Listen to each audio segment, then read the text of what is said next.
is ready.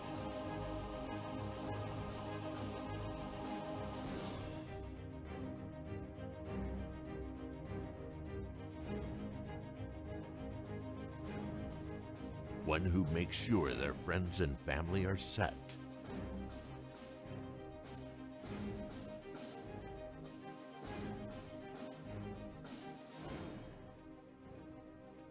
And has the power to go at a moment's notice.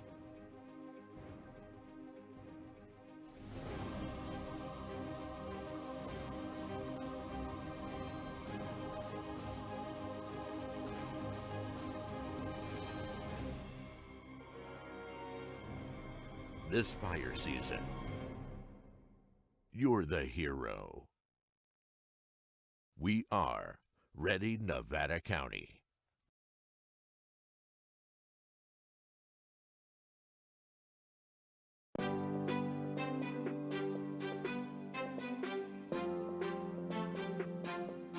Nevada County has a new tool to make evacuations safer and more efficient in the event of an emergency.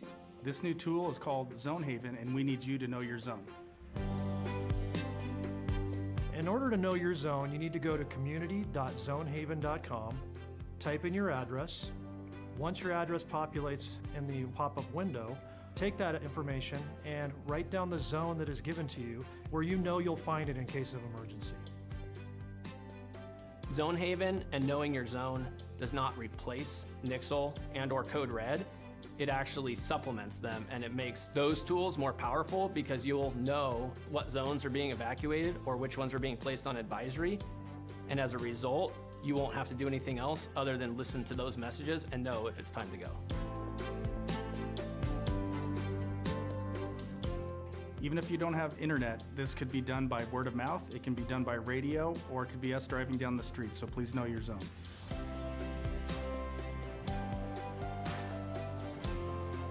From Truckee to Lake of the Pines, from Chicago Park to Spenceville, every single square mile of Nevada County has a zone.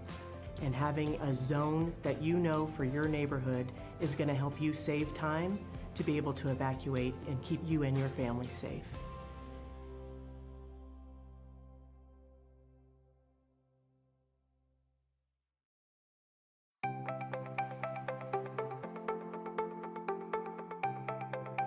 Ready Nevada County is an education campaign designed to help the public have successful outcomes during emergency events. We really focus on a whole host of disasters or emergency events. We want to have a broad spectrum. We want to be prepared for anything, but really we focus a lot on wildfire because we know that's one of the most likely events to happen in Nevada County.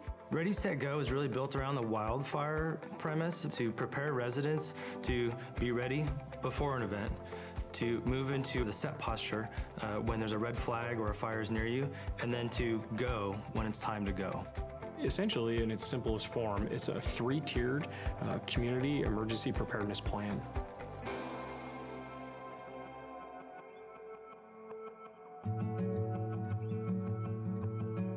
I have lived in this house, which we built, my husband and I, 26 years ago now, actually. We selected the hardy plank, the concrete siding, and also the metal roof. Then when we moved up here and heard about the 49er fire, that's when we started to say, wow, this really is even more important than we first realized. So the 49er fire is one of the most historic fires in Nevada County's history. They figured it changed the laws of the state of California that said this is how you have to protect your home. That came out of Nevada County. Steve Eubanks came from the Fire Safe Council, and the main thing we needed to pay attention to was the ladder fuels. Planting has been removed from the edges of the house so that it does not touch the house. It was an incredible service from the Fire Safe Council to come out and spend a couple of hours going through this property. So the ready phase is when there's no immediate threat to you and your family. This is the time when you should be doing education and planning, whether that be training, educating yourself, or accumulating equipment, hardening your home, creating defensible space. Defensible space is really all about creating a buffer zone between your house and flammable vegetation. We really focus on defensible space around the home, that first 100 feet, but also around the roadway too.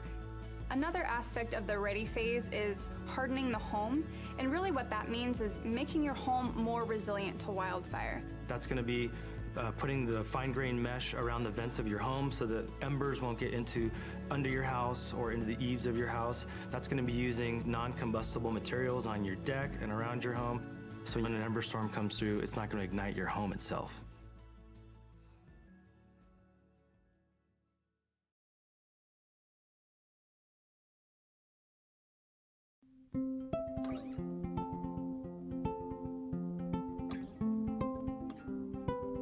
I currently live here in Grass Valley with... Well, good morning. We're going to call this meeting to order, the Nevada County Board of Supervisors, January 10th, 2023. Would you please stand with me and let's say the pledge? Steve Rose, would you lead us?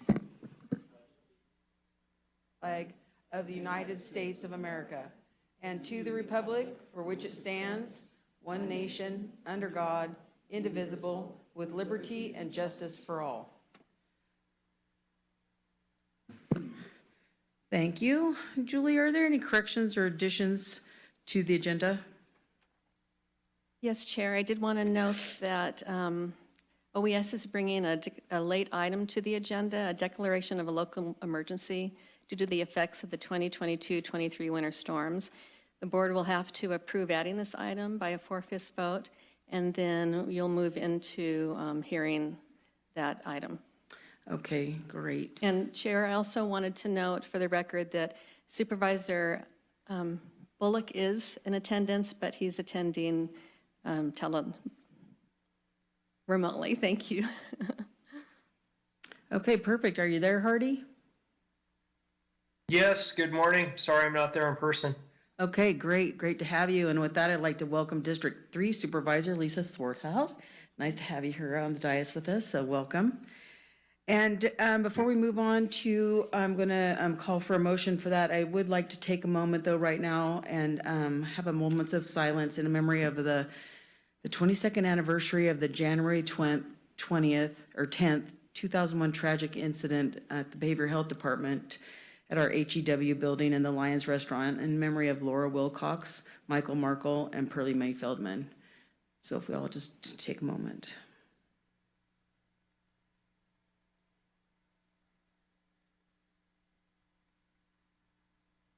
Thank you so much. Okay, with that, I'm going to come to my board and I would entertain a motion to accept this item to the agenda. So moved. Second. It's been moved and seconded. Julie, would you call the roll? Yes, thank you, Chair. District 3. District 1. Yes. District 5. Yes. District 2. Yes. And District 4. District 4, yes. Okay, and with that, I'm going to invite Craig Griesbach, our Director of Emergency Services, up, and Craig, I'll let you take this away. Apologize for stepping in a little bit late. Hang on a second here. So good morning, Chair Hook still, and members of the board. Craig Griesbach, Director of Emergency Services for Nevada County. The recent winter storms, starting at the end of December and continuing into this week, have brought several atmospheric river events, high winds, and significant snowfall at higher elevations. The substantial amount of precipitation and high winds have created a threat of mud and debris flow across county roads, drainages, and burn scar areas. We have received some damage to some county roads due to fallen trees, debris flows, and culvert failures. Our county road crews have been doing an excellent job responding to these issues and implementing preventative measures. We've also experienced several power outages due to trees across power lines and associated storm damage. We have been partnering closely with PG&E representatives, and their crews have expeditiously been repairing systems as needed. We've been working very closely with our partners, including our first responders, Cal OES, National Weather Service, water agencies, schools, and cities and town partners. These storms have also impacted fuel delivery services for propane, similar to last year's winter storms. As these services are through private businesses, we're encouraging residents to search both in and out of the county for propane delivery services during this time if they're experiencing delays to their normal service. We continue to encourage our residents to be prepared prior to additional storm events by ensuring they have a secondary source of heat. Vehicles have full tanks of glass. They have fuel for generators, making sure they have enough groceries for 72 hours, charging all devices, including medical devices. Call 211 for non-emergencies. Avoid flooded roads or roads with trees across them or power lines across them, and securing household items that might blow away in high winds, as we've experienced that quite a bit in these storm events.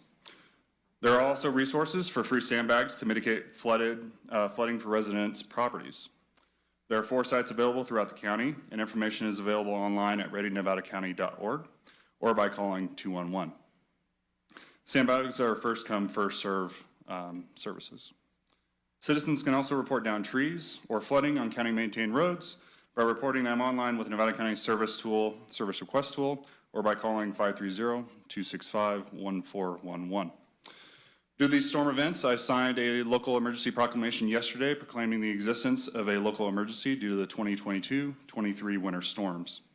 The governor declared a state of emergency due to these storm events on January 4th, and the president declared a federal emergency due to these storm events on January 8th. It's also important to note that Washington Water District and the city of Nevada City have both proclaimed local emergencies. An additional 18 California counties and several cities have also proclaimed local emergencies due to these winter storm events throughout the state.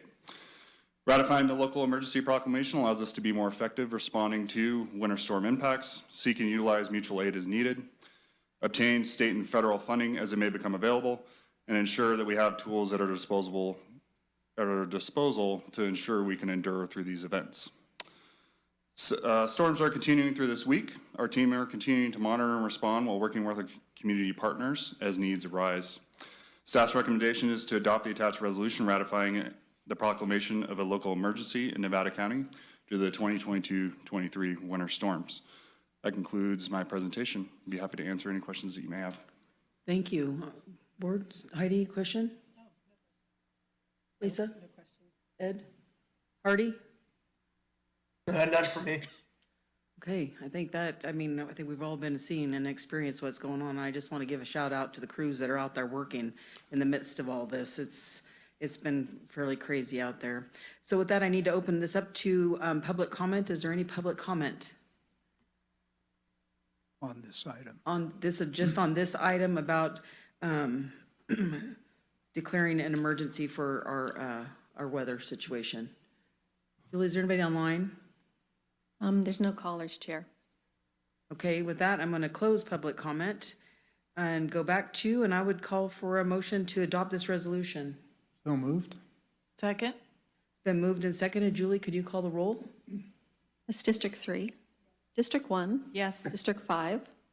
Yes. District 2? Yes. And District 4? District 4, yes. Thank you, Craig, for bringing that and getting that all taken care of. Yeah, thank you very much. Okay, well, with that, we're going to move on to our first board item, and this is going to be the selection of the chair and the vice chair for 2023. So first, I would entertain a motion to appoint the chair for 2023. So moved. Do I need to name the person? Yeah. I'd like to move that Ed Schofield be appointed as chair for 2023. Nice. Have a second? Second. Multiple seconds. There we go. So with that, we'll do a roll call vote. Julie? Yes. District 3? Yes. District 1? Yes. District 5? Yes. District 2? Yes. And District 4? District 4, yes. So with that, do I hand it over to you and do the nomination? I think I'm just going to do I'll call for nominations for vice chair for 2023.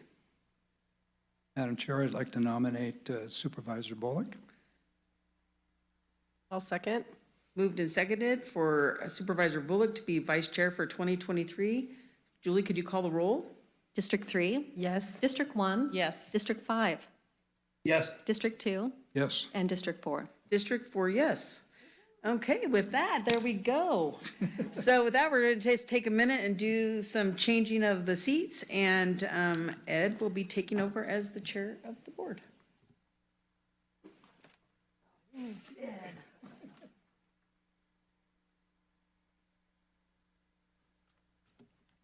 I think I just moved down one.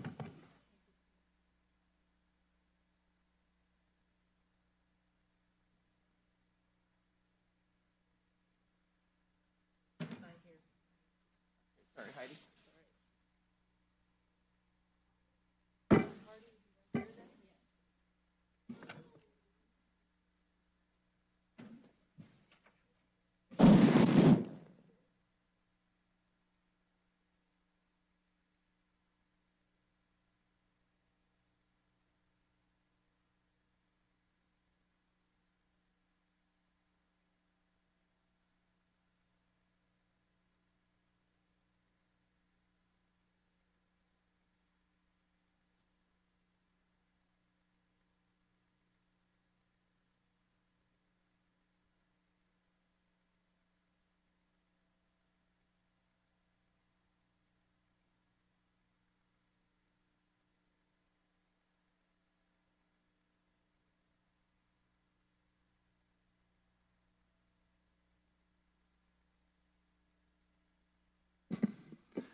All right, we will call this meeting back to order. And I would like to thank my colleagues for allowing me the honor of being the chair for 2023. And with that, we want to recognize the chairman of 2022, chairperson, and the excellent job that she did. And I think these are the things that we all kind of cherish. Am I right? So, Sue, I don't know what to say. It's been a good year, and I think you've handled it exceptionally well. And I think going out of this year and coming into the new one, it is the year of the heart, and that is your call. So, if I may, congratulations.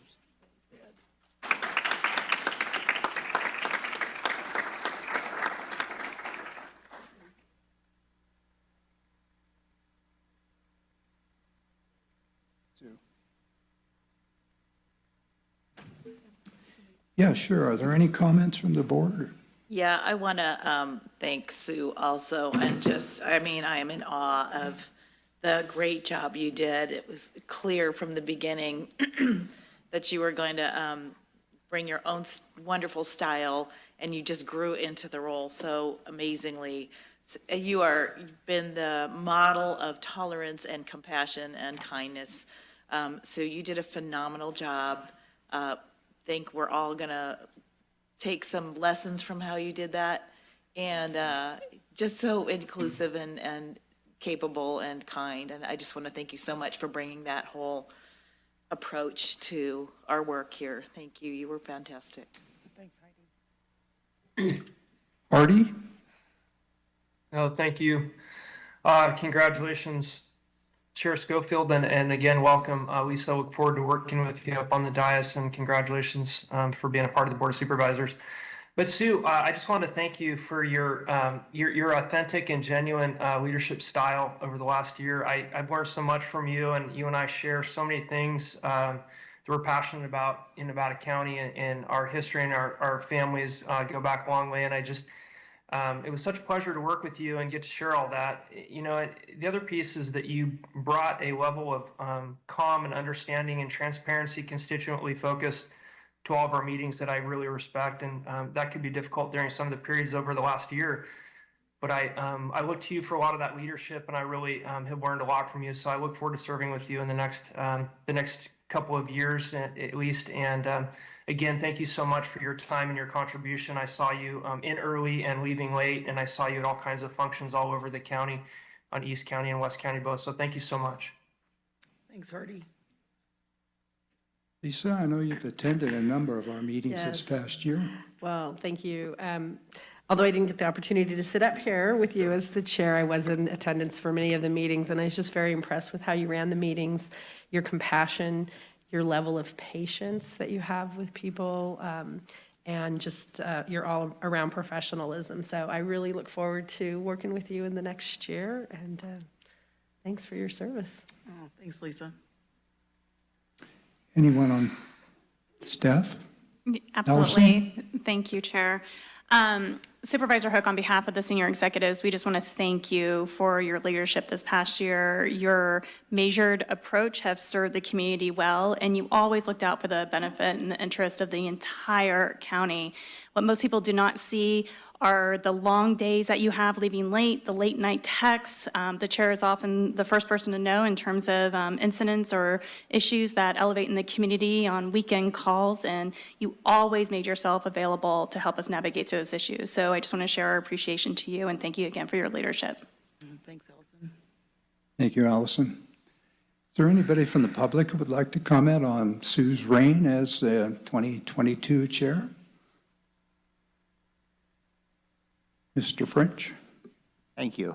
Lee French, and I attended a lot of meetings, and I was amazed at how Sue handled the problems that came up, and the finger pointing and all the things that would antagonize another person to death. So she handled it so well. And I really appreciate what she did, and hopefully in representing the public in some manner. Thank you so much, Sue. Look forward to working with you. Thank you for the kind words, Lee. Thank you, Lee. Diana?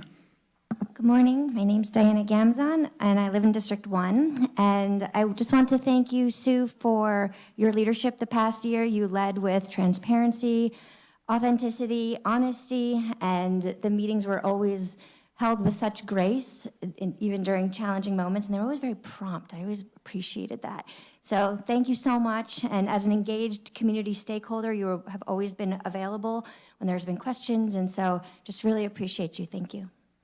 And look forward to your reign as chair, Supervisor Schofield. I've always appreciated the way you lead with integrity, so thank you so much.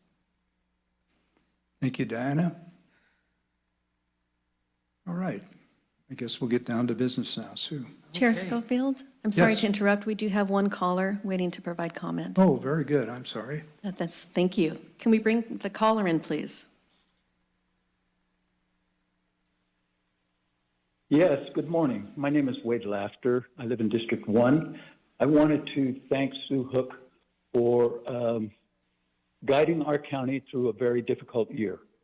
And I look forward to Supervisor Schofield taking on the chairmanship because both of you and the entire board seem to represent very clearly the needs and the desires of this community. And I thank you for your service to our community. That's all I have. Thank you. Thank you, Wade.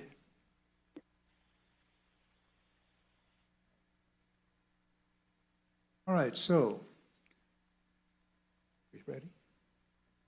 Wondered if Sue. Oh, Sue, do you want to say something? I know you guys have been listening to me for a whole year. So, no, seriously, it's been an honor and a privilege. You know, we represent you as a community, and you are the people that we work for, and it's been a pleasure. It's been challenging, and I've learned a lot, and I learned a lot from all of you. You know, I got to watch your style and the situations you went through, and I appreciate that. I think that's why we are a good team when we look at things that happen here in the community. And I really am going to focus this year on the heart. I believe that we have the ability to really heal and have bigger hearts for each other and get some more work done. We see that even when we can apply for these emergency situations, because we know that's what we need in our community right now, right? And that's what we do, and that's where we put our foot forward first, all of us. So I appreciate you. I look forward to your leadership, Ed, and let's get on with business. Thank you. Thank you again, Sue. Great year. All right, so our next item on the agenda is our general public comment. Members of the public shall be allowed to address the Board of Supervisors on items not appearing on the agenda that are of interest to the public and are within the subject matter jurisdiction of the board. Okay. maybe we'll add to that at some point, but at this point, I'll call for public comment. Come on up, and if you could give your name and district, if you would. You don't have to, but would appreciate it, knowing your name. Members of the board, congratulations, Mr. Chair, and to the new members of the board. My name is Suzanne Smith. I'm District 3. Just a little background on me. From 2011 to 2015, I served as a Nevada County Planning Commissioner. From 2000 to 2007, I was a county senior planner. From 1988 to 2000, I was a resource planner for the County of Santa Cruz, during which time I implemented the Surface Mining and Reclamation Act, which means that I know some things about what's above ground. I don't know what underground mining requirements are, but I processed EIRs, reclamation plans, and financial assurances for the quarries that were in Santa Cruz. The pieces of paper I have requested be handed out to you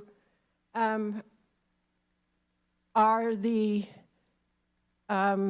pieces of paper that are used when people go out into the field to do water quality testing. And you will notice that all of them are out of what's called hold time, which means that the analysis, and there's several cover yourself letters in here from staff people saying received out of hold time, logged in regardless, and will be run for analysis required. All the county required of the EIR consultant was that they take what was submitted by Rise Gold and analyze it. And nobody has ever looked at the fact that none of these numbers are worth anything because they're all out of hold time. So we don't know. There could be a magenta drain there right now, and we don't know. I don't know how much else is within the application package that is similar to this, but I did notice this. I went to Circle. Circle said, oh my God, they're out of hold time. It's a big thing. We don't have any information on the water quality that they sampled. We don't have a thing. And what we are being asked to do with this final EIR is trust me. And this is from Robert Zulsdorf from a union, January 3rd, 2003. This is from a person, the applicant for this project, facing 16 offenses under the British Columbia Water Act. He's now up there on trial. 9 under the Fisheries Act in Canada, and 4 for the British Columbia Water Act. We have questions about why we would want to trust this person, their application, and why there wasn't any peer review, why nobody sent anybody out to take a look at the water quality. Nobody did anything except analyze what they submitted. So I thank you very much. Thank you, Suzanne. And any paperwork you may have, you can give to the clerk, Yeah, too. you all have a copy We of have it, it. too. Okay. The yellow is slightly gray when I copied it. It's hard to see. Very good. Thank you, Suzanne. Good morning. My name is Ralph Silberstein from CEA Foundation. The final EIR for Rice Gold's Idaho Maryland mine is inadequate because it fails to address the potentially significant impact of mine waste disposal. The mine project plans to export 1,000 tons of tailings and waste rock per day. This mine waste will be dumped into 2 engineered fill piles over the course of the first 11 years. After that, the mine waste will be disposed of through off-site sales. There are significant issues with the disposal of mine waste due to the potential to pollute groundwater and surface waters by leaching hazardous chemicals. This falls under the jurisdiction of the Regional Water Quality Control Board. The Water Board classifies mine waste as groups A, B, or C. Only Group C, which has relatively low levels of contaminants, is clean enough to be used for off-site sales. Groups A and B require more stringent controls. The Water Board requires mine waste testing to determine classification. In response to the draft EIR, the Water Board stated, quote, the applicant shall not sell or utilize waste rock and tailings from the project for construction aggregate or fill purposes off-site unless such material has been tested and confirmed to qualify as Group C mining waste. In the EIR, the Water Board and numerous other parties identified that there was insufficient testing to determine whether the mine waste would be Group C, suitable for off-site sales. Per the Water Board comments, quote, the alternative scenario that the mining waste is not suitable for off-site use should be examined, unquote. The Water Board goes on to state that RISE should assess any constraints or challenges associated with waste disposal in case they can't do off-site sales for construction aggregate. They conclude with, quote, the draft EIR should be revised to address this comment, unquote. RISE Gold acquired a collection of drill cores and samples from M Gold Mining when they purchased the mine. In addition, they did over 67,000 linear feet of exploratory drilling. Yet, from all these samples, they chose to test only 11 feet to characterize what will be over 25 million tons of waste rock that will be produced over the life of the mine. Disposal of mine waste is a critical element of the project with the potential for causing significant long-term impacts. Yet, no further testing was produced for the final EIR. This is inexplicable. CEQA requires that the EIR, quote, give the public and decision makers the most accurate and understandable picture practically possible of the project's likely near-term and long-term impacts, unquote. This final EIR fails to do that. Thank you very much. I'm going to give copies of this for yours. Very good, Ralph. Thank you. Good morning. My name is John Vaughn. I'm a 55-year resident of Nevada County, and I live in District 3. My comments are a continuation of Ralph's comments. You are being asked to approve a project without knowing if any of the mine waste qualifies as Group C. Currently, there is no realistic plan for continued mine operations if you can't sell the mine waste. The final EIR response uses speculative, unproven assumptions that the mine rock, quote, would not be mined until mine waste characterization has been performed to ensure the rock will be suitable for off-site sale. Rock types that are not suitable for off-site sale would likely not be mined, and if mined, the waste rock would be placed underground, end quote. Mine waste classified as Group A and B requires specific management that must be determined by the Water Board and cannot automatically be placed underground. Backfilling with waste rock and tailings is the exact scenario that led to polluted groundwater discharges in so many mines in our area. This new element, placement of Group A or B mine waste underground, was not included in the draft EIR. Even disposal of mine waste on the project site for engineered fill requires testing and will have to meet the Water Board's approval. Quoting the final EIR, the barren rock and sand tailings would undergo testing as part of obtaining water discharge requirements for use in the engineered fill pads, and compliance with water quality objectives will need to be demonstrated to the Water Board prior to that placement. The project description fails to provide an adequate means of interim storage for mine waste. The viability of the entire project is dependent upon the safe disposal of mine waste under Group C. There were numerous core samples available that could have undergone static and long-term dynamic testing, yet subsequent to the release of the draft EIR, no additional testing was done. Even if the mine waste is all Class C, it's hard to believe there will be no need to stockpile any of it for shipping off-site. 1,000 tons a day will be coming out of the shaft. That's 50 truckloads a day. Construction aggregate is seasonal. Most construction shuts down in the winter. Neither the draft or final EIR includes plans for storage. The final EIR is inadequate because it fails to address the potentially significant impact of mine waste disposal. Critical testing after project approval does not fulfill the CEQA requirement to give decision makers an accurate and understandable picture of the project's likely impacts. Thank you. Thank you, John. Mine are already. Again, if you have materials, you can give it to our clerk. Been with Ralph. Very good.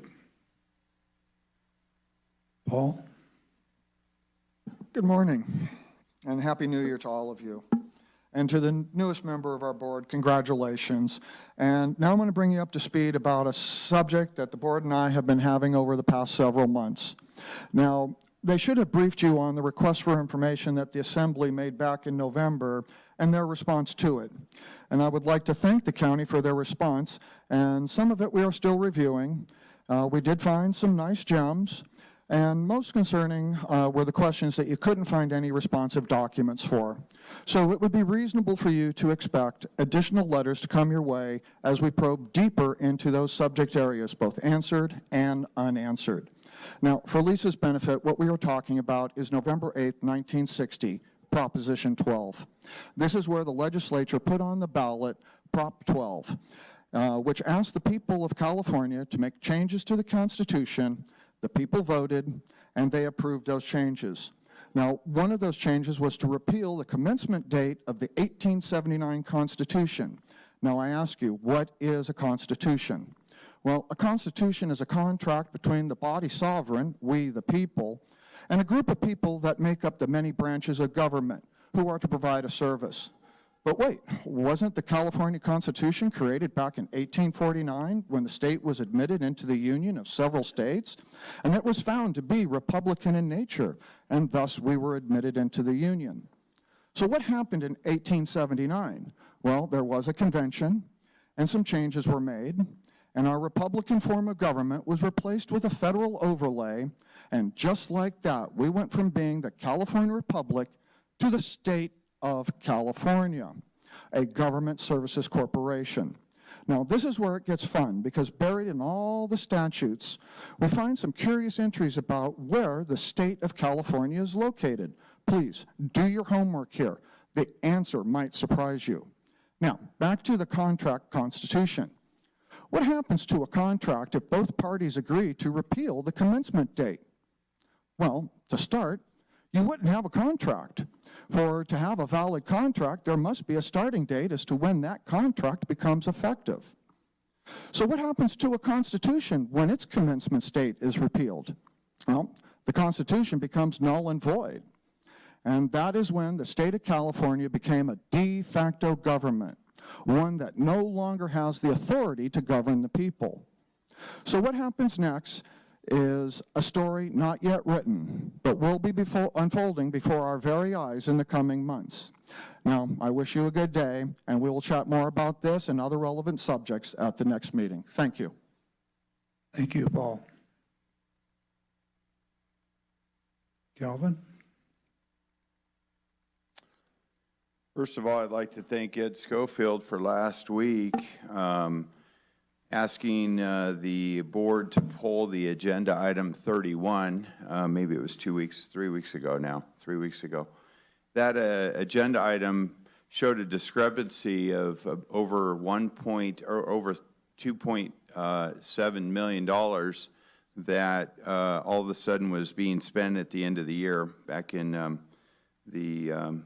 the balancing of the budgets. And I asked politely for an explanation where this money went, and there was the analyst who stepped up, and he did his best, and then the CEO, Allison Lehman, asked for the CFO to step up and do his best, and he deferred all questions to the analyst, as you remember, and I, again, said, well, we wanted to know where this money is, and I didn't get an answer. And Allison, did you prepare some form of documentation regarding that, of where that money went? You address me, please, Calvin. The millions of dollars. Where'd the millions of dollars go? And so this is a concerning thing in the county. So when we talk about transparency, and we praise each other for transparency, like they just did Sue Hook, you are my district supervisor. You did not put this on the agenda. You did not ask for a board or a chair of that Department of Public Health to come to the meeting, just as you did not ask for the rise, for the company that you hired to track every cell phone in Nevada County under COVID, you never put anything on the agenda on behalf of District 4 constituents.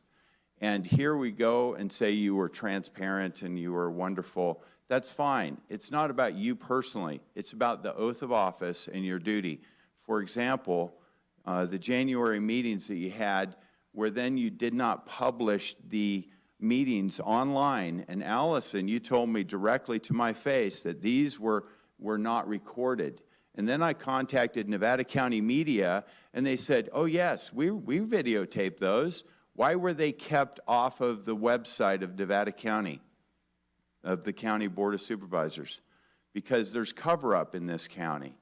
And I believe you guys, and Ed, thank you again for pulling that off the agenda so that at least there was an opportunity for the public to find out where the money is going.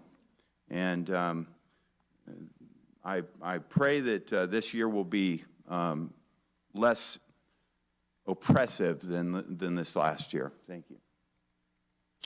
Thank you, Calvin. Madam Clerk, is there anyone on the line? Yes, we do have a caller, Chair. Can we bring the caller in?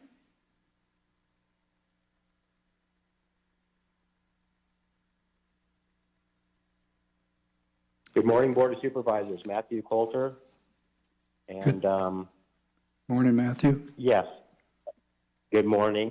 I just wanted to say to Sue, sorry for cursing at you last year, and Lisa, I hope I won't curse at you. Dan had a way of bringing that out in me. So I did want to bring up a couple of things. Little town of Washington, they're still under a boil water order because of their water system failure. I think that's something that really needs to be dealt with. It's been a couple of weeks now. And on the other water topic, Rise Gold dewatering. They think they're going to dewater this mine, right? They're going to put it into South Fork of Wolf Creek. Well, if anyone has looked at South Fork Wolf Creek or look at the pictures on my Concerned Citizen Facebook page, you can see it's at maximum. So during rain events, is Rise Gold going to turn off their operation and not dewater and it's going to fill up again? There isn't enough capacity for just the dewatering aspect of the mine operation, let alone the waste product, the trucks, all the other things that go along with it. They've even lost capacity due to the sinkhole in Colfax Avenue and Henderson Street, where Hanson Brothers just went in there with a multi-month project and diminished the capacity of the pipe by filling the bottom of the pipe with about a foot deep of concrete, the full length from Ophir Street to Grass Valley Charter School.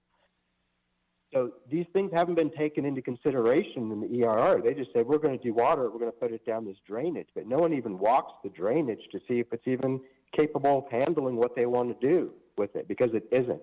It's failing right now. I have to report to Caltrans that their little section there by Grass Valley Charter School is failing. The rock wall is undermined about 3 feet back in now because of lack of maintenance to that section that is there under their control, right there by Diego's restaurant. So those are some concerning things that have needed to be dealt with for a long time, even without Rise Gold, just maintenance to our waterways and not just ignoring them and pretending that they're sewer troughs that we can just send mud and waste product down, because we live on top of a Superfund site. So all this fines that are running down the creeks, you can see the mercury pockets right now if you go out and walk around, because it's stripped off a lot of the topsoil, the recent rains. So we really need to consider where we live when we do these projects like Loma Rica. All that material is now in Wolf Creek and down into Bear River and into the reservoirs that we need to make more reservoirs because they fill up with silt. I wonder why. Because of these inadequacies in our system that is up to our Board of Supervisors and our people that we elect. Most importantly, the DUI epidemic that's going on here in town, if you look at the police blotter, it is just every other arrest is a DUI. Most of these people have no driver's licenses, no insurance, have repeat offenses, have warrants. Matthew, if you could wrap it up, around, Matthew, I'd appreciate it. Matthew? Yeah, that's the thing. Just, I mean, it would be great if somehow we could get a task force to deal with DUI problems in this town. Thanks a lot. Thank you, Matthew. Is there any other public comment at this time? General public comment?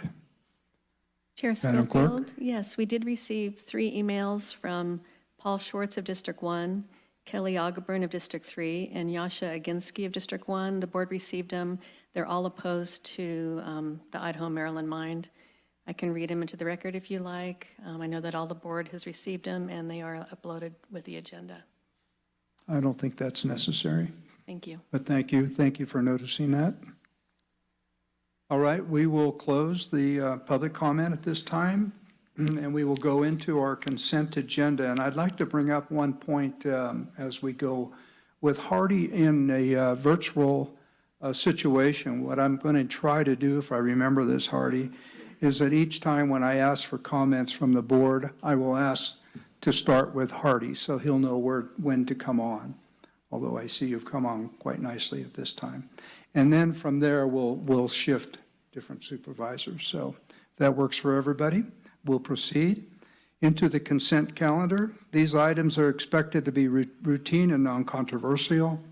Board of Supervisors will act upon them at one time without discussion.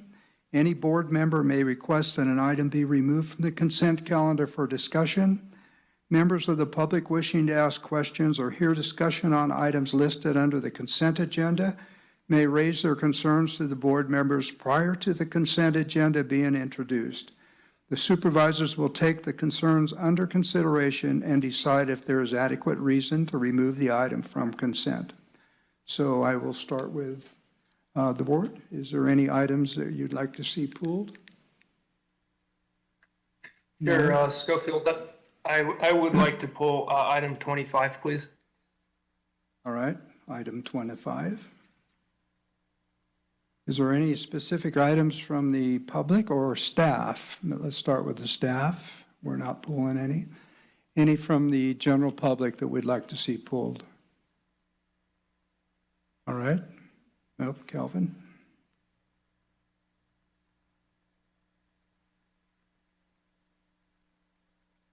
I would like to ask the Board of Supervisors to pull any public health items off of the consent calendar until there's an accounting of the financial discrepancies that happened at the end of the year where they received millions of dollars and did not appear, failed to appear, to talk about that transparency within that department.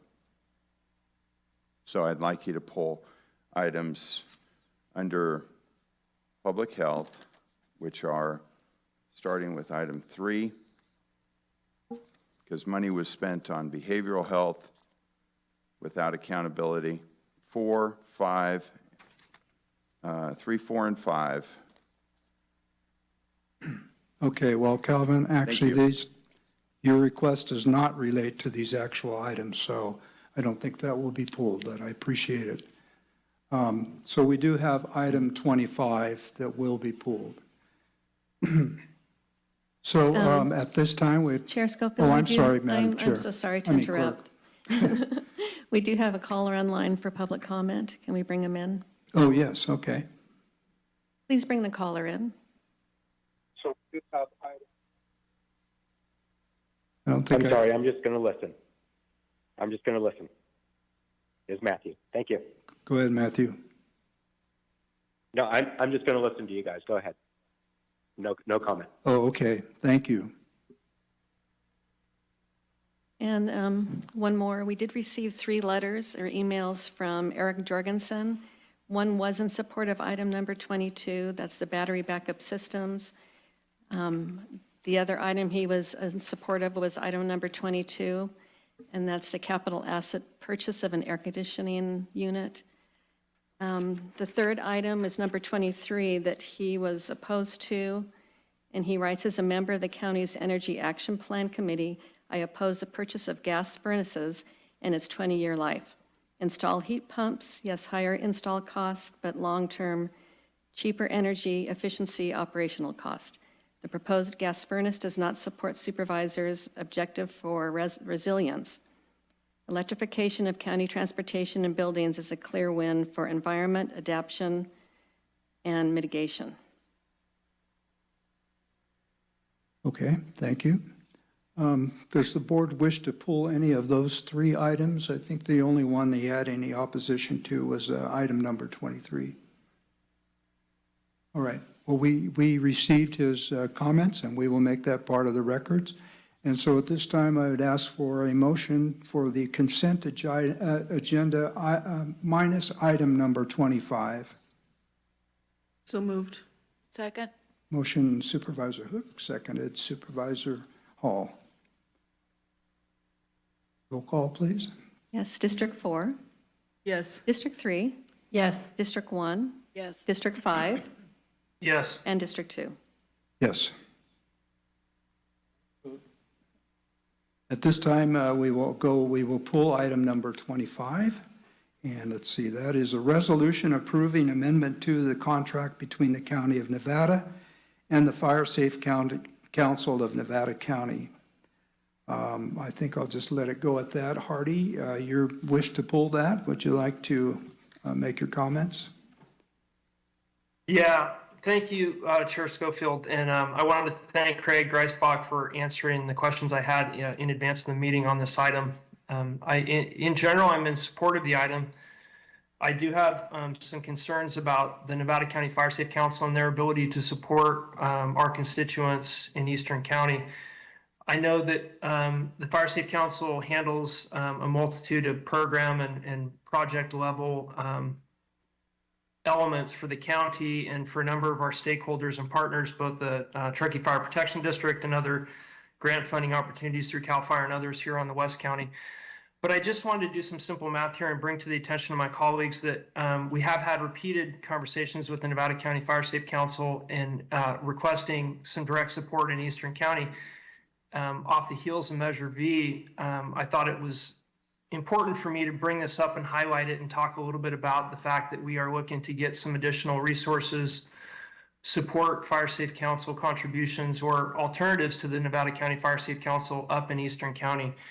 And so when I asked Craig some questions about this item, my questions are really centered on understanding the amount of effort that's gone into supporting our constituents in Eastern County from the Fire Safe Council perspective. And so just roughly speaking, in rough math, we have the item in front of us is $340,000. We have the additional money coming in, which I do support. But when we look at it in phase one, we had 1 out of 45 properties was located in the eastern portion of the county. That one property has yet to be completed to date.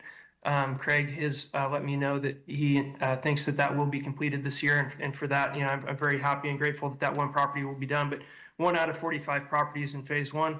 Phase two, there's been 5 properties identified out of 300, 0 completed for Eastern County. So out of the $340,000 in expenditures, if you did the simple math, it would be about $68,000, which I'm not asking for a one-to-one or an apples to apples comparison, but I do want to just draw attention to the fact that if it is the Nevada County Fire Safe Council, we need to start taking action that would reflect the countywide contributions of that organization when our board adopts different funding priorities.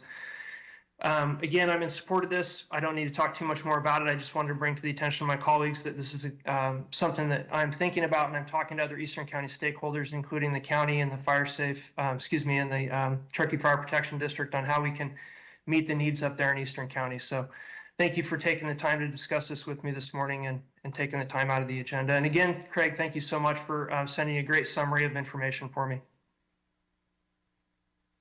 Thank you, Hardy. Craig, do you have any comments on that?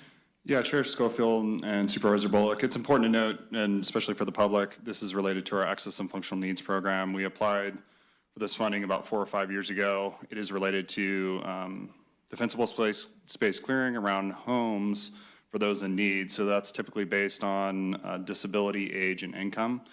A specific challenge for this program, specifically in East County, is the income component.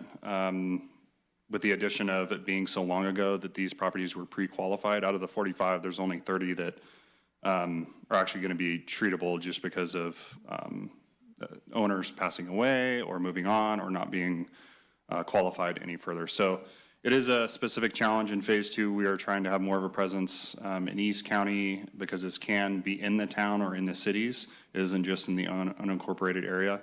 So we're working closely with Truckee Fire Protection District and the Fire Safe Council to get more pre-qualified properties across the entire county, including East County. Thank you, Craig. Supervisors, any comments on this? Sue? No, I mean, I think part of the issue with this is the timing. We are already looking for this funding, right? It's not, doesn't come overnight. That's one of the challenges we've seen as we move along. Like we talk about Measure V and those things, right? We have to wait. We're in the wait, we're in the queue to whether we find this funding. So like you said, some of these folks, and this was you had to apply for this, I believe, right? Yes, we had to apply for this, and this was in 2017 and 2018. So you're right on the money, Supervisor Hook, that it's all based on timing. That's been the primary challenges with Phase 1. That's what we hope to improve in Phase 2 because it's going to be more timely. We're pre-qualifying properties and starting that work potentially at the end of this year. Right, and those properties had to apply as well. Correct. Yeah, so there was a lot of that went on too. So, and it's not just in Eastern County, it is in Western County that there's still a backlog. We're working on it, and we have started. And actually, the process has started, and I think we've had some completed, correct? Yeah, Supervisor Hook, in Phase 1, we have actually started the treatment, and we started the treatment during the fall, and we've also started that pre-qualification process. We still have several hundred spots left, so we're encouraging people to apply, even if they don't think they do qualify, to make sure that they can get some free defensible space clearing. Great, thank you. Yep. Supervisor Swarthout? No. Supervisor Hall? No comments, thanks. Okay. Artie, is there any comment from the public on this issue? Is there any calls? No. All right. Hardy, anything else? No, I do want to recognize the needs base on this particular program, recognize that and have no problems supplying the needs for our constituents in Western County. I just want to draw attention to the needs of Eastern County, and that if there's programs that specifically target different income levels or a needs-based approach, we may have to look at an apples versus oranges supply of service offerings in Eastern County. If it doesn't necessarily meet the needs of Eastern County, I would like to see some contributions made in other program areas. And I know I've talked to Craig a lot about that, so we can talk more about that in the future. But I do appreciate the time and the discussion on it. I just wanted to bring this to your attention. And with that, I'm ready to make a motion to support this. All right. Thank you, Hardy. So we have a motion to approve, I'll second it. seconded by Supervisor Hook. Roll call, please. Yes, District 4. Yes. District 3. Yes. District 1. Yes. District 5. Yes. And District 2. Yes.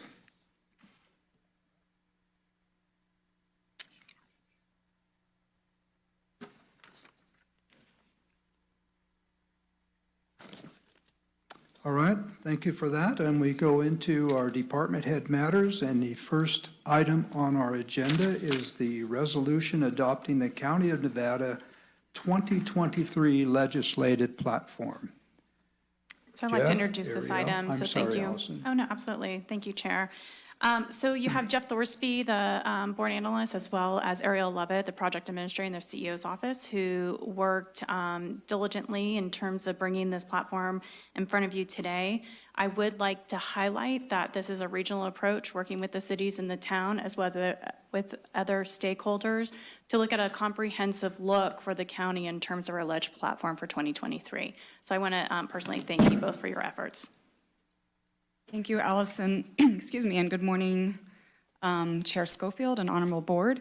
We're here today to present Nevada County's 2023 legislative platform for your review and recommended adoption. But before we begin, I'd like to acknowledge the board for your leadership at the local, state, and federal level. I'd like to recognize Chair Schofield as the former treasurer of CSAC, the California State Association of Counties, and representative for many years.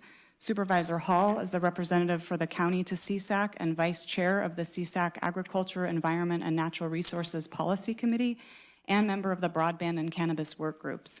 She's also the county representative to NACO, the National Association of Counties, where she serves as vice chair for the Public Land Subcommittee on Payments and member of the Rural Action Caucus. District 4 Representative Sue Hook as the county representative to RCRC, or Rural County Representatives of California. We also recognize the leadership of Supervisor Bullock organizing the Regional Sustainability Summit in October with local, state, and federal leaders and coordinating various meetings to promote advocacy, including a day-long visit to both sides of the county with Assemblymember Dolly. And we look forward to working with Supervisor Sorthout, also active in advocacy as the former representative to the League of Cities for Grass Valley.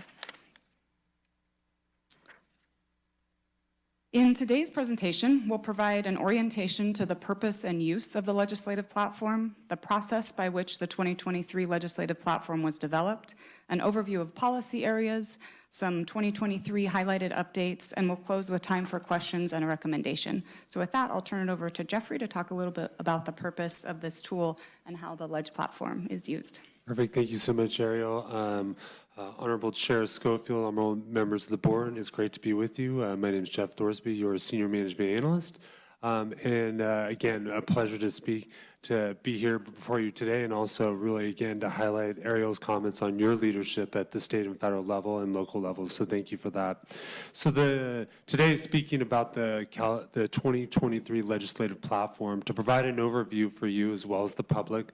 The purpose of the legislative platform provides a framework to support legislative and regulatory advocacy that helps ensure the sustainability of the resources for the delivery of core public services, advancing your priority objectives, and to help solicit funding. If you will, the intent of the legislative platform is to be non-controversial from the county's perspective. So in a way, you could think of it almost as a consent agenda for legislative positions that we use throughout the year. And I'll talk a little bit more about that. This helps orient our lawmakers on key positions that are critical to the community and to the county. It also helps enable a proactive approach to advocacy for not only you when you're working with your colleagues, whether at the state or federal or local levels, but also for our legislative advocates as well as for our association members to understand what our priorities are. And of course, it enables the chair to respond to urgent calls of action that happen throughout the year. This kind of gets me to a little bit what I want to talk about how we use this. And so the above chart outlines the decision-making process by which we use the legislative platform when there's a call to action throughout the year. So, for example, let's say there's a call to action on an urgent bill that's being potentially proposed at the state level. We would then look at that call to action, whether it's to support or to oppose or to provide input. We would think through, is this included within the legislative platform? Meaning, has the board already articulated its position on a given issue? We then, if the legislative platform identifies a position, then we would then provide a recommendation to your county executive officer, who would then make a determination. It's important to note, just because that there's a position within the legislative platform, if the CEO and staff determine that it could be potentially controversial, we will still bring it to your board. We will not just make action if we believe it could have controversial ramifications for the board and it warrants board discussion. And then we would follow up with the chair and then provide that recommendation to the chair and then follow up with whatever that action is.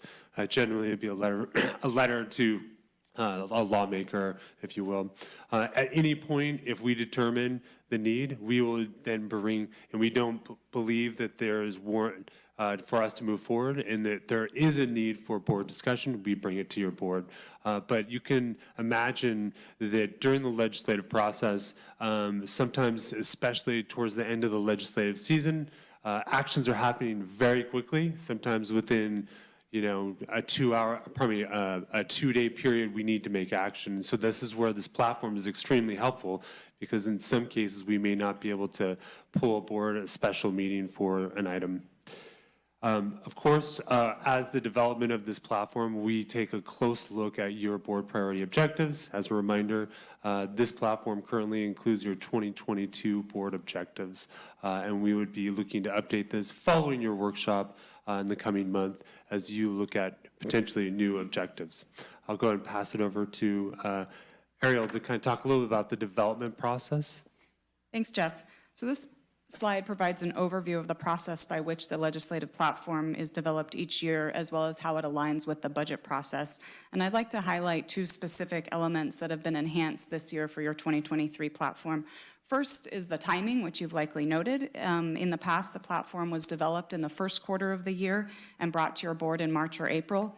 This timeline has been accelerated, and this legislative platform was developed in late 2022, bringing to you for approval now in January to advance the county's advocacy opportunities at the very beginning of the legislative and calendar year. It can also serve as a tool to support you in your upcoming workshop later this month.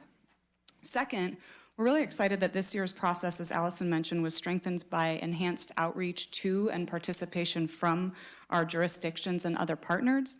And I'd like to thank these partners, including the City of Grass Valley, the Town of Truckee, Nevada City, NID, as well as the Nevada County Superintendent of Schools and the Nevada County Contractors Association for their working with us to identify shared priorities. And we look forward to continued partnership in the coming year to advance these mutual priorities that benefit our community. While this is an ongoing process, we can kind of see the cycle beginning with staff work at the senior executive, by the senior executives at the September workshop, where they review progress, identify hot topics, and articulate priorities from their respective associations. Staff also work with our partners at CSAC and NACO, as well as our state and federal advocates to identify these priorities. We also met individually with our elected officials and of course with each of you supervisors for review and input before offering this document for your adoption today. It is anticipated that staff may bring your board an amended 2023 legislative platform following your annual board workshop later this month, should the workshop result in any updated priorities. Also, recognizing that we operate in a dynamic environment and the issues may arise throughout the year that aren't addressed in this 2023 platform, staff are prepared to address new priorities and bring them to your board for consideration as the year progresses. And with that, I'm going to pass it back to Jeff to tell us about the policy areas.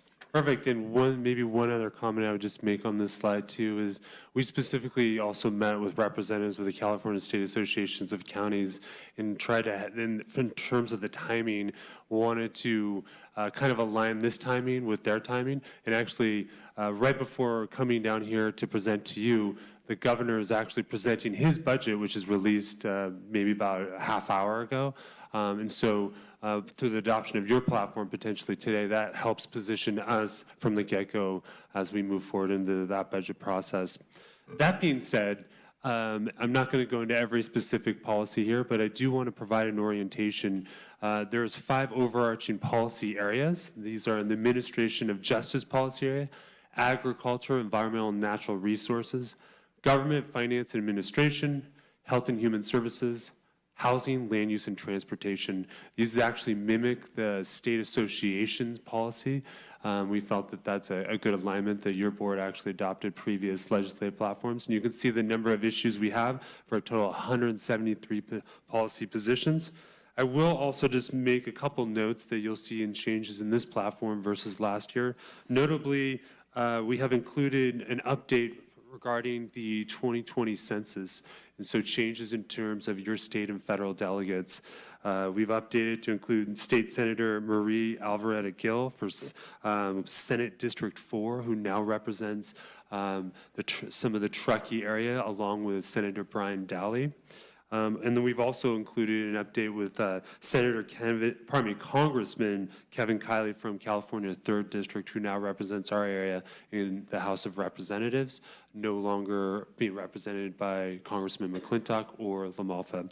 So those are some key changes. You will see in that platform, for example, we do not have included all the updated information for Kevin Kiley's staff in his office. That's because his staff is being set up as we speak, as the House has just elected its own elected leadership, so that's kind of delayed component. So we will be working to get that updated. And then last but not least, I also want to articulate your own contacts are included in there for state and federal delegates, as well as contacts for our association representatives, the county executive office, And I will also note that the county is also members, maintains membership through its department heads for various other specific associations. Those are not included, but I just want to highlight that because your department heads and senior executives are very active, as well as your other elected officials. So I'll kick it back over to Ariel. Okay, and well, thanks, Jeff. We'll wrap it up. So last year, we introduced the executive summary of key legislative positions, and with 173 positions that Jeff mentioned, you can see this can be a useful tool for staff, advocates, and board members to reference in policy advocacy, along with the 2023 projects list summary. So the 2023 key legislative positions represents really an overview of the top legislative positions that reflect the board's priority objectives. And the 23 projects list is a dynamic list of some of our most important projects. I'll note that these projects have been identified by staff, local elected officials, and board members, though it is not an exhaustive list, and it does not substitute the capital improvement project process. You'll note on the projects that they're identified also with respect to their development phase. So the concept ideas are a light bulb, those in planning are identified with a pencil, and those that are shovel-ready are the shovel. Again, we recognize that there may be updates to these projects, particularly following the board workshop, and we'll update this tool to support staff and advocates to further next steps in planning, advocacy, and funding. So with that, I want to thank you for your time today, and in closing, we respectfully recommend adoption of the Nevada County 2023 legislative platform, and we welcome any questions. Thank you, Ariel. Thank you, Jeffrey. Well done. Supervisor Hall is our CSAC representative and NACO representative. Would you like to go? Oh, I'm sorry. I was supposed to ask Hardy first, huh? You were going to, but that's for our. Hardy, can you hear me? Yes, I can hear you. But go ahead, Supervisor Okay, Hall. I'm going to go Kick it to off. Supervisor Hall first. Okay, thank you. Thank you. First, I want to commend Jeffrey, Ariel, and all the staff who worked on this for your extensive collaboration with with special districts and with all the different departments. It's really critical that we represent the county as a whole, and so I think that's a great. I know we did that before, but you've really brought this whole effort up a great level. So appreciate that very much. Also, that you've changed the organization of the document so it's clear that we have policy positions versus projects and they're not intermixed. I think this document will be useful for the public, so I just want to highlight the changes and what's helpful about it. I also just want to emphasize what you've already said, that this document is intended to help us on the policy side to move quickly when something comes up so that we don't have to wait for a board meeting and discuss the item. These are items that we all agree we want to support or oppose, depending on what the issue is. So that'll help us provide a speedier response. However, it doesn't stop us from bringing additional items. It just means that those items have to come to the board to make sure that we are in alignment, that the majority of the board is in agreement on what position we take. So I think that's really important to note. And then on the projects list as well. The projects list is a little bit confusing. I think it will be for the public as well, because it doesn't include things that are already in process, sometimes things that we've already applied grants for, and correct me if I'm wrong on any of this, or that maybe our partners like the Fire Safe Council may be applying for grants, may not be reflected in this project list. So I don't know if we can figure out a way to, in the future, to sort of clarify that somehow, because it is, every time I look at them, where's my Deer Creek project? And you all know, it's somewhere, it's on a list, it's on several lists, but it may not be reflected in this list. So I want to make that really clear to the public and to us here that that's taken some conversations to be clear on that. But overall, this is a really excellent effort. I know that other folks, other counties are interested in seeing what we've done and how we've done it. So we're out in front of the pack on this one again. And I don't have any questions, just a great big thank you for putting this together and doing such a fine job. Thank you, Supervisor. Supervisor Bullock, would you like to go? Yes, thank you. Great job, first of all. It's very well organized, and I've seen, even in my short tenure, seen a lot of progress in the Wedge platform and how it's presented, and the transparency and the amount of information that goes into it. It's quite impressive. I'd also like to kind of mention that, if I remember correctly, we've kind of integrated the cities and towns over the course of the last few years and married our legislative support staff contracts and other efforts with them, which I think is a great way to move in local government together. And it doesn't mean that we're aligned on every element or every project or priority. And then obviously Measure B was a great example of that. But I do really appreciate working with the cities and towns to integrate that information. I think it's critical in sharing in the heavy lifting. I would like to thank everybody on the board who's involved in RCRC and CSAC, because as a new member to the board, when I attend those meetings, it's obvious that Nevada County has a very firm and historical presence in those organizations, and it makes a huge difference when it comes to meeting the needs of our constituency. And it's obvious when you talk to some of our state and federal elected representatives that they're familiar with where we sit in those organizations, and it's because those ties have been made. And so I look forward to contributing to that over time as well. And then I'd like to reach out and thank staff again for the Sustainability Summit, and also the support of getting the Megan Dolly visit and other elected representatives to our county and sharing in that. I think it was really valuable to highlight some of the issues on our Ledge platform, and we've had some direct, some pretty direct wins from those relationships, and we're looking forward to doing that again in the first and second quarter of 2023. I did have a number of wordsmith type of changes, but I don't think it's really worth going into here. I'll just send staff a list of those. And then one quick question about the process. Chair Schofield, I think this, and staff as well, is this going to return back to us in final draft format for the workshop? Jeffrey? Yeah, so we're hoping, should your board choose to go ahead and adopt it today, and that was one of the components that we wanted to ensure that you had this available for you for your workshop. Following the workshop, we would bring forward an amendment with any updates to platforms, of course, with your board priority objectives. And I would recommend if there's any kind of language changes, we can look at it and bring it up at that time. So that would be kind of my recommendation, if that meets the board's satisfaction. Bertie? Yeah, great. I'll send them to staff, and then we can provide them to the other board members if we think that it's material enough to make that change. If not, look forward to it, seeing it again at the workshop. And thanks again, great work. Thank you, Artie. Supervisor Hook? Oh, no, thank you, staff. This is, it's such a collaborative effort, right, to really make this all to come together. And last year we got to watch it in action. There's many times a letter had to go out in the middle, within a day or two that fit in this. And those are the crucial times that this makes it all work for us, right?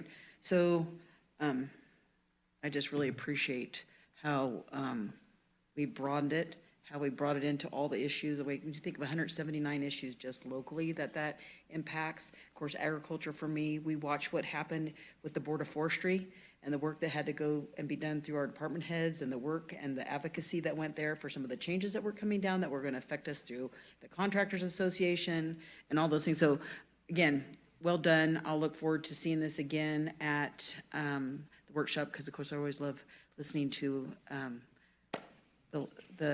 our folks that'll be there from Washington and from Sacramento that really give us an overview of what's happening right down there on the floors of the government. So thank you very much. Thank you, Sue. Supervisor Swarthout? So thank you to staff for putting together such a comprehensive report. This is all very new to me. So at the city, we did not have legislative lobbyists and people who did this work. So I'm very appreciative to the collaborative approach that you're taking, working with the cities and the town. I think that that's really important, because their issues are our issues and our issues are their issues. So I think it's great that we're working together. Just a point of clarification, though, I appreciate the shout out about the League of Cities. I actually was not the representative for the league. That would be Mayor Jen Arbuckle, who's done an amazing job and has always been the city's representative. But I did serve on several of their committees and participated in many of their events, so familiar with that process. But thanks for all the hard work that's gone into this. As I move forward in my new role here, I look forward to working with all of you and really appreciate the proactive approach that the county's taken on this. Thank you, Lisa. And I too want to thank everybody involved with this. I like the way it's broken out policy-wise and then defining the projects. And I also know that there's many more projects beyond what is in here. And in fact, I had one listed in here that we actually removed because it was almost too general, that there was too many situations similar to what I had down in the South County. So until we're ready to really make it a priority, we have not put it in here. But I want to also thank those folks that have represented us. Heidi, you've done a great job with CSAC and NACO. And I think a lot of what we're seeing here has to do with your work. Supervisor Miller with RCRC, and I know, Sue, you'll be doing the same thing, and Lisa. Just a great job. And Jeffrey, I want to give you credit too. I mean, I think you've gotten very involved with this legislative program, and I think you are well known at the state level, so thank you for your help too. All right, is there any public comment on this particular item?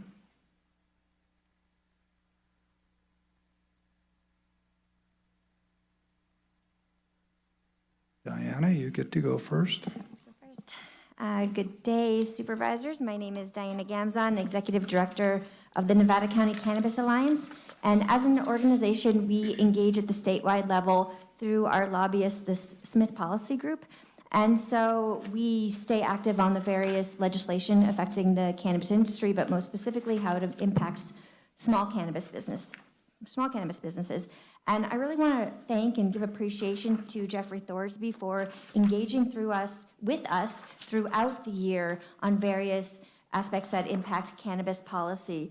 And we've had many conversations, and so I really appreciate the involvement and passion that you have, Jeffrey, and for bringing us into conversations even when we may not be aware of something or just to chat about something. And Supervisor Hall, thank you for serving on the CSAC Cannabis Subcommittee. Your role on this committee brought the unique voice of our small farmers here in our legacy cannabis region to Sacramento. And I'm very grateful. As a result of this, representatives from CSAC came to Nevada County. They've toured CSAC. In addition, we were able to get some very important messages to Nicole Elliott, who heads up the Department of Cannabis Control. So really grateful to your leadership as serving. And we are fully supportive of the cannabis priorities that are on the legislative platform before you today, and we support full adoption. This legislative year, we do anticipate that there will be a number of bills presented to specifically support small farmers in small rural regions. And so we intend to continue to engage with Jeffrey and Ariel on these policies, and then bring them to your board as needed. So thank you so much, and we will continue to stay involved in this ledge platform. Thank you. Thank you, Diana. Calvin? Yeah, thank you. It's good that there is some transparency in regard to this. It's great that there's discussion of these groups that are transparent. But I'd like to request an additional level of transparency. If we could get every group that's involved in providing information, documentation, resources, and data to provide a list of their funding, where they get their funding, and that could be available on a link on the county website, so that we could also have that, not just the RCRC and go to their website and dig for it, but you should know who's funding some of these groups, because they are connected to special interest groups. We all know that. And it's your job as watchdogs, all of us in this room even, to be aware of whether or not these things are destructive to the Constitution, to our limited role as as a government in the county, on the county level, and whether or not we're giving away people's farms through such words as sustainability and the agendas of things like the World Economic Forum and the recent COP27 meeting. We found out that they're now funding trillions of dollars and asking counties and states and governments throughout the world to give up a lot of their money to meet the goals and fund the agendas of the United Nations. And so if there's any influence of the United Nations in this county, it needs to be documented where that money came from or where that goal came from. The word sustainability really didn't appear in our texts until Agenda 2030 and Agenda 21. In 1992, that was the reason why they had that big Earth Summit, and they got together and they decided, 170 countries decided to sign a contract to implement the International Council of Local Environmental Initiatives, which is totally an oxymoron if you think about it. Why would internationalists want to be involved in your county? Well, it's going on. And if you don't know it, you need to know it. You are the watchdogs in our county. This is significant. This has to do with the Delta Smelt shutting down farmers. This has to do with water and trees and farming and every aspect of your life. And if you don't believe me, please look it up. Look up Agenda 2030. And sustainability was mentioned here. Also, Heidi, you mentioned the 30 by 30 program, which is a disguised program in the name of equal employment for women, but it's actually, it actually is to put meters on everything in this world. Thank you. Thank you, Calvin. Thanks for your comments. Is there any other comments on this item? I'd like to just say one other thing while we pointed out Jeffrey. Many of our staff very much involved, state, federal, Ryan, Rachel, Phoebe, many. In fact, we even lose them to the state when they become so good, like Jeff with cannabis, you know, boy. Anyways, thank you to everybody. Any other comments from the board? I would entertain a motion that we accept this. So moved. Motion Supervisor Hall. I'll second. Seconded Supervisor Swarthout. Roll call, please. Yes, District 4. Yes. District 3. Yes. District 1. Yes. District 5. Yes. And District 2. Yes. All right, let's see where we are. Thank you so much.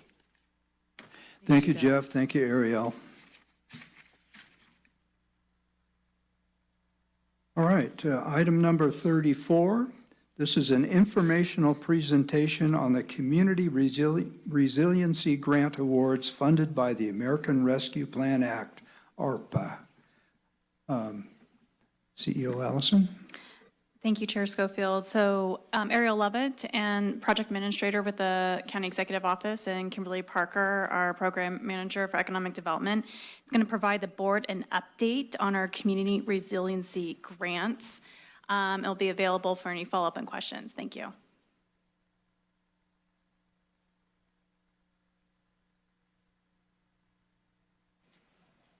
Ariel? Good morning again. I'm Ariel Lovett and serving as the project administrator for the CEO's office, and presenting with me is Kimberly Parker, your Economic Development Program Manager. And we are so glad today to be bringing you an informational presentation offering an update on the Community Resiliency Grants Program, as just about a year ago, in January 22, you approved the majority of these grant agreements. We have with us a few grantees as well to share highlights today, and I'll introduce them momentarily. Today's presentation will include a brief background on the program and expenditures, a summary of progress and grant completions, and highlights of the impacts this grant funding has had on our community. And as you were speaking this morning again, Supervisor Hook, I really feel like this resonates with this theme of the heart, and in many ways these organizations represent the heart of our community. This photo is of an organization, Synergia, that I'll speak to a little bit later in this presentation. So these grants, as a reminder, are funded through the Nevada County's American Rescue Plan Act, or ARPA, allocation in alignment with the expenditure requirements to respond to the public health emergency and address its negative economic effects. And as a reminder, all information and board actions taken are available on the county website listed on this slide. In April 2021, your board allocated $5.8 million of the Nevada County ARPA allocation for community and economic resiliency. And today we're discussing the first line of this graph, the community resiliency grants, in which the board invested $2 million of ARPA funding directly into Nevada County nonprofits, businesses, and special districts. Nevada County's Community Resiliency Grants program funds programs and projects that respond to the negative economic impacts of the COVID-19 pandemic and are designed to increase resiliency, support recovery, and provide relief. And I should mention, all the photos are included in this slide are from grantees. This one is from the Kid Zone. While this program was initially staffed by the CEO's office, it furthers your Economic Development Board priority, supporting the economic vitality of our community. And as such, the program is being transitioned to the county's Economic Development Office established this year. And with that, I'd like to pass it over to Kimberly Parker, your Economic Development Program Manager. Thank you, Ariel, and good morning. Thank you. Thank you, Ariel, and good morning, board members. The grants were awarded to eligible entities, which included nonprofits, businesses, and special purpose districts. This program was executed in 2 funding rounds. Each individual grant agreement was brought back to your board for approval beginning in January of 2022, and the last grant award agreement was approved this morning. A total of 34 grants were awarded within the 2 funding rounds. 9 of these were fully completed and others are near completion. 25 are still in progress and all grantees are in compliance. Nearly 3/4 of the funding has been expended. Just so you know, this is a photo of the Women's School at Sierra Friends Center. This slide is an overview of the 34 grants awarded in 6 specific sectors. Those in bold have been completed.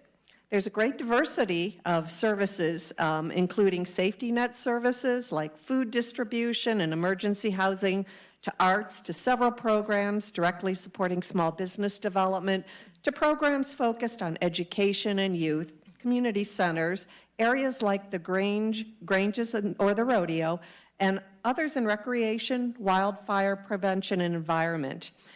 You can also see a broad geographic distribution and representation from Truckee to Penn Valley to South County, Nevada City, Grass Valley, and throughout the region. Before we provide more progress reports, we have invited a couple of our guests and our grantees who have completed projects to share quick highlights today. I'd like at this time to introduce Phil Alonso, Executive Director of Interfaith Food Ministry. Hi, Phil. Hello, Mr. Chair, Supervisors, and thank you, Kimberly and Ariel and the County Executive's Office for this grant opportunity. My name is Phil Alonso, Executive Director, Interfaith Food Ministry. Our mission is to feed the hungry and reduce food insecurity. These local provided grants are crucial to our success. COVID taught us that we have to diversify our funding streams, and for us to be able to leverage these types of grant opportunities, and in our case, spend that directly on food, benefiting our community, was a huge, huge impact, and it multiplied a lot further than just the $25,000 that we received, which was part of the purpose of the grant. And so we were a really great fit for this, and it was a huge impact. So just a few examples for you here that we saw coming out of this. We did half of the funds to local sources, and that includes mainly farms, but also some other local food producers. And that, of course, has its own economic multiplier effect and economic development effect. And that's really important to us because we know that some of our farmers have to come to us for assistance for food on certain times of the year with the seasonal nature of their jobs and their revenue sources. And so it's just really important for us to be able to support them. And then the non-perishable foods, that's where we have our buying power. So us as an organization, we can leverage actually Placer Food Bank out of Roseville, which is the Feeding America Food Bank over Nevada, Placer, and El Dorado County. So that's why we can leverage them. And so we can buy a canned good, fruit or vegetable soup for 20 cents when we buy it by the pallet. And we also leverage, of course, a lot of local food donations. The Food Bank of Nevada County, we don't have to pay for the food that they give us, so that's great. And then many of our local farms and growers also donate to us. And so the need in our community, I think everyone is quite aware over the last 2 years, has grown. But we're really on the front lines. We're sort of a good litmus test for what's happening, because in 2020, our numbers shot straight up just like we saw around the country. 2021, it sort of went down a little bit with a lot of the extra benefits that people were getting and so forth. 2022, we're right back up, and it hasn't stopped. The whole year has been continually increasing month after month, the number of people that we're seeing and that we're trying to feed. And so we can't do that without this type of funding. We can't do that without our amazing volunteers that this community provides. And so, you know, it's just, one stat I wanted to give you, a full 50% increase from 2021 is what we saw to 2022 as far as number of families and number of people coming through to get our free supplemental food. And let's see, one last couple things. Here, I get to hear amazing stories of resilience from our clients. I hear quotes like, having a full refrigerator and a food cabinet makes me feel like a better mom. I've heard that from people. I've heard things like, we have 2 working parents in our household, and we have 3 kids in school. We still can't afford all of our monthly bills now that gas and prices and food prices and all these things that affect people's monthly bills have increased. And so we've got people that have never had to ask for help in their lives, and they're coming to us to ask for that help. And we're there for them, and we can't be there for them without these types of funding sources becoming available to us, and the will of this community to take care of each other and to take care of our own, and neighbor helping neighbor, and the county helping its nonprofits. And so can't thank you all enough, and invite everyone to come down 440 Henderson Street. We're right there next to the bowling alley and the Beam Center. Distributions Monday, Wednesday, Friday, 10 to 1.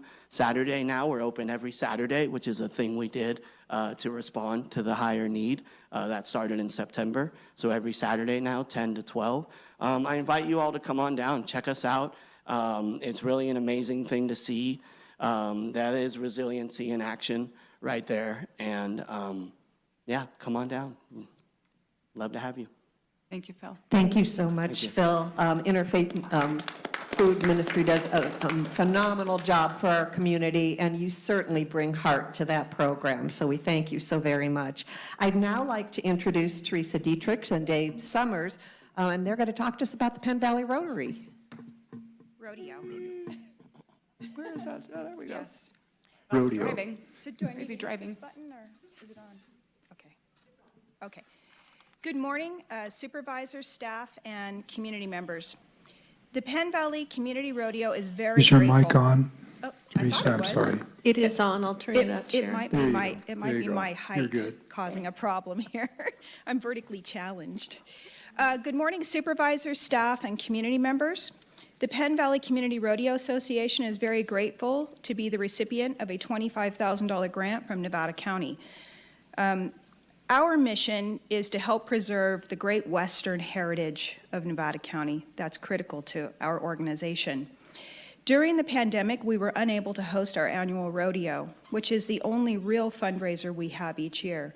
The Penn Valley Rodeo and its parade is the largest event in the rural community of Penn Valley each year, and so it was a huge disappointment to our citizens that we were unable to host our rodeo. Additionally, the Penn Valley Rodeo supports many other nonprofits, including Care Crisis Nursery, Knights of Columbus, the Penn Valley Area Chamber of Commerce, the Penn Valley Little League, the Nevada Union High School Football Boosters, and others. In 2023, we will be hosting our 64th rodeo. So we're here to stay. And next, I would like to introduce our president, Tractor Dave Summers, to tell you what we did with the funds that we are so grateful that you provided for us. Morning, everybody. Morning, everybody. Thank you for having us. I do want to appreciate what you've helped us out with. Just for starters, we rent our grounds from the Penn Valley Rodeo Fire Protection District, which is a staple for their budget.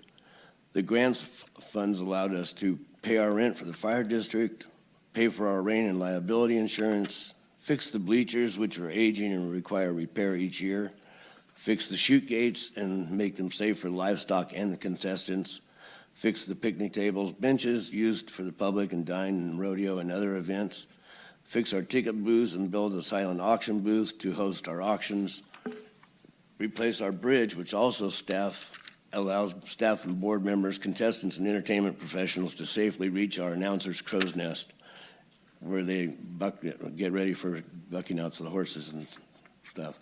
We were able to afford to get a water meter and groom the arena all year and host other events such as horse shows, gymkhanas, dog shows, and etc.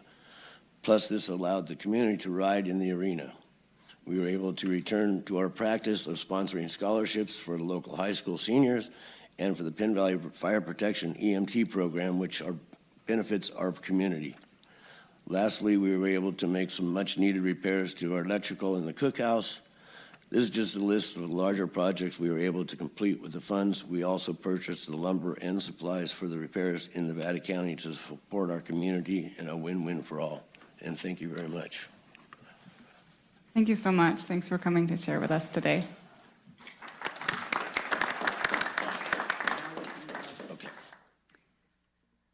So while it would be wonderful to have all the grantees here, we don't have time, so we're going to summarize progress highlights in some of these other sectors, and I just need to caveat this by saying that I won't have time to do all of these incredible programs justice, but I do hope to give a sampling of progress in each sector, and pardon me while I drive backwards for a second.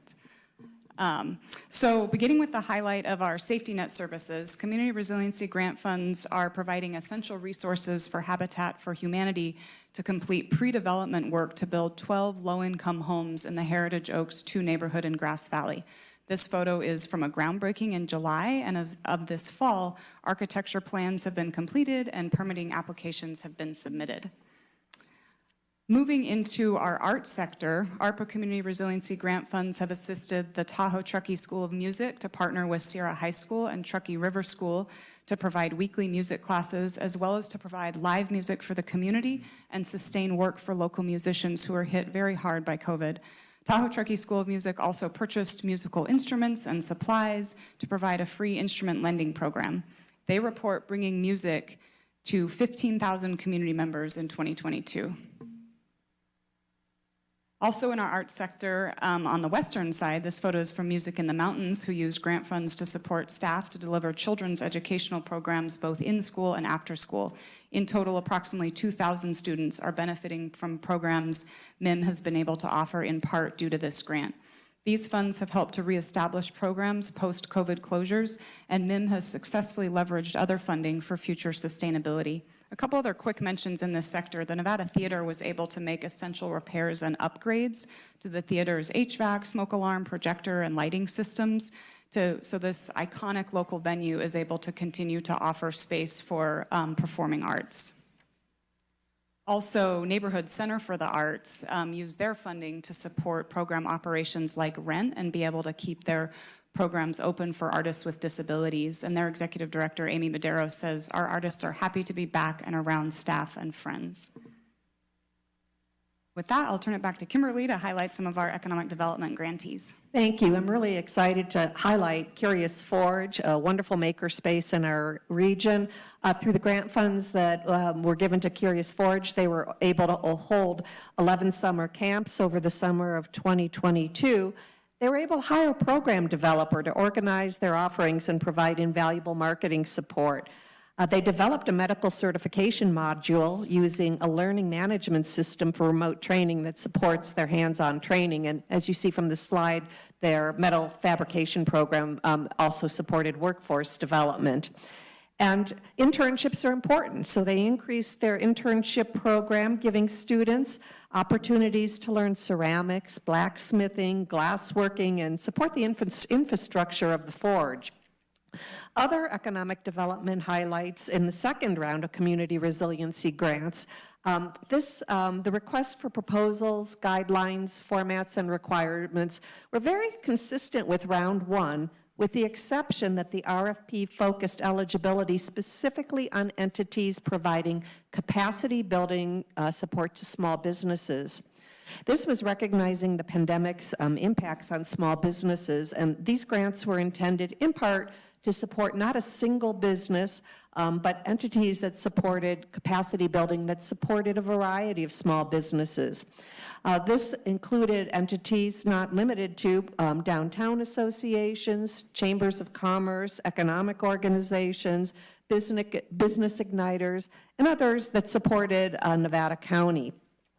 The goal was to support small businesses to sustain, grow, and thrive. Briefly, three highlights, starting with Nevada County Economic Resource Council's Start Now, Start Right program. This involved tracking every fictitious business name as reported to the Nevada County Recorder's Office and providing not only an introductory letter of welcome to all of these businesses, but also an offer of no-cost technical assistance. To date, ERC has engaged with 10 companies that responded to that introductory letter. Sierra Commons funding is still in its early stage of work. Its Startup Accelerator will support high-tech innovators in Nevada County with a goal of launching 2 to 3 scalable companies by the end of 2024. Support includes outreach, networking events, cultivating an investor networks, and providing space for technology-based startups. Then on the 2 events on the Thursday night markets and the Grass Valley Brewfest fell into the first month of funding for the Grass Valley Downtown Association. These events are designed to draw in locals and visitors to the downtown areas, but also was designed to find creative ways to support not only the businesses within that region, but also businesses outside that immediate area. Tony Puza of Diego's Chilean Restaurant reached out at one point to inquire about being a food vendor at Cornish Christmas event. The Grass Valley Downtown Association staff worked with Tony, confirming what he would need, booth and equipment, helped fine-tune the menu, liaison Tony with Nevada County Environmental Health on the temporary food permit. And the success of that launch went beyond his expectations and gave him an ability to participate. Then, on the eastern side of the county, in 2022, the Truckee Thursday 8-week Summer Street vendor participation rate was the highest they have ever seen, with a total of 190 vendors compared with 150 the previous year that participated accumulatively over 1,000 times. And this included everything from artisan food, commercial business, professional services, nonprofits, government agencies, and special districts. Over 60,000 people attended the 8-week series. 80% were part-time residents or full-time residents from Truckee, Lake Tahoe area, and 20% were visitors from outside the area.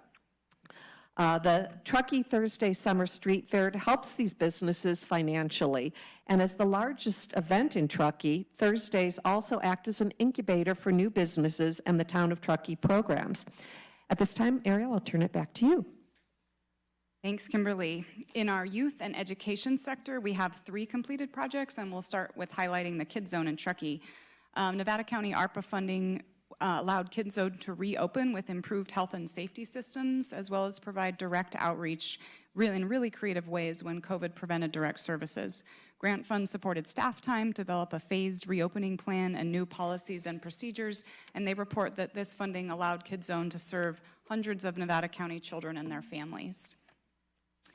Another highlight, actually out on the San Juan Ridge, Synergia Learning Center also completed their grant using funds for operation that allowed them to reopen their ropes course. This not only provides enriching outdoor experiences to local youth, but also draws schools and businesses from out of the area, supporting economic development as visitors stay, shop, and dine.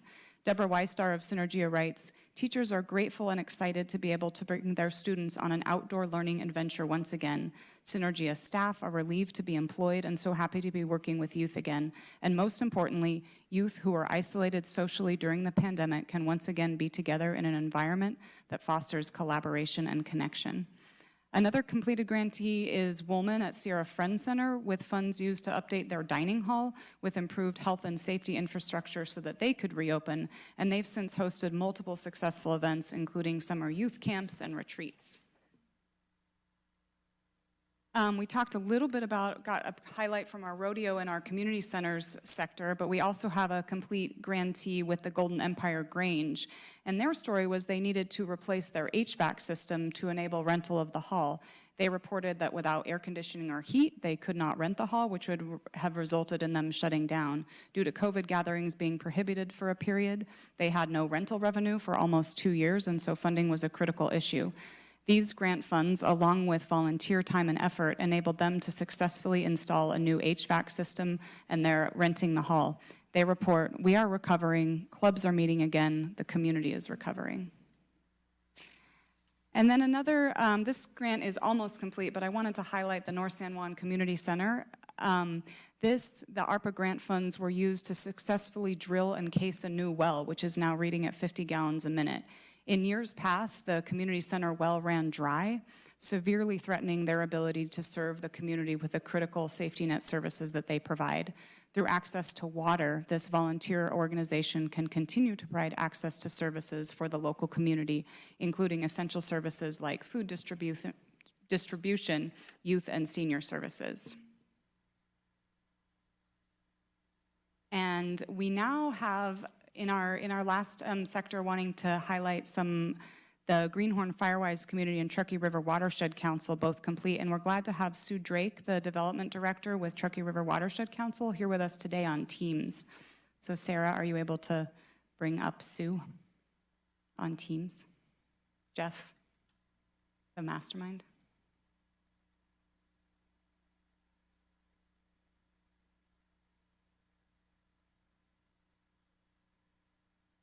Thanks for being with us today, Sue. You're on. Thanks for having me. And thank you to Nevada County and all the decision makers for these grants. We just wanted to say thank you very much for a $20,000 grant. The grant has helped us increase resiliency, support recovery, and provide relief in order to continue carrying out our mission in the community. Our mission is to bring the community together to enhance, restore, and protect the Truckee River watershed. In particular, it's allowed us to move restoration projects through our development phase, and specifically for partner and stakeholder coordination. Each project has a group of partner agencies, and we are continuously holding partner meetings and at project milestones for field data review, design review, and design finalizations. And a few project highlights we have are the Prosser Basin Watershed Assessment. We have coordination ongoing with multiple landowners like the Tahoe Donner Association, Truckee Donner Land Trust, and the U.S. Forest Service to conduct an analysis of existing conditions in the watershed, opportunities for restoration, management, and protection opportunities. We also have the Truckee River Wildlife Area, we call the BOCA site, and in coordination with our partners at the California Department of Fish and Wildlife, we've completed 100% design and now have the ability to start our implementation in 2023 this summer, having leveraged that amount of money to bring in $1.2 million in state grant funding for implementation. And so I'd really like to highlight and thank you for helping us with the project development phases, as it really helps to leverage the state and federal grants. An average project can cost approximately $250,000 to get through our design phase. And then once we complete our design phase, we're eligible to apply for state and federal grants for 5 to 10 times the amount. So our project implementation on average can cost anywhere between $1 and $3 million on the ground for implementation. So this grant really helps us achieve that in multiple projects and push those through our design phase. We also have projects coming up in forest health. We're continuing with early stages of partnership coordination with multiple landowners across 50,000 acres for mitigating the effects of wildfires in our region. And we've secured funding and are moving 7,500 acres into the design phase to be implemented in the next 5 years. Again, grants like this one from Nevada County help us move more projects through the development phase and provide leverage 5 to 10 times the amount for implementation. And the Truckee River Watershed Council in particular can be of service to our community, our residents and our businesses by benefiting from the restoration and revitalization of our watershed. Some benefits of these projects as they are implemented include wider distribution of recreation, wildlife connectivity, ecosystem resilience, and increased regional capacity to adapt to drought, fire, and flood. And all of this while also contributing to the local economy through employing staff, technical consultants, and contractors that help us get the work done with our partners. So thank you very much. We really appreciate the contribution and your support. Thanks so much, Sue. And I think that Truckee River Watershed really exemplifies what so many of these grantees have done, though, which is to leverage significant other funding that they're able to bring in with this county investment. So, Jeff, if you can pop it back to the slideshow, we'll wrap up. The other grantee completed in this sector is the Greenhorn Fire-Eyes community, and we heard, last month from Diane Marshall about the purchase and installation of water tanks for fire suppression. I also just want to highlight the final grant that was approved this morning on the consent was the Bear River Park and Recreation, which will use grant funds to replace their turf field this month. This field, which serves youth and adult athletes community-wide, has been in urgent need of replacement, and they also have leveraged significant other funding. And so this investment will enable year-round recreation programming that supports health, safety, and joy. So I want to conclude by acknowledging the work of these organizations. Not only did these local organizations, staff, and volunteers work hard to stay resilient, to recover and rebuild during and following the COVID-19 crisis, but they have also, in all cases, leveraged significant match toward these grants, both in the form of financial match as well as volunteer time. Many of the organizations are all volunteer organizations. I also want to thank Leslie with Sierra Business Council for her help in administering this program, as well as Shawneen Deshane in our office, coordinating reporting and compliance with our grantees. And thank you. And for those that may not know how ARPA funding works, grantees are required to report on a quarterly basis. And we want to remind folks that all reports are available online at the Nevada County's American Rescue Plan Act page, along with other information on the county's ARPA expenditures. And as we close, we understand this direct investment in our community's nonprofits, businesses, and special districts was an intentional and unique decision by this board.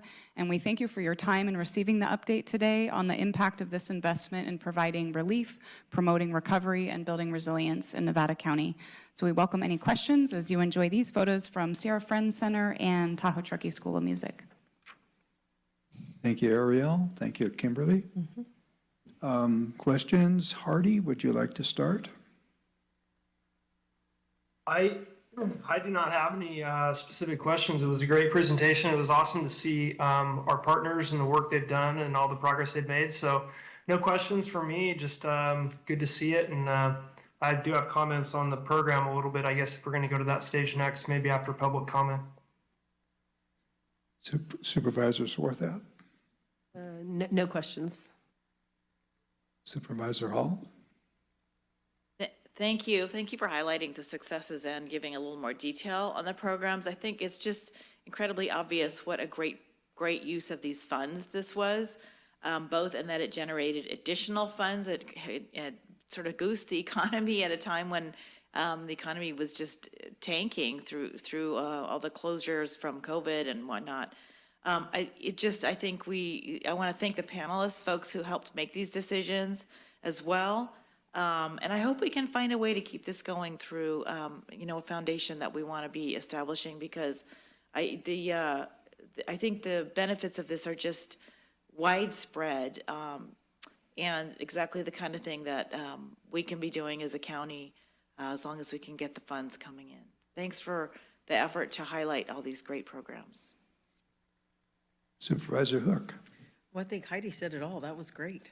Again, I know, I think it's wonderful. Thank you for bringing the presentation. I think it's fun for the public to actually get to really see some of the activities that are happening. And I gotta say, I've gone to some of them, and it's really heartwarming. The new building out at Woolman, lovely. Lovely. It allows them to have more people coming in and out. Really, it was really a benefit to that. It hosts so many kids from all over. So really good. I just loved it. Thank you so much. Appreciate the project in South County, too. That field does mean a lot to them. We'll go to the public. Are there any public comments on this one? Just come up to the microphone. Hi. Give me your name, and you have 3 minutes. Is it on? Oh, there we go. Yes. My name is Jenny Darlington Person, and I am the Executive Director of Music in the Mountains. And on behalf of our arts and culture agencies and organizations in Nevada County, I just want to thank the Board of Supervisors, the County of Nevada, and as well as our federal partners for making this ARPA money available, and this board for prioritizing our nonprofits, and especially our arts and culture nonprofits. Shakespeare said that music is the food of love, and I think Shakespeare was talking about romantic love, but I was here the other day for the swearing in, and it was talked about this year being the year of heart. I think that arts and culture and music are the food of all types of love, because art has the power, despite our differences, and I'm paraphrasing our president at the moment, to bring us together and to provide uniquely human experiences. You know, I had the benefit of growing up in this community, and from, I don't know, from third grade on, I had choir, I had band, I had all the arts. And I know that watching my children go through our community schools, they didn't have nearly as many opportunities as I had. And so part of our goal at Music in the Mountains is to bring those music opportunities back to our schools. And with this money, we have been able to do that, and we've been able to leverage over $150,000 to keep those programs sustainable. So thank you very much. Thank you, Danny.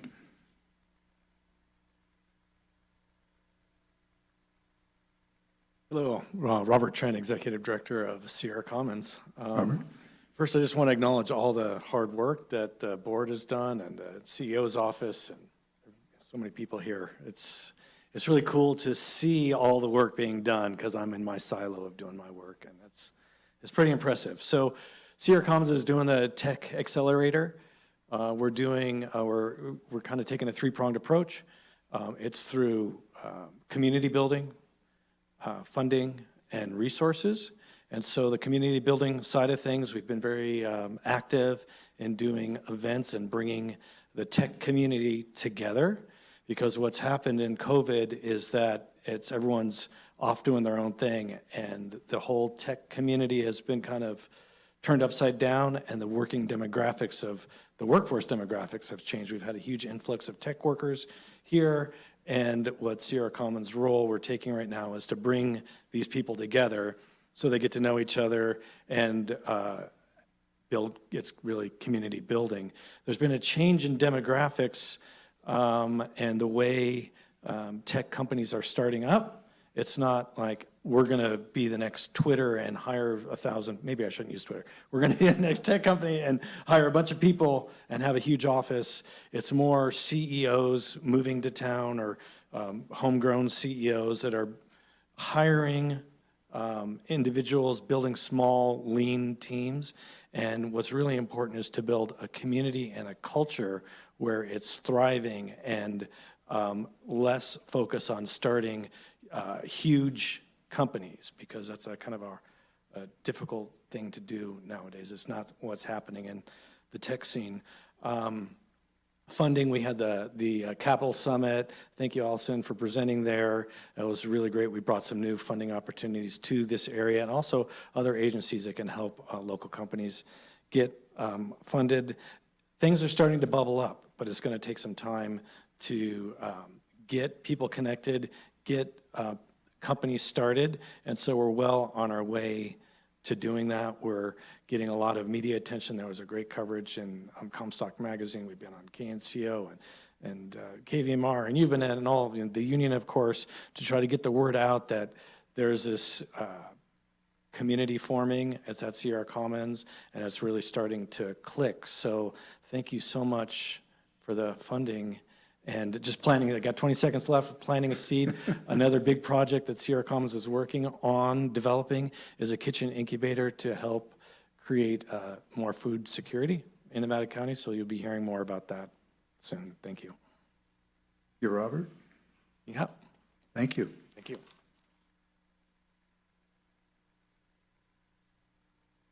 Kelvin?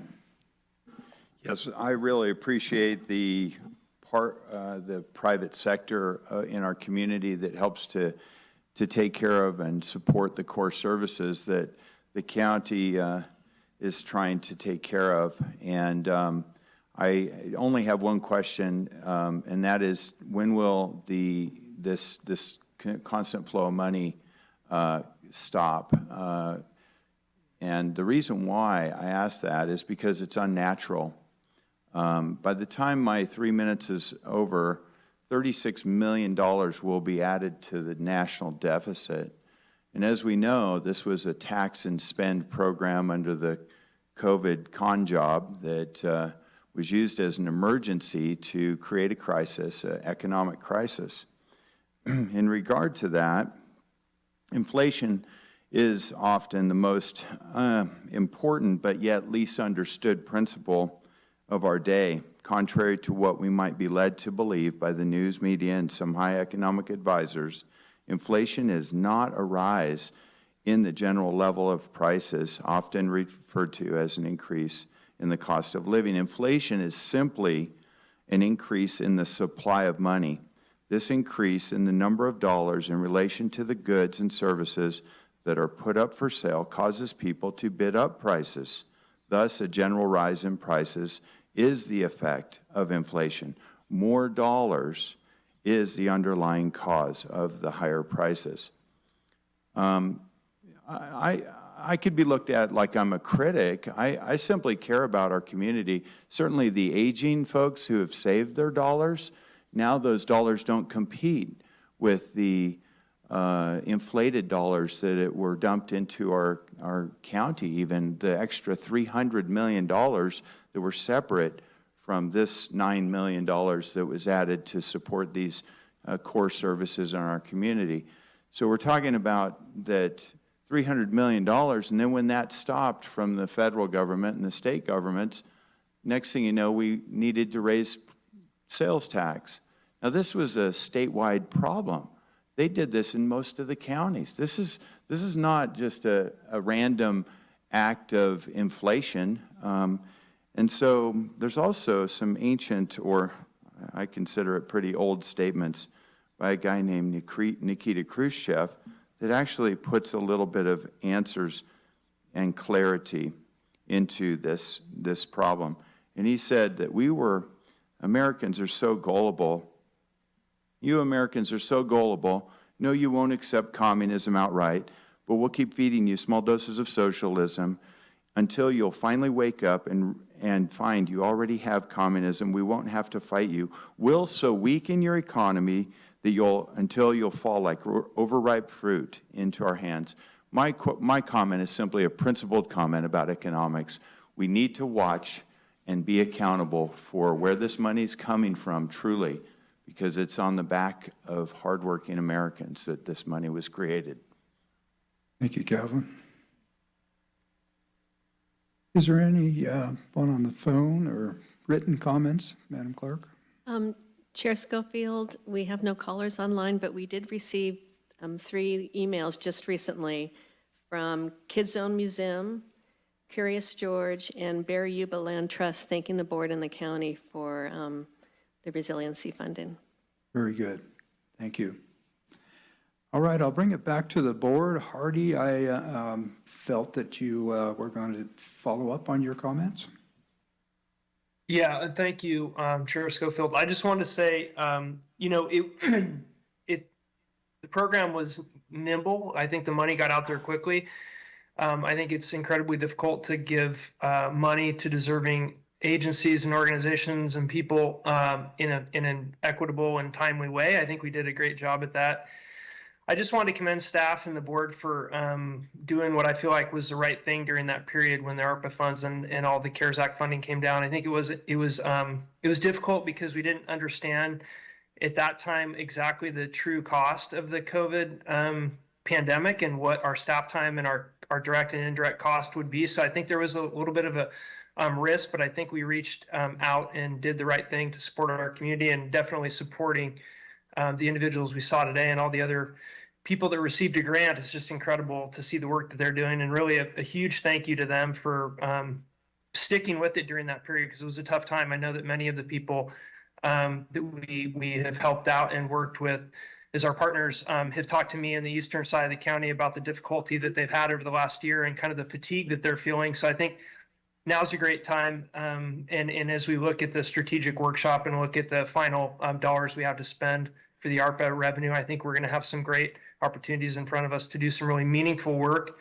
And thank you again to senior staff for making the program work and being nimble and quick and responsive. That's good government. That's good local government. And it's just, it's awesome to see that. So I just want to pass that along. Thank you, Artie. Board members, any other comments? Heidi? I just want to say one thing. One thing that we can do as a community, though, is just go out and support these nonprofits and the folks that work in our community. Go out, go to Center of the Arts, go out to Woolman and check it out. See what Kids Zones is doing. Come and have an amazing brunch at North San Juan Community Center. It's fabulous. You will think, wow, this is at a little community center. They're serving this kind of food, right? So, and come to Penn Valley Rodeo. It's one of the funnest events, and you're going to come to and see a parade in the middle of, a little downtown Penn Valley. So these people have passion and love for our community. So as a community, let's give them that passion and love back and come and support what's going on all around. And thank you all for the work that was done on this and the people that donate your time. I just love the interfaith funeral ministry. Let's go put in some hours down there. Let's help bring all of our community together and keep doing things and really support what we put here and make it continue to grow. So thank you. A great presentation. Thank you, Sue. Lisa? So I echo all of what Sue just said, but I was not part of this board that made the decisions to support all of these organizations in the community, but I just want to say that I wholeheartedly supported, as an audience member and a community member, the work that has been done here. COVID changed everything for many of our businesses, our nonprofits, our arts organization. And as a person has been very intimately involved with some of the organizations that the county has funded over the last few years, I'm very appreciative that we were able to allow those businesses and those nonprofits to continue serving in our community. And as Sue said, please, support our local businesses, because they help support the nonprofits. And it's just, like I said, it's changed everything. It's changed how we recreate. It's changed how we shop. It's changed how we do entertainment. And as we get into this new normal after COVID, I just, can't say how much I appreciate the work that's been done here. And hopefully I'll be able to continue to support it as well. Thank you, Lisa. All right, so at this time, I would entertain a motion, and this is a voice vote, so may I hear a motion? So moved. Second. Supervisor Hall, second. It's Supervisor Swarthout. All those in favor? Aye. Aye. All right. Opposed? Motion carried unanimously. Thank you, Board. And with that, how is everybody doing? Would you like a few minutes before we go to our next item? Yes, okay. How many? Just a few, okay. We'll take a few-minute break, okay?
I think we've had our few minutes, so if we can wrap up our conversations and we'll come back into the agenda.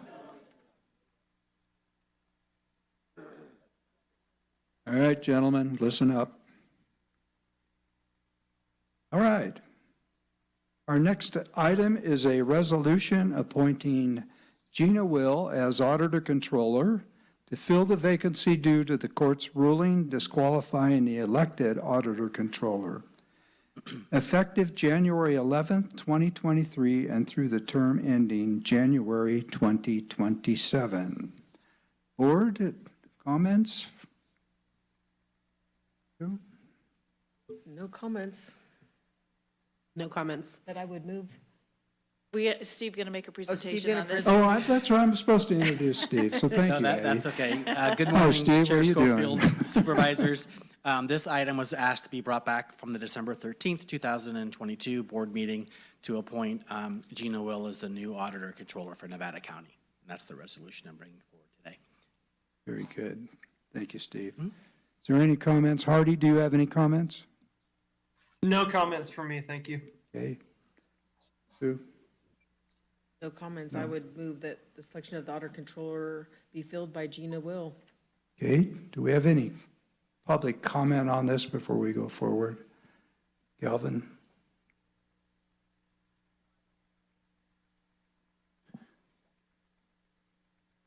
There we go. I don't have any skin in this game of elections. I believe, though, that it's important that it be recognized that the constituents, each of your constituents, voted for somebody else under the assumption that that person was qualified. Fair enough, right? So I would just put a caution out there that it would probably be in the best interest to represent those constituents not as overtaking the election process by extending this temporary position to be out 4 years. I believe 2 years would be a reasonable amount. I'm just speaking from my perspective, that there will be an election, a general election in 2 years. And if the citizens get upset that this was just as if you acted like the body that elected this person, it's not personal. It's not a personal complaint on my behalf at all. It's just simply that what would your constituents who voted for somebody else under the assumption that that Rob Tribble was qualified, what would they think if they get upset that you chose to kind of overtake 2 more years of the election process? So I just invite you to consider that a 2-year appointment is probably more reasonable than certainly a 4-year term, just for the fact that a regular election will occur. And so I would suggest that you amend that. That's what I would suggest on behalf of what I think are the constituents and the majority of voters in this county. Thank you. Thank you, Calvin. Any further comments? I think that was discussed at the last meeting, but Chair Schofield, if I could, Yes. The appointment is for the full term as mandated by law, so there isn't a choice to do a 2-year term. very good. Madam Clerk, is there anyone online? Or? Yeah, there's no callers, Chair, and I received no emails on this. Very good. We will bring this back. I have a motion from Supervisor Hook. Do I have a second? I'll second that. Second, Supervisor Hall. Madam Clerk, roll call, please. Yes, District 4. Yes. District 3. Yes. District 1. Yes. District 5. Yes. And District 2. Yes. Very good. Congratulations, Gina. And at this point, I'd like to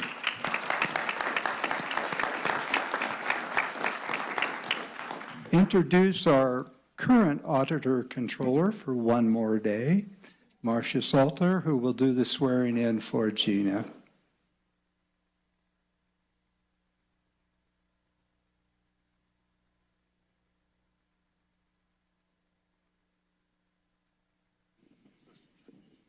Thank you.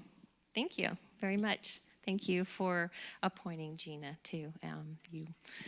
She's very deserving, and she worked hard to make a point of the importance of meeting the qualifications of the office, and I know you all saw that, and for the constituents, I know they understand that that is this is a very important role, and those qualifications mean a lot, not just to the County of Nevada, but to all the California counties and their auditor controllers in their positions.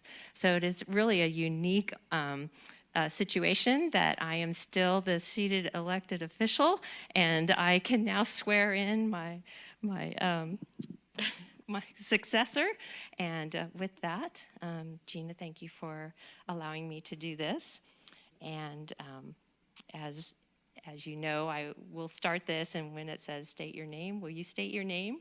Yes. Okay, and then I'll read the rest of this, and at the end, you just accept and say I do.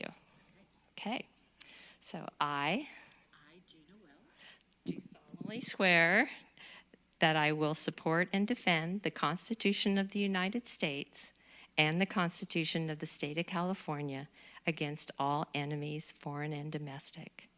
That I will bear true faith and allegiance to the Constitution of the United States and the Constitution of the State of California.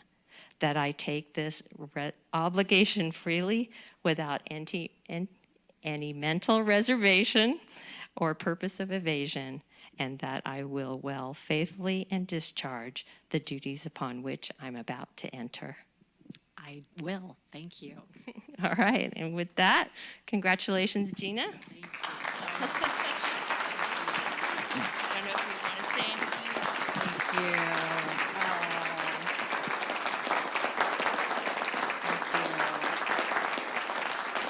Thank you. Thank you. Thank you so much. I am just so grateful and appreciative to the board for this opportunity to serve. I'm so grateful to all of the many members and wonderful community members that I've met along this journey to get to this point. Very grateful for that. I'm very grateful to my family, and especially my husband, Randy, who has been just my top supporter through this whole process. So thank you very much. To our amazing auditor controller team, the men and women that I have the fortune to work with every day, that I just am inspired by your integrity, your commitment, your dedication to public service.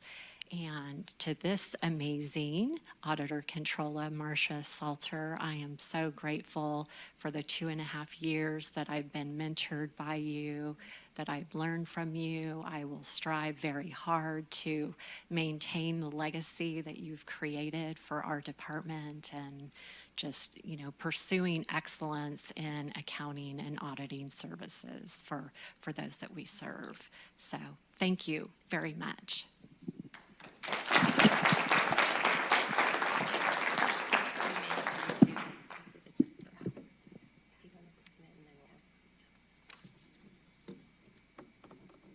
You always have to do the paperwork.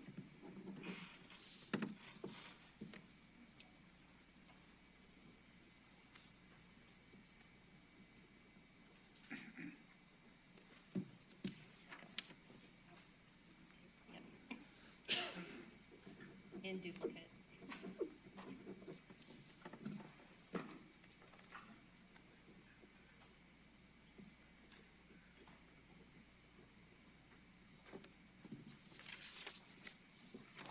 Thank you. Okay. Congratulations, Gina, and Marcia, again, thank you for your service to the county over the years.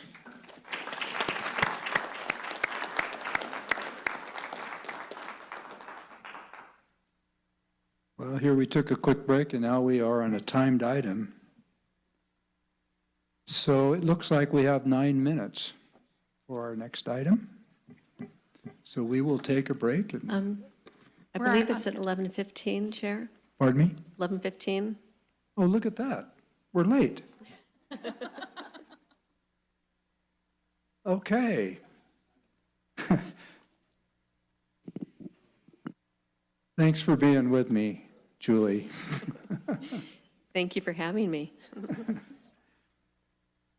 All right, so at this time, we have a presentation from the, I'll be introducing Tricia for a presentation on the Truckee Chamber of Commerce and their current activities. Tricia, please. Thank you, Chair Schofield. So it's my pleasure to introduce this item today, and we have Jessica Penman with us virtually.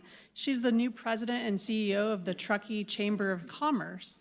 So Jessica, your presentation's up online, and let me know when I can advance the slides. All right, thank you. Can everyone hear me okay? Yes. Okay, great. Good morning. I'm so sorry that I'm not able to be there in person, but I did just get word that 80's closed, so I'm glad I didn't try to make it down there. My name's Jessica Penman. I am the new president and CEO of the Truckee Chamber of Commerce, and I'm here today to present our new strategic direction and a little bit of an update about what we're doing up here in Truckee. Next slide. So briefly, who the Truckee Chamber of Commerce is. We provide a host of benefits and programs designated to assist and promote members. We're the hub of the business community, keeping members informed, educated, and connected. Businesses that join are supporting a vital organization and professional staff that are actively involved in the community, working on behalf of members to enhance and improve the community and business climate.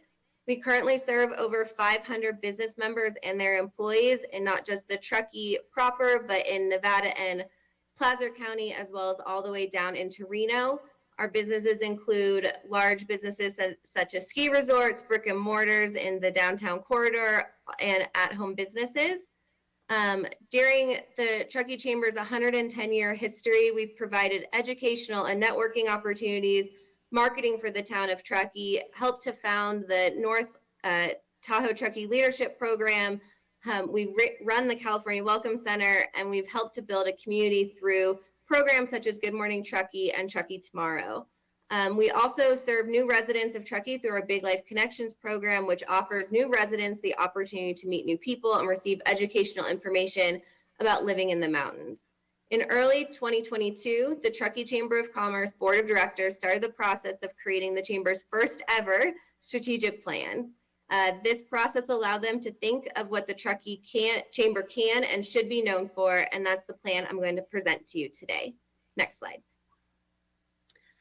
So first, a little bit about me. Like I said, I am the new president and CEO of the Truckee Chamber. I started in October of 2022, so just hit my 90 days with the organization. Before this, I was at the Yountville Chamber of Commerce in Napa County for the last 5.5 years as our Director of Community Relations, where I helped to bring the Yountville Chamber from a sleepy little chamber to one of the top recognized chambers in the region. I bring with me a love for Truckee and a fresh eyes to this community that's facing growing pains like a lot of our mountain communities. When I saw this position come up in May of last year, I knew I had to go for it. My family's had a home in Truckee for over 25 years, and I love it up here and have been very excited to make it my permanent home. I love the work that chambers do, and I'm excited to be here and able to help the Truckee Chamber move forward. We are at the intersection of community and business and perfectly positioned to help move our community forward. So my first task when I started was to finalize and implement our new strategic direction for the Truckee Chamber. Next slide. So like I said, this is our first strategic plan in 11 years, which is exciting. It really is allowing us to move forward and really create a new identity for the Truckee Chamber of Commerce. The plan was approved by our Board of Directors on November 17th, and this is our first public meeting to discuss what we will be doing moving forward. The 3.5-year plan is, like I said, our first strategic plan, and we're really excited to bring forth 3 new strategic pillars that will guide the work that we do for our members, business, and community. Next slide. So our first pillar is to advocate for business. We are looking to be the voice of business in our community, being the go-to source of data and information related to the business climate in Truckee and Eastern and Western Nevada County. We will have a seat at the table for all policy and business-related measures at the local and county level, And we are going to work to create a regional business voice to ensure Nevada County is business friendly. We are really excited to start working on a way to really understand what our business climate looks like in the county and to move forward with a communication plan to really make sure that all business information is reaching those that need it. Next slide. Our next pillar is to bolster economic prosperity.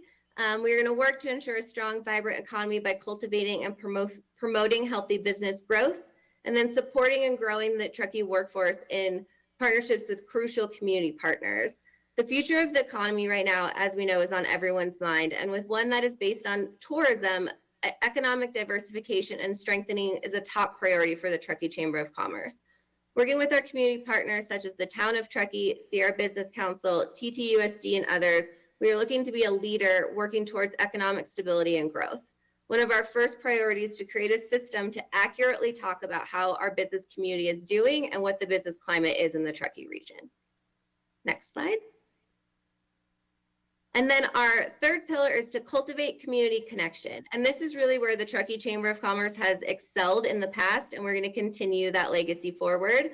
So by continuing to engage, connect, and promote the Truckee community to both residents and visitors, continue popular programming such as Good Morning Truckee, which we did move to the third Tuesday of the month to allow for county and town staff to participate so it doesn't conflict with these meetings. Be a convener of community leaders around important issues facing Truckee, and then we will continue to operate the Truckee Welcome Center and Transit Center as an important touch point for both visitors and residents. We have always been known as a community connector, and we look forward to continuing that tradition and building upon our already existing community partnerships. Next slide.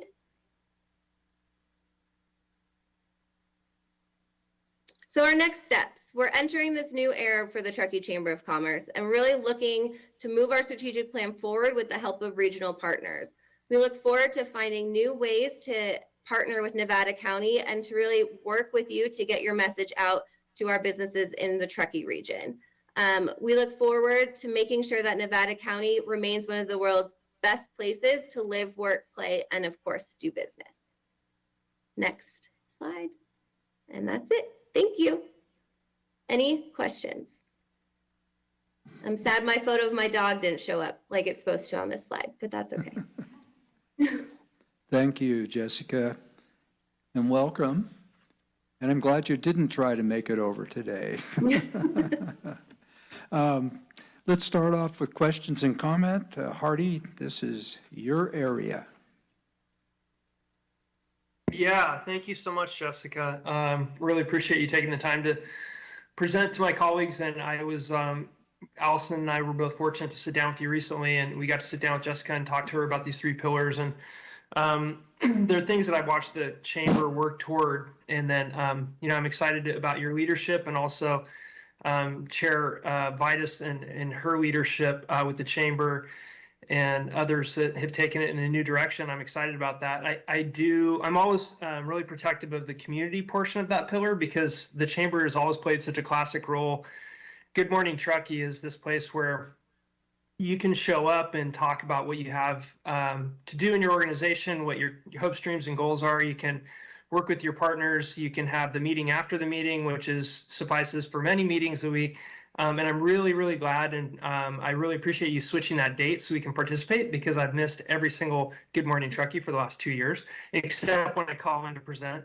And I think that while Eastern County and the Town of Truckee and the Chamber and Downtown Merchants Association are quite vibrant and really resilient, it is a fragile balance in Eastern County, trying to get the proper economic growth, support the local character of the community, have people that are local live there, work there, shop there, and preserve their way of life during these really peak periods. And I know that during the recent weeks, it can be incredibly challenging.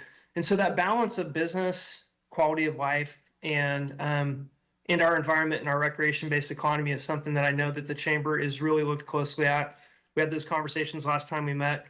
And then also talking with you about our regional opportunities that we face, East and West County, because we do have this really great balance of winter activity in East County and summer activity in both sides of the county, and then we can go back and forth. When we are tired of the snow, we can go down the hill, and when people want to go skiing, they can go up the hill if you can get across 80. But once again, thanks, Jessica. Looking forward to working with you and our other people. And I just want to recognize Chair Schofield as well, because during the COVID pandemic, he and Supervisor Miller spent a tremendous amount of time on the COVID business calls, and I think it had a different name, but I dialed into all of those, and I know for at least a year and a half, they spent a lot of time working with the Chamber of Commerce and others to make sure that that community was taken care of from an economic perspective. So just a shout out to Chair Schofield for that as well, and thanks for presenting today. Thank you, Hardy. Supervisor Swarthout? Great. Well, welcome, Jessica. I, like you, are new to my role up here as a member of the Board of Supervisors, but certainly I'm not new to the idea and the working with chambers of commerce. I had a small business in downtown Grass Valley for many years and was very involved there. So I just have always had great respect and admiration for the Truckee Chamber of Commerce and the collaborative approach that your organization has taken in working with the business community and the other entities that provide similar services up in your community. So when the weather gets better, I'm not a big snow person, but when the weather gets better, I look forward to coming up to Truckee and doing a tour around, hopefully with Supervisor Bullock, and coming by and meeting with you and just to talk about what your future plans are. Yountville is one of my favorite places in the Napa Valley. So when I saw your resume online, looking through the Truckee Chamber of Commerce, I was like, wow, they hit it out of the park getting somebody from Yountville. Just a couple observations I had when I was perusing through your website this week. The two things that I did not see on there, which I'm not a member, so I wasn't able to sign in, so they might be available, is who your board of directors are. I was able to find it through an article in the newspaper.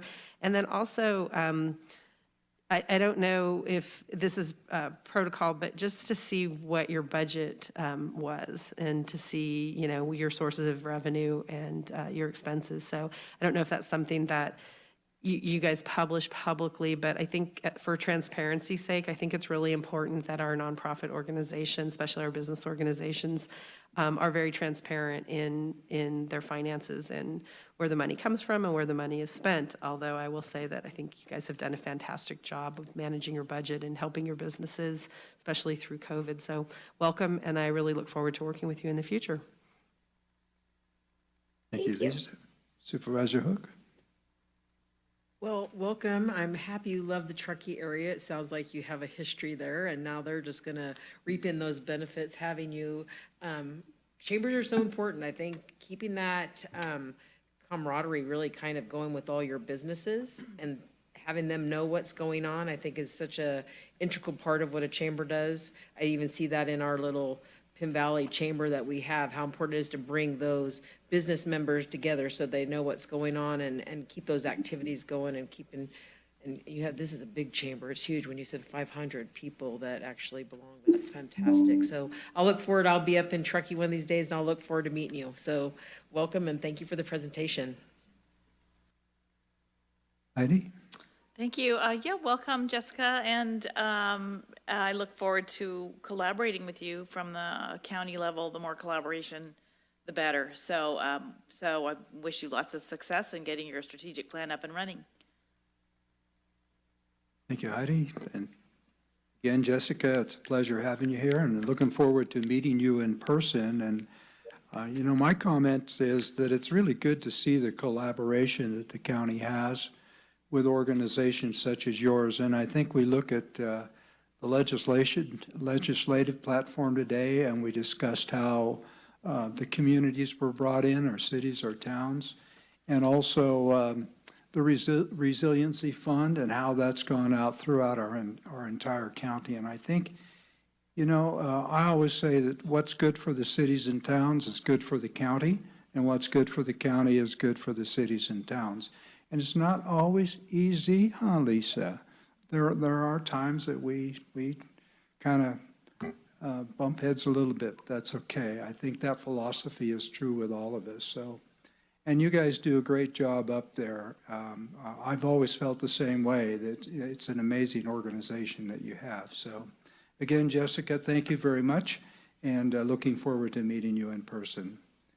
Any other, I'm sorry, any comments, public comments on this one? Madam Clerk, anybody on the line or? Chair, we have no callers and no one online, and I also did want to note we have a public comment kiosk in Truckee open right now for this item, but no one is there, and I imagine it has to do with the weather. Is it, It's very snowy outside right now. is it snowing now? Yeah. Yeah. I guess that's why Hardy couldn't be here today. All right, Jessica, thank you so much, and we Thank will you be so seeing you much. soon. All right. Thank you, Tricia. Okay, so we are down to announcements, and we've done quite well here, so I think we have time to do our announcements before lunch. So who would like to start it off? Hardy, I guess I go to you first. Okay, thank you very much. I'm going to keep it pretty brief.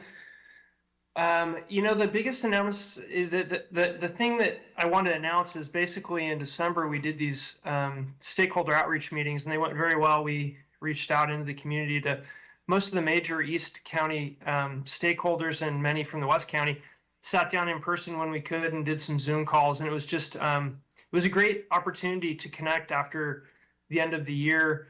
I forget the total, but maybe 25 meetings or so, half of those in person, half online. And we took all of that information and kind of rolled it up to get a better understanding of how people were doing, what their hopes, dreams, and goals were, what their priorities were for 2023, and hoping to bring those forward and work with my colleagues on the board at our strategic planning workshop, and I'm looking forward to meeting there. So that's my announcement. And once again, I just wanted to welcome Supervisor Swarthout. Looking forward to working with you and working closer with the city of Grass Valley. Thank you, Hardy. Heidi, you ready? Sure, I'm ready too. So I've continued my work with CSAC and NACO through calls and meetings. I'll just note that there will be a proposal probably coming to us about spending some of our PILT return funds on a group to promote rural stories, and I think we're going to need to have a discussion on that, so I'm trying to gather information for all of you, but continuing to do my advocacy for the county and the state of California on those calls. I have met with a couple of folks and one group on the ranch house renovation project, which will be coming to the board on January 24th, and so I want to continue to encourage my constituents and others who have questions to call me about that. Been preparing for the January workshop. Attended our mental and behavioral health board meeting, and just want to take a moment to remind folks that that board meeting is open to the public. It meets the first Friday of the month, generally from 10 to 12. We have lots of presentations. Our mental and behavioral health programs depend quite a bit on a number of local nonprofits and agencies to help deliver an enormous amount of services to help our folks in this county who need that kind of help. They do a tremendous job. There's always struggles with bureaucracy and need for money and folks who may fall through the cracks. It's a huge workload, and we appreciate so much folks in the community who support that work and help us deliver those services. And if you're interested in sitting in on one of those meetings, feel free to call me as well, and I can get you connected. I drove around with Craig Griesbach to take a look at a couple of our BLM sites. As folks may know, we're trying to work more closely with the Bureau of Land Management on the number of sites in our counties that need some vegetation management, and it's been tough to get that going. So we spent some time just ensuring that I know what in my district, what the issues are. There's a number of lots in my district that really need a lot of work. So we took a look at those. I did the In Concert Sierra facility tour. That might have been before the last meeting, but what they are proposing to do with building, to create a new concert hall, but also a new venue for conferences. It's just a tremendous, as well as theater, it's a tremendous project. So it was exciting to take a look at that and see how we might engage with them on that. I've been doing a lot of work with Civic Well, which is the organization, statewide organization that works on sustainability and climate change issues, including transportation and housing.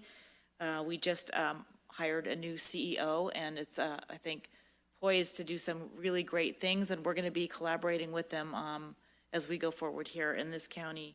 And then finally, I was able to go on the Cash and Fields tour, which was just phenomenal. So it's low-income workforce housing in Nevada City.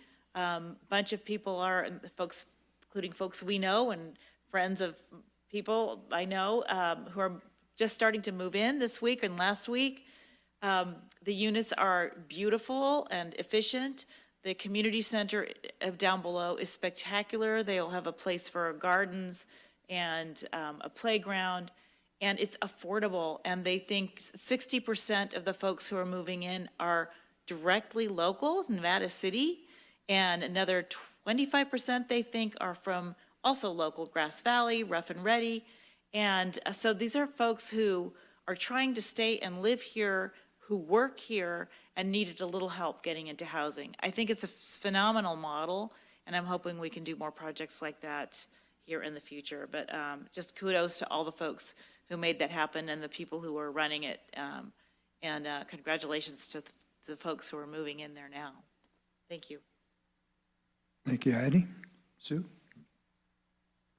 I don't have a whole lot of those. I was sick, so I didn't make it to that tour, but I've been watching that grow, and being a part of the Regional Housing Authority is actually really it's an exciting program, and to look at the work that really has come together and collaborating with the cities and the counties to get those done with some of that funding that came, that worked, it is exciting. I'm happy to see the folks moving in. I think that is huge.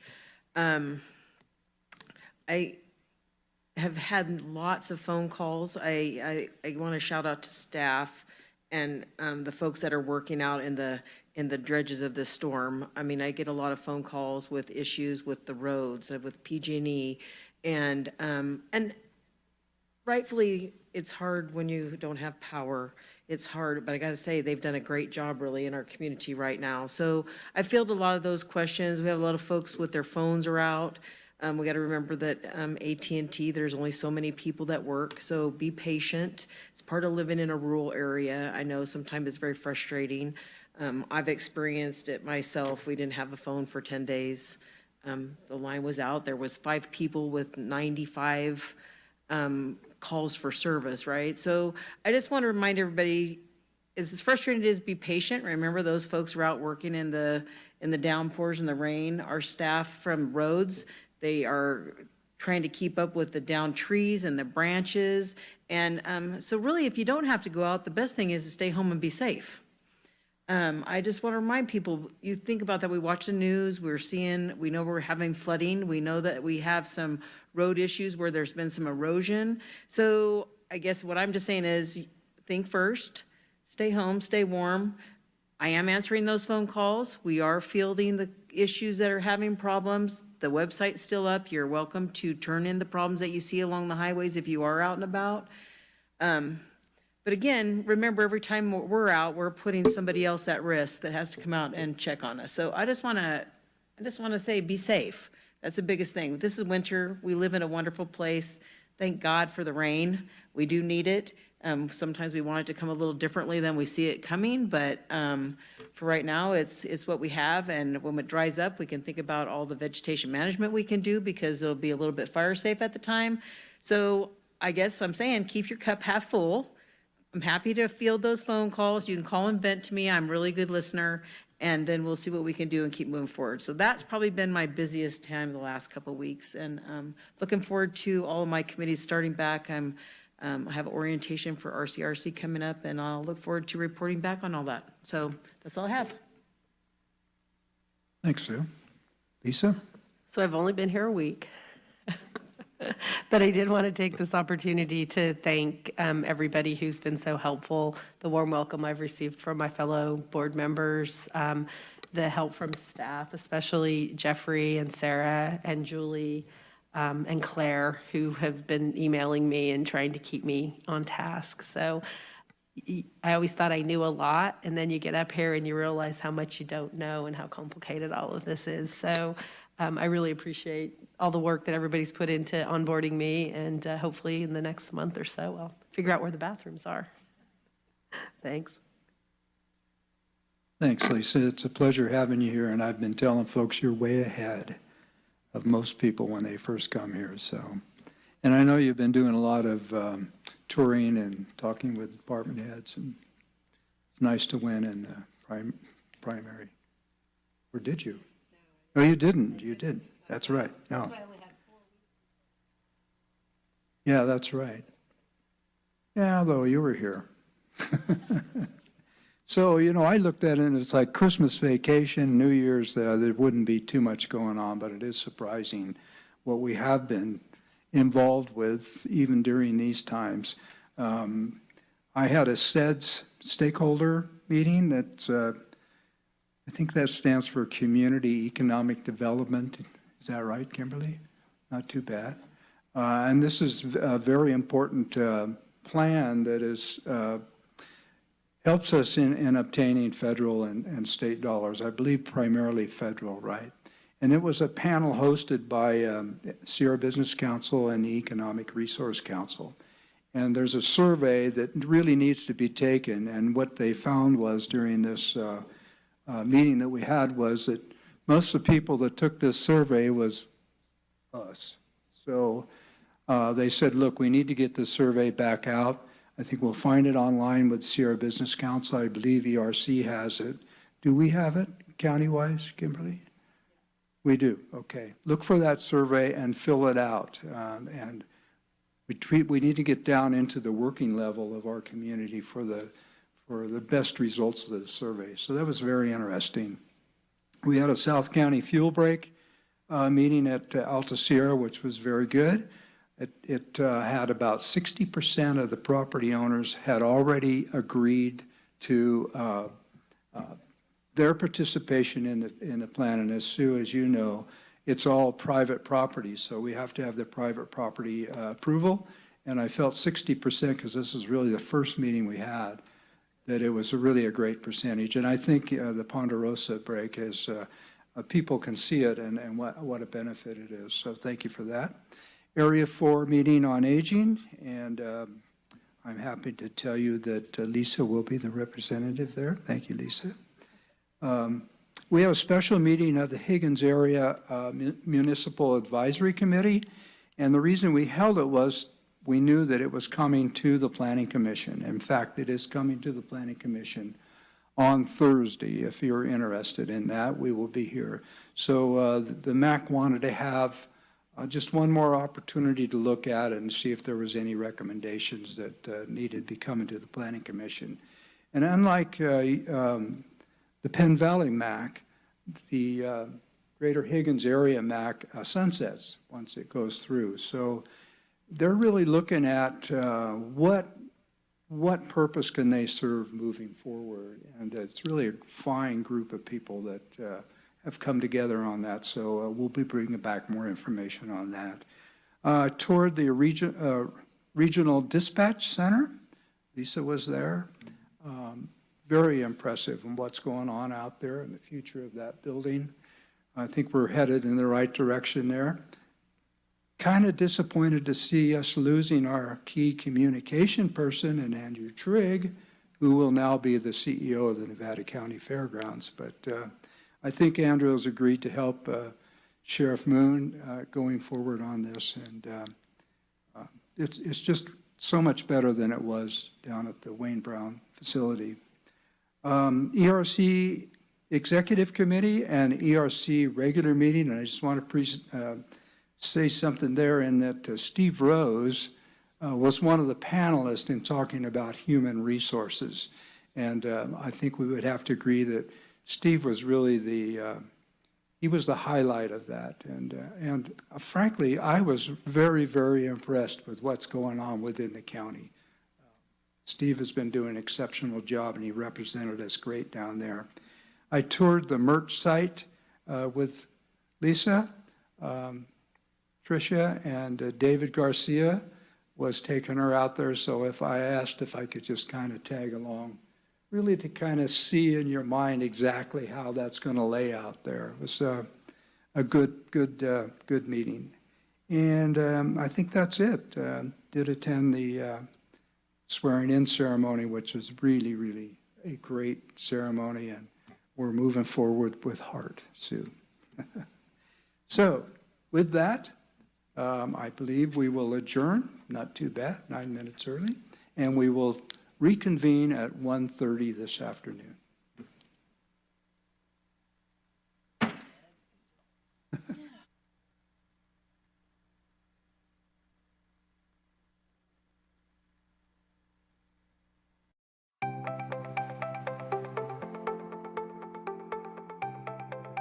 Ready Nevada County is an education campaign designed to help the public have successful outcomes during emergency events. We really focus on a whole host of disasters or emergency events. We want to have a broad spectrum. We want to be prepared for anything, but really we focus a lot on wildfire because we know that's one of the most likely events to happen in Nevada County.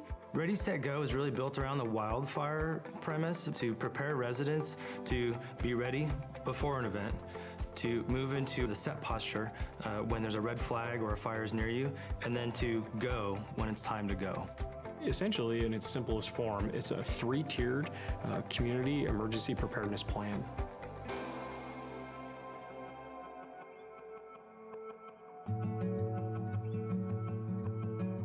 I have lived in this house, which we built, my husband and I, 26 years ago now, actually. We selected the hardy plank, the concrete siding, and also the metal roof. Then when we moved up here and heard about the 49er fire, that's when we started to say, wow, this really is even more important than we first realized. So the 49er fire is one of the most historic fires in Nevada County's history. They figured it changed the laws of the state of California that said this is how you have to protect your home. That came out of Nevada County. Steve Eubanks came from the Fire Safe Council, and the main thing we needed to pay attention to was the ladder fuels. Planting has been removed from the edges of the house so that it does not touch the house. It was an incredible service from the Fire Safe Council to come out and spend a couple of hours going through this property. So the ready phase is when there's no immediate threat to you and your family. This is the time when you should be doing education and planning, whether that be training, educating yourself, or accumulating equipment, hardening your home, creating defensible space. Defensible space is really all about creating a buffer zone between your house and flammable vegetation. We really focus on defensible space around the home, that first 100 feet, but also around the roadway too. Another aspect of the ready phase is hardening the home, and really what that means is making your home more resilient to wildfire. That's going to be putting the fine-grained mesh around the vents of your home so that embers won't get under your house or into the eaves of your house. That's going to be using non-combustible materials on your deck and around your home. So when an ember storm comes through, it's not going to ignite your home itself.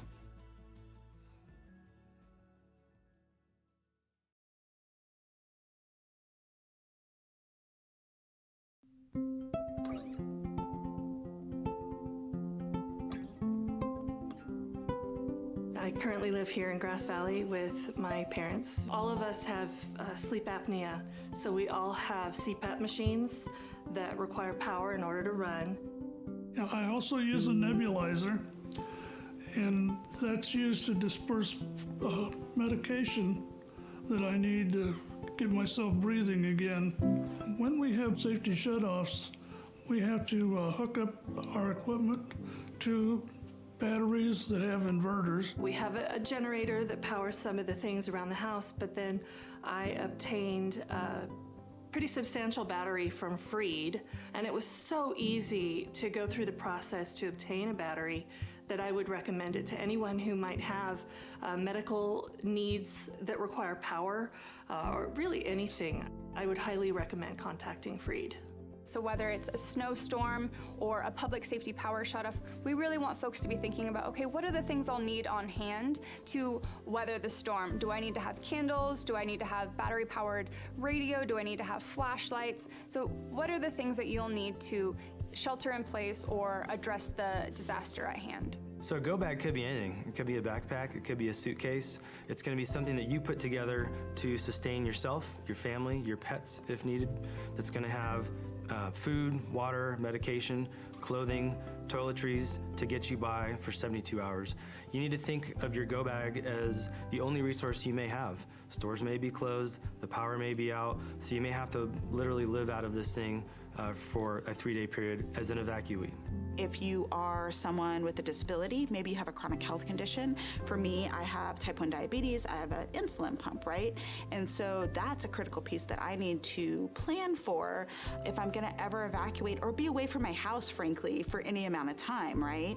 What we find often is that if people don't evacuate with their CPAP machine, with their oxygen concentrator, with their wheelchair, walker, then it can be difficult on the other end. My name is Ulysses Palencia. I work in the 211 call center. I'm just a resident of Grass Valley. I have 2 daughters, a 4-year-old and a 1-year-old.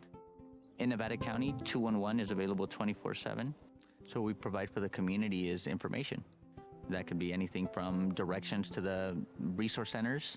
It can be letting them know where the fire is, if they are themselves in an evacuation center, if it's a fire, if there's any information as to whether their power's coming back on during a PSPS. 211 gets the information that we provide directly from the county, so directly from the Office of Emergency Services. The whole team cares. We're all local community members. We all just want to help.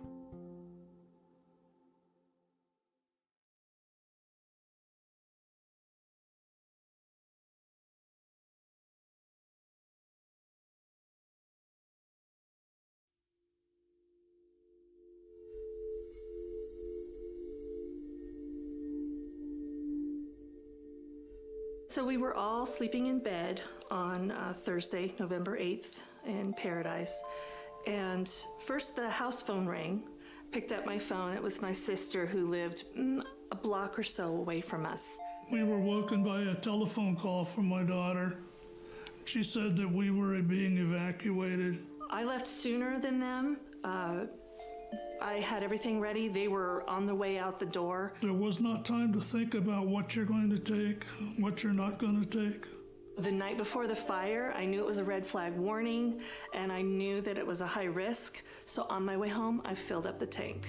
On our way out, we didn't get too far from the house, and we're watching fire coming down the hill. There was a machine shop right to my right there, and it had gas tanks and propane tanks. And I saw a lone ember kind of floating through, dancing through the air. And I watched it as it landed on the machine shop. In the time it took me to get my phone back into hand and to take a picture, it was engulfed in flames. And I knew that within moments it would start exploding and I would be dead. And just as I moved out of the range of the explosions, they started happening, and I prayed for the people behind me. 10-minute drive normally to Chico became almost 4 hours. So it was a long trip.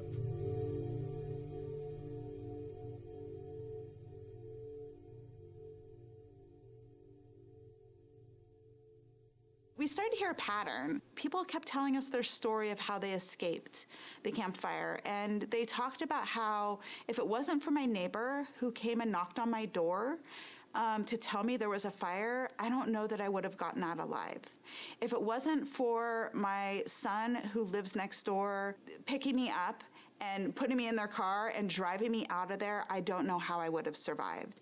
And so I started really thinking about this connection between isolation and how connected you are to your community, to your neighbors, to your friends, to your family, and how that can be really helpful in a time of a disaster.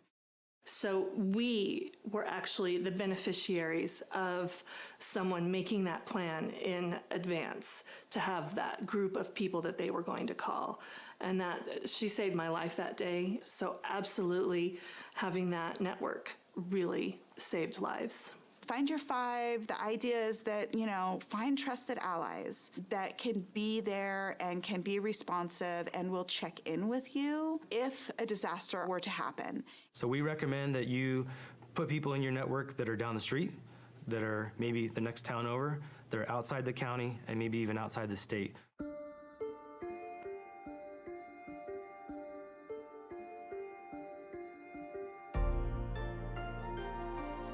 The final tier of the Ready, Set, Go is that go piece, and it's simply that, it's go.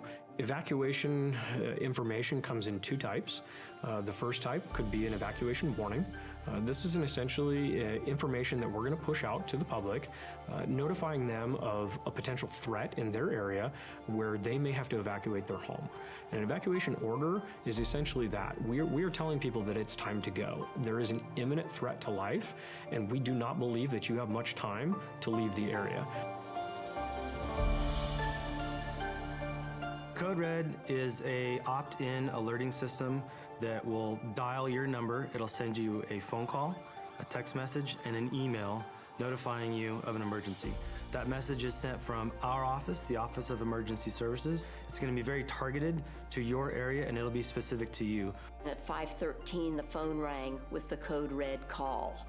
And so as I was going up 49, I could look over to the left and see the flames in the canyon. The next layer is for staff to actually be out driving in the areas with a high-low siren.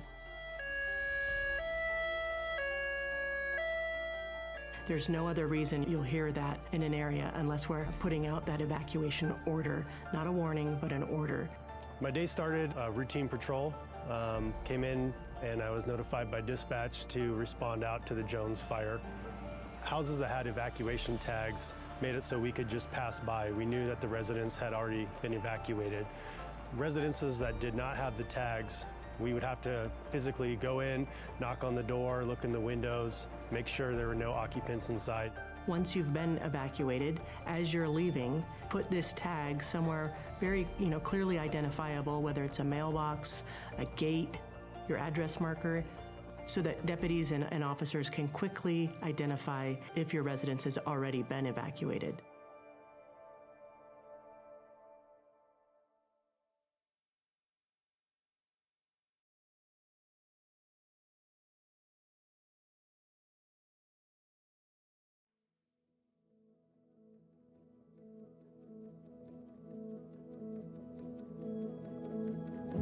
You look out my back window here on the east side, and you see how close this fire came. It was certainly a shock, and at the same time, it was such an incredible relief to have the house as safe as it was. I think with personal preparedness and being ready, it can feel overwhelming. It can feel like a lot to do, and the most important piece is to just start with one little bite at a time. Just start the conversation. Have some sort of plan. It can be as small as a meetup place, a destination that everybody will get to, everybody in the household will get to if there's a disaster. Recognize you live in a community, in a county, that really does take the emergency response as a priority. We have worked diligently throughout the last few years on ensuring that not only our staff are trained and prepared, but we're also putting that out for our community. The more prepared you are in your own community, the better the outcome is going to be. The level of community awareness, they have to be part of the solution. They have to communicate with their neighbors. They have to be part of the discussion in communities. They have to support the response, the prevention, the education, and ultimately the collaboration and the engagement. People have to be engaged at all levels. The more you think about it now, the easier it will be when the time comes that you need to evacuate. We've created this network and we want you to make sure that you know that you can tap into that. So if you are feeling a little bit overwhelmed, not sure where to start, reach out to one of our offices, reach out to the Fire Safe Council or 211. We're here to support you.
From the foothills of the Sierra Nevada,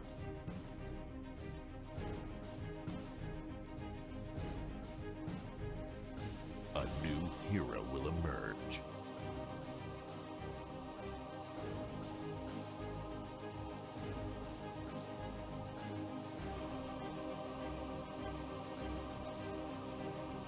One who is ready.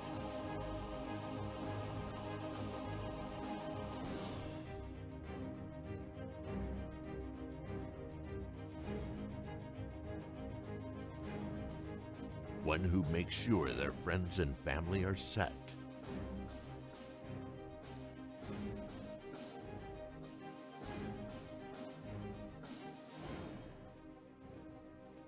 And has the power to go at a moment's notice.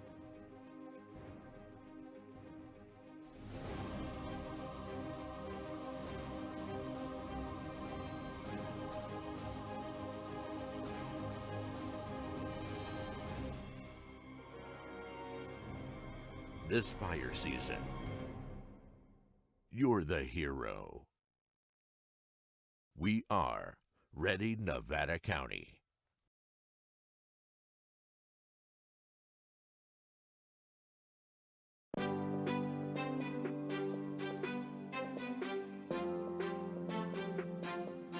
Nevada County has a new tool to make evacuations safer and more efficient in the event of an emergency. This new tool is called Zone Haven, and we need you to know your zone. In order to know your zone, you need to go to community.zonehaven.com, type in your address. Once your address populates in the pop-up window, take that information and write down the zone that is given to you where you know you'll find it in case of emergency. Zone Haven and knowing your zone does not replace Nixle and/or Code Red. It actually supplements them, and it makes those tools more powerful because you'll know what zones are being evacuated or which ones are being placed on advisory. And as a result, you won't have to do anything else other than listen to those messages and know if it's time to go. Even if you don't have internet, this could be done by word of mouth, it can be done by radio, or it could be us driving down the street, so please know your zone.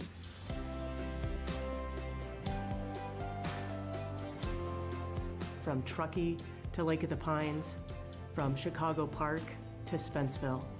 Every single square mile of Nevada County has a zone. And having a zone that you know for your neighborhood is going to help you save time to be able to evacuate and keep you and your family safe.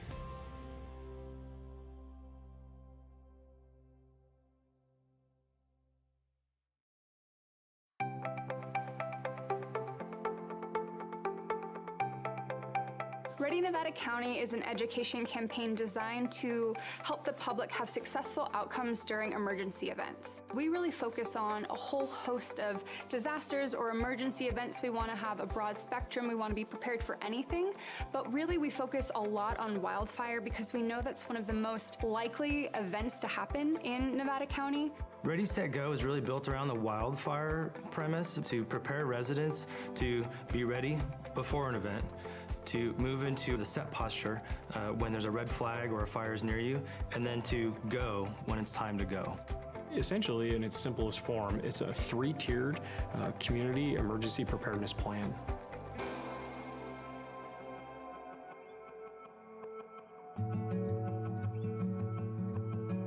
I have lived in this house, which we built, my husband and I, 26 years ago now, actually. We selected the hardy plank, the concrete siding, and also the metal roof. Then when we moved up here and heard about the 49er fire, that's when we started to say, wow, this really is even more important than we first realized.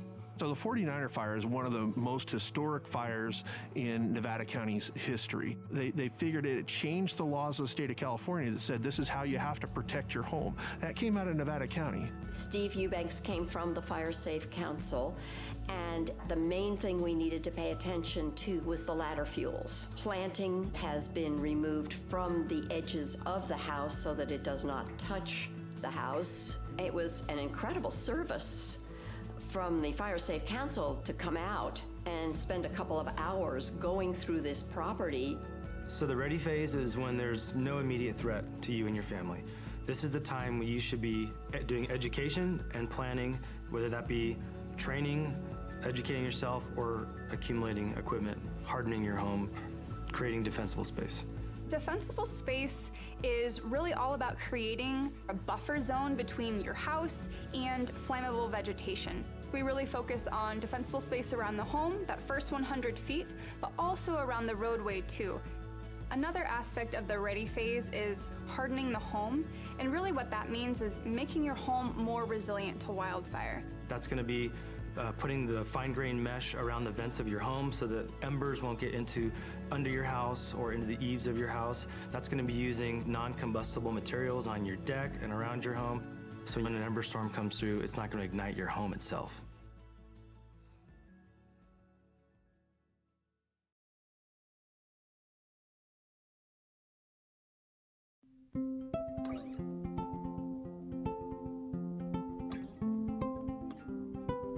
I currently live here in Grass Valley with my parents. All of us have sleep apnea, so we all have CPAP machines that require power in order to run.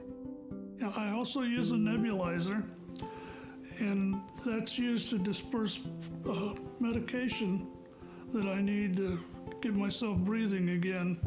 When we have safety shutoffs, we have to hook up our equipment to batteries that have inverters. We have a generator that powers some of the things around the house, but then I obtained a pretty substantial battery from Freed, and it was so easy to go through the process to obtain a battery that I would recommend it to anyone who might have medical needs that require power, or really anything. I would highly recommend contacting Freed. So whether it's a snowstorm or a public safety power shutoff, we really want folks to be thinking about, okay, what are the things I'll need on hand to weather the storm? Do I need to have candles? Do I need to have battery-powered radio? Do I need to have flashlights? So what are the things that you'll need to shelter in place or address the disaster at hand? So a go bag could be anything. It could be a backpack, it could be a suitcase. It's gonna be something that you put together to sustain yourself, your family, your pets if needed. That's gonna have food, water, medication, clothing, toiletries to get you by for 72 hours. You need to think of your go bag as the only resource you may have. Stores may be closed, the power may be out, so you may have to literally live out of this thing for a 3-day period as an evacuee. If you are someone with a disability, maybe you have a chronic health condition. For me, I have type 1 diabetes, I have an insulin pump, right? And so that's a critical piece that I need to plan for if I'm gonna ever evacuate or be away from my house, frankly, for any amount of time, right? What we find often is that if people don't evacuate with their CPAP machine, with their oxygen concentrator, with their wheelchair, walker, then it can be difficult on the other end. My name's Ulysses Palencia. I work in the 211 call center. I'm just a resident of Grass Valley.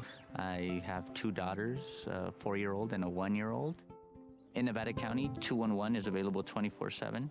So what we provide for the community is information. That could be anything from directions to the resource centers. It can be letting them know where the fire is, if they are themselves in an evacuation center, if it's a fire, if there's any information as to whether their power's coming back on during a PSPS.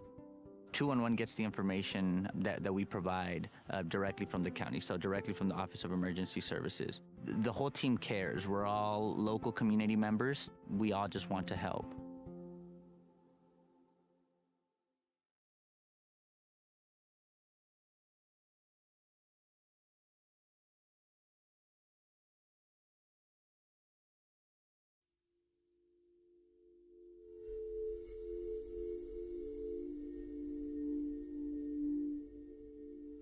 So we were all sleeping in bed on Thursday, November 8th in Paradise.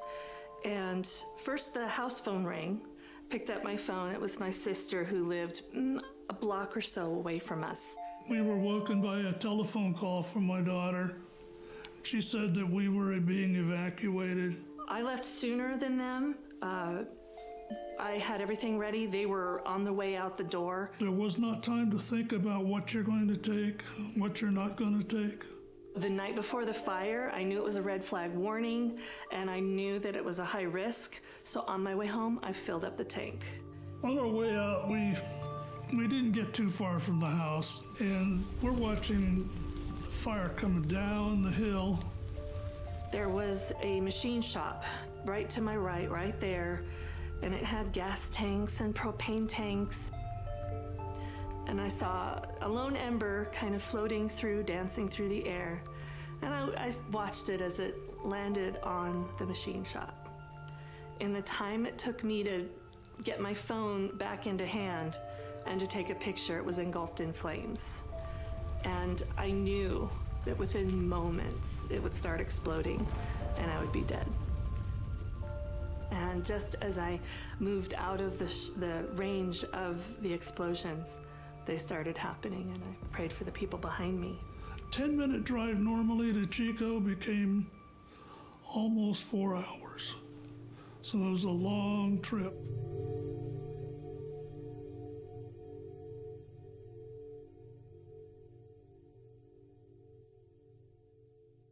We started to hear a pattern. People kept telling us their story of how they escaped the campfire. And they talked about how if it wasn't for my neighbor who came and knocked on my door to tell me there was a fire, I don't know that I would have gotten out alive.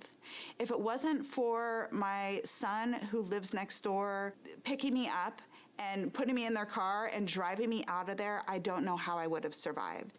And so I started really thinking about this connection between isolation and how connected you are to your community, to your neighbors, to your friends, to your family, and how that can be really helpful in a time of a disaster. So we were actually the beneficiaries of someone making that plan in advance to have that group of people that they were going to call. And that she saved my life that day. So absolutely having that network really saved lives. Find your five. The idea is that, find trusted allies that can be there and can be responsive and will check in with you if a disaster were to happen. So we recommend that you put people in your network that are down the street, that are maybe the next town over, that are outside the county, and maybe even outside the state.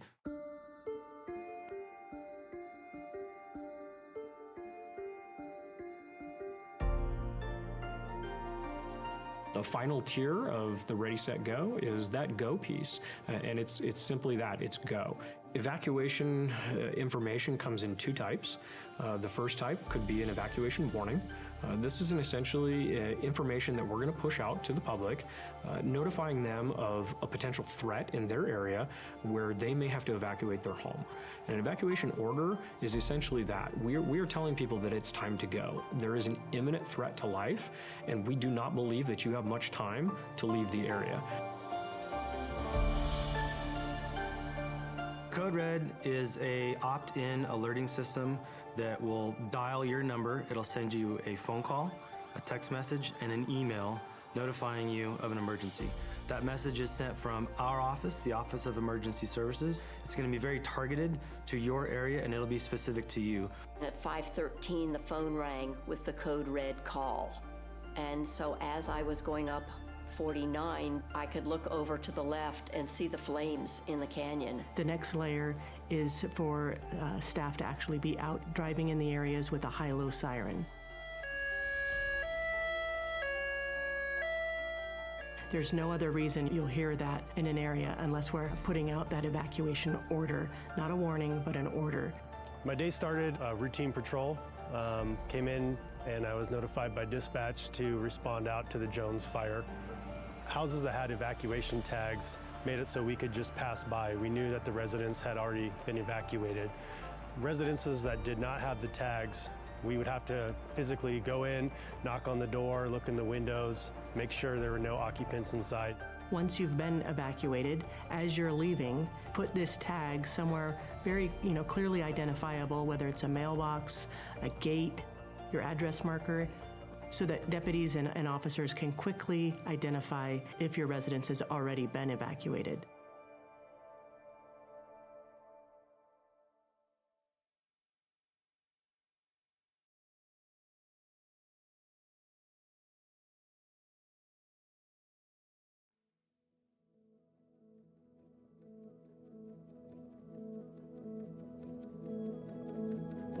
I mean, you look out my back window here on the east side, and you see how close this fire came.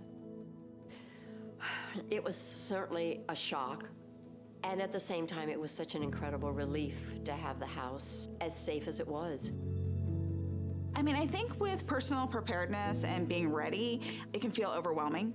It can feel like a lot to do, and the most important piece is to just start with one little bite at a time. Just start the conversation.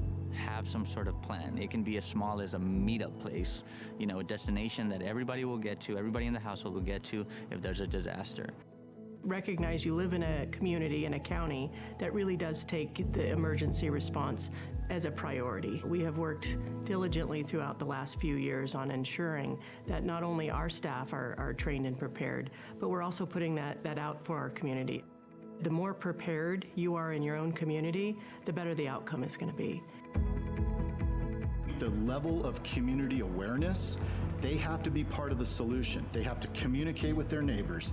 They have to be part of the discussion in communities. They have to support the response, the prevention, the education, and ultimately the collaboration and the engagement. People have to be engaged at all levels. The more you think about it now, the easier it will be when the time comes that you need to evacuate. We've created this network, and we want you to make sure that you know that you can tap into that. So if you are feeling a little bit overwhelmed, not sure where to start, reach out to one of our offices, reach out to the Fire Safe Council or 211. We're here to support you.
the foothills of the Sierra Nevada.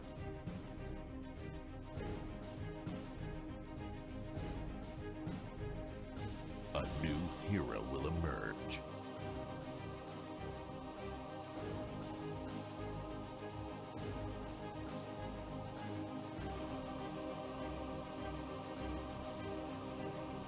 One who is ready.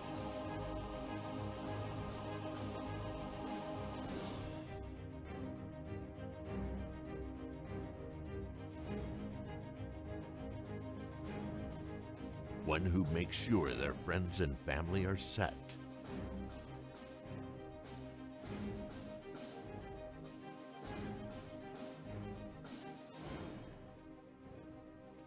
And has the power to go at a moment's notice.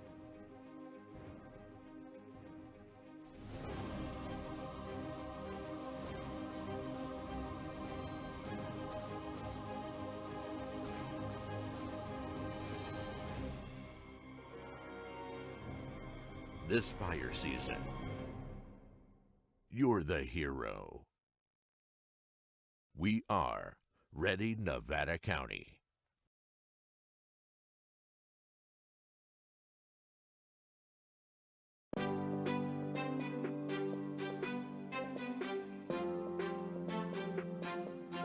Nevada County has a new tool to make evacuations safer and more efficient in the event of an emergency. This new tool is called Zone Haven, and we need you to know your zone. In order to know your zone, you need to go to community.zonehaven.com, type in your address. Once your address populates in the pop-up window, take that information and write down the zone that is given to you where you know you'll find it in case of emergency. Zone Haven and knowing your zone does not replace Nixle and/or Code Red. It actually supplements them, and it makes those tools more powerful because you'll know what zones are being evacuated or which ones are being placed on advisory. And as a result, you won't have to do anything else other than listen to those messages and know if it's time to go. Even if you don't have internet, this could be done by word of mouth, it can be done by radio, or it could be us driving down the street, so please know your zone.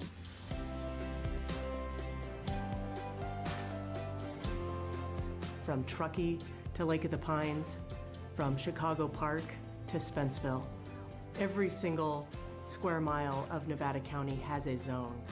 And having a zone that you know for your neighborhood is going to help you save time to be able to evacuate and keep you and your family safe.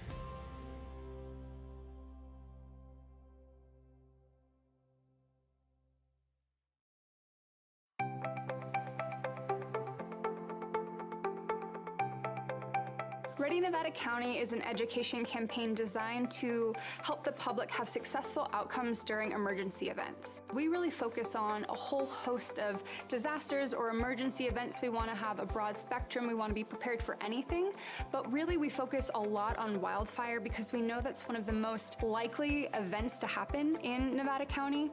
Ready, Set, Go is really built around the wildfire premise to prepare residents to be ready before an event, to move into the set posture when there's a red flag or a fire is near you, and then to go when it's time to go. Essentially, in its simplest form, it's a three-tiered community emergency preparedness plan.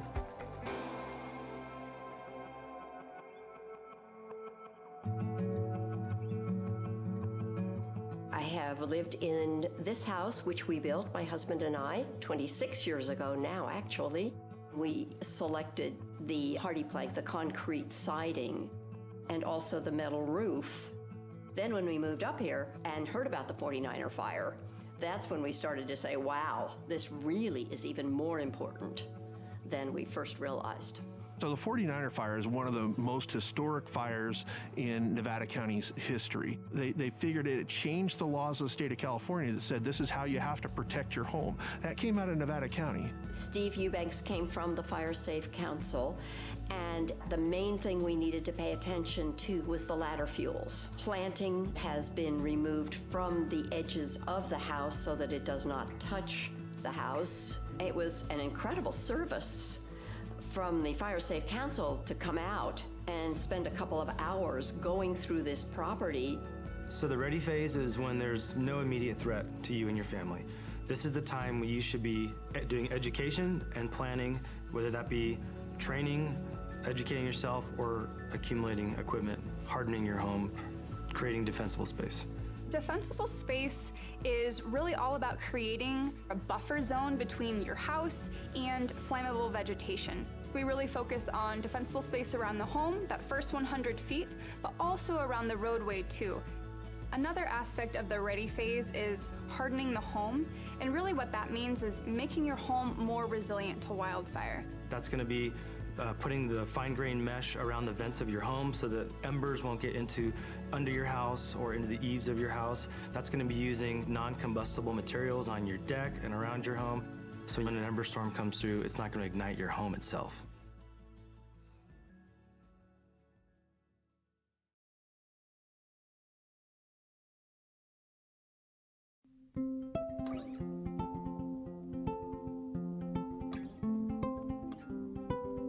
I currently live here in Grass Valley with my parents. All of us have sleep apnea, so we all have CPAP machines that require power in order to run.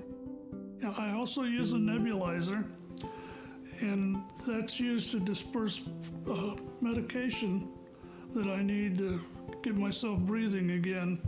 When we have safety shutoffs, we have to hook up our equipment to batteries that have inverters. We have a generator that powers some of the things around the house, but then I obtained a pretty substantial battery from Freed, and it was so easy to go through the process to obtain a battery that I would recommend it to anyone who might have medical needs that require power, or really anything. I would highly recommend contacting Freed.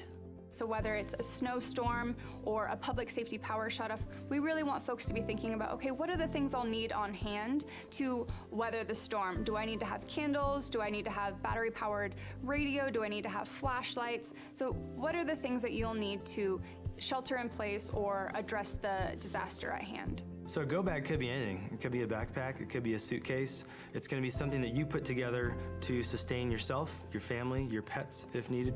That's going to have food, water, medication, clothing, toiletries to get you by for 72 hours. You need to think of your go bag as the only resource you may have. Stores may be closed, the power may be out, so you may have to literally live out of this thing for a 3-day period as an evacuee. If you are someone with a disability, maybe you have a chronic health condition. For me, I have type 1 diabetes, I have an insulin pump, right? And so that's a critical piece that I need to plan for if I'm gonna ever evacuate or be away from my house, frankly, for any amount of time, right? What we find often is that if people don't evacuate with their CPAP machine, with their oxygen concentrator, with their wheelchair, walker, then it can be difficult on the other end. My name is Ulysses Palencia. I work in the 211 call center. I'm just a resident of Grass Valley. I have 2 daughters, a 4-year-old and a 1-year-old. In Nevada County, 211 is available 24/7. So what we provide for the community is information. That could be anything from directions to the resource centers. It can be letting them know where the fire is, if they are themselves in an evacuation center, if it's a fire, if there's any information as to whether power's coming back on during a PSPS. 211 gets the information that we provide directly from the county, so directly from the Office of Emergency Services. The whole team cares. We're all local community members. We all just want to help.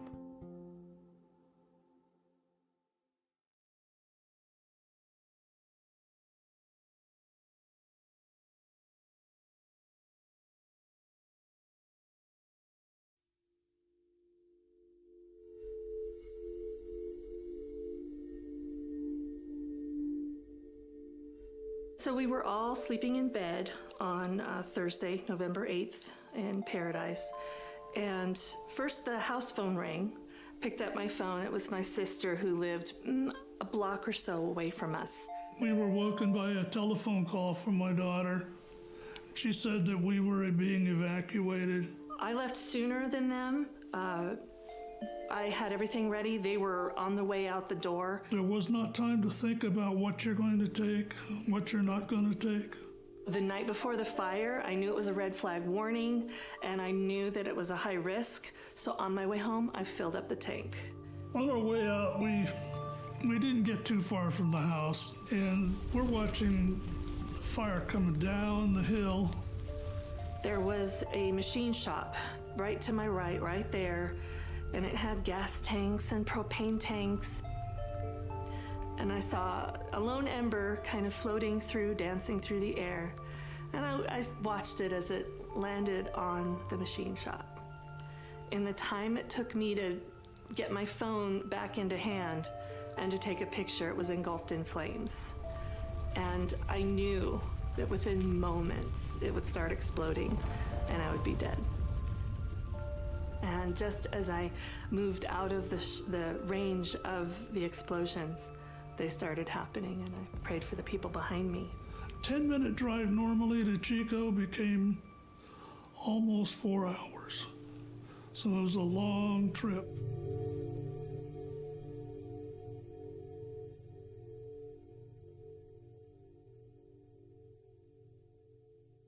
We started to hear a pattern. People kept telling us their story of how they escaped the campfire. And they talked about how if it wasn't for my neighbor who came and knocked on my door to tell me there was a fire, I don't know that I would have gotten out alive.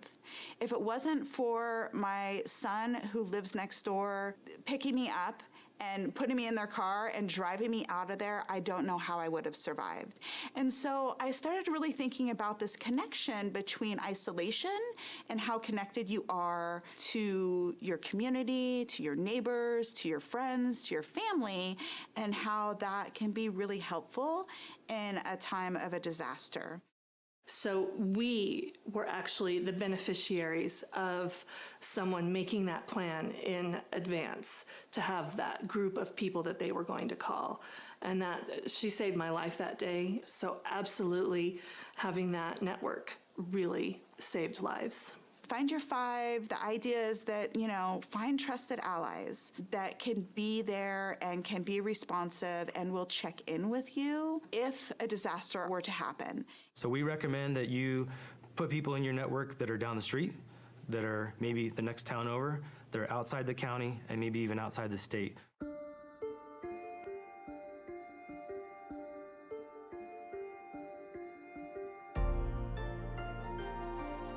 The final tier of the Ready, Set, Go is that go piece, and it's simply that, it's go. Evacuation information comes in two types. The first type could be an evacuation warning. This is essentially information that we're going to push out to the public, notifying them of a potential threat in their area where they may have to evacuate their home. An evacuation order is essentially that. We are telling people that it's time to go. There is an imminent threat to life, and we do not believe that you have much time to leave the area. Code Red is a opt-in alerting system that will dial your number. It'll send you a phone call, a text message, and an email notifying you of an emergency. That message is sent from our office, the Office of Emergency Services. It's going to be very targeted to your area, and it'll be specific to you. At 5:13, the phone rang with the Code Red call. And so as I was going up 49, I could look over to the left and see the flames in the canyon. The next layer is for staff to actually be out driving in the areas with a high-low siren. There's no other reason you'll hear that in an area unless we're putting out that evacuation order, not a warning, but an order. My day started routine patrol, came in and I was notified by dispatch to respond out to the Jones fire. Houses that had evacuation tags made it so we could just pass by. We knew that the residents had already been evacuated. Residences that did not have the tags, we would have to physically go in, knock on the door, look in the windows, make sure there were no occupants inside. Once you've been evacuated, as you're leaving, put this tag somewhere very, clearly identifiable, whether it's a mailbox, a gate, your address marker, so that deputies and officers can quickly identify if your residence has already been evacuated.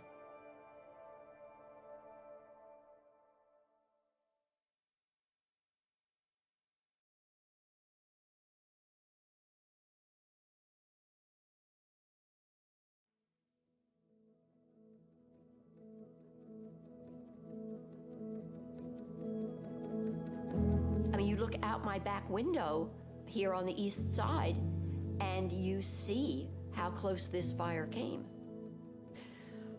It was certainly a shock. And at the same time, it was such an incredible relief to have the house as safe as it was.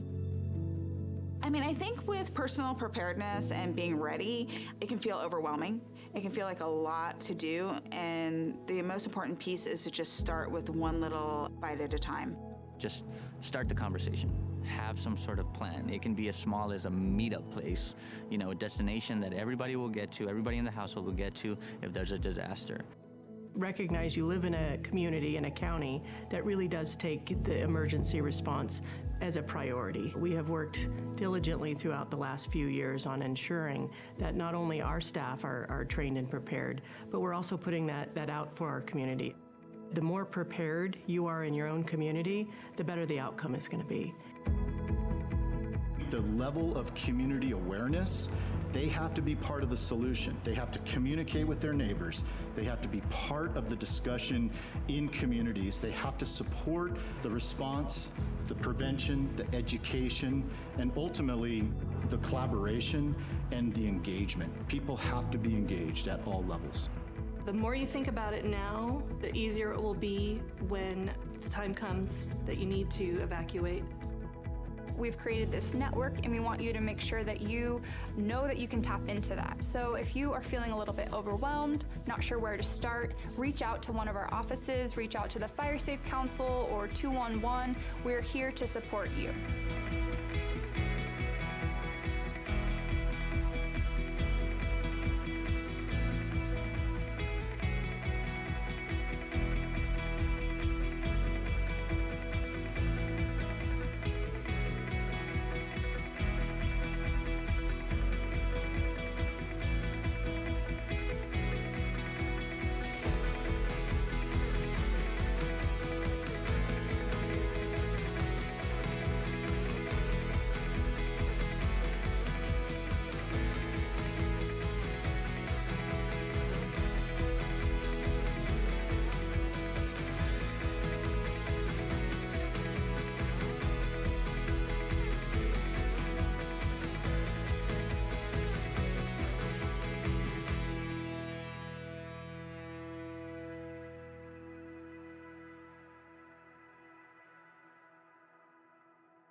From the foothills of the Sierra Nevada,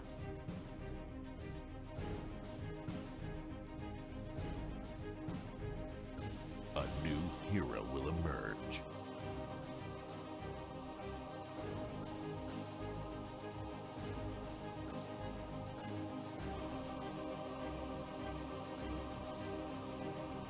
One who is ready.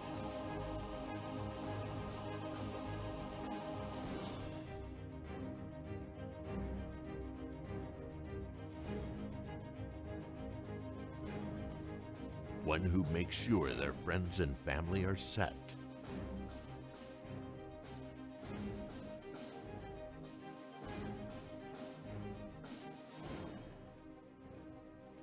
And has the power to go at a moment's notice.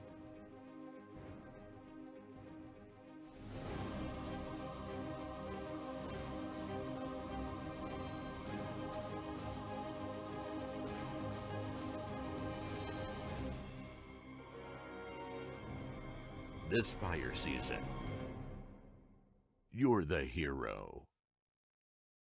We are Ready Nevada County.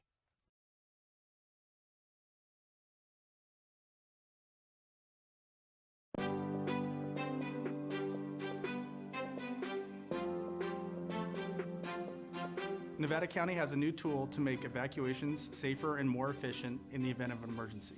This new tool is called Zone Haven, and we need you to know your zone. In order to know your zone, you need to go to community.zonehaven.com, type in your address. Once your address populates in the pop-up window, take that information and write down the zone that is given to you where you know you'll find it in case of emergency. Zone Haven and knowing your zone does not replace Nixle and/or Code Red. It actually supplements them, and it makes those tools more powerful because you'll know what zones are being evacuated or which ones are being placed on advisory. And as a result, you won't have to do anything else other than listen to those messages and know if it's time to go. Even if you don't have internet, this could be done by word of mouth, it can be done by radio, or it could be us driving down the street, so please know your zone.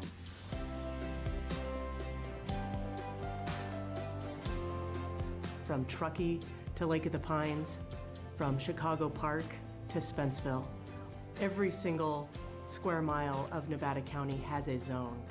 And having a zone that you know for your neighborhood is going to help you save time to be able to evacuate and keep you and your family safe.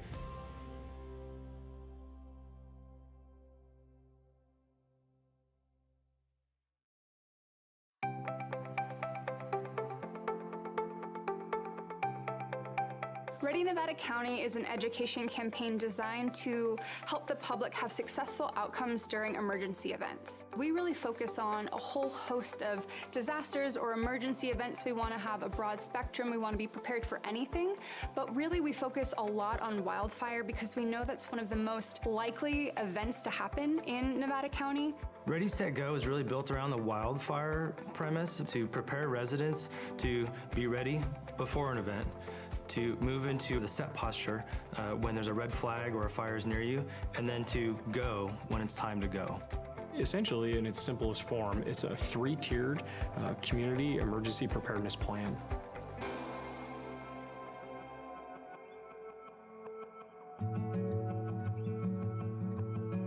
I have lived in this house, which we built, my husband and I, 26 years ago now, actually. We selected the hardy plank, the concrete siding, and also the metal roof.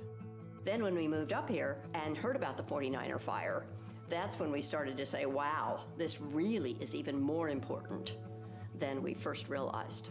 So the 49er fire is one of the most historic fires in Nevada County's history. They figured it changed the laws of the state of California that said this is how you have to protect your home. That came out of Nevada County. Steve Eubanks came from the Fire Safe Council, and the main thing we needed to pay attention to was the ladder fuels. Planting has been removed from the edges of the house so that it does not touch the house. It was an incredible service from the Fire Safe Council to come out and spend a couple of hours going through this property. So the ready phase is when there's no immediate threat to you and your family. This is the time when you should be doing education and planning, whether that be training, educating yourself, or accumulating equipment, hardening your home, creating defensible space. Defensible space is really all about creating a buffer zone between your house and flammable vegetation. We really focus on defensible space around the home, that first 100 feet, but also around the roadway too.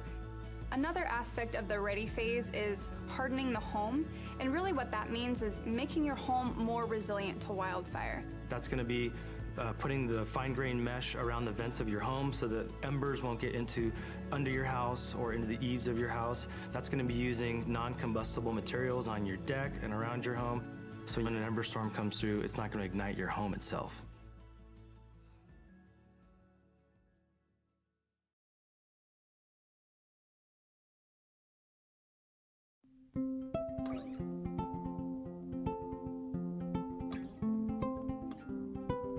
I currently live here in Grass Valley with my parents. All of us have sleep apnea, so we all have CPAP machines that require power in order to run.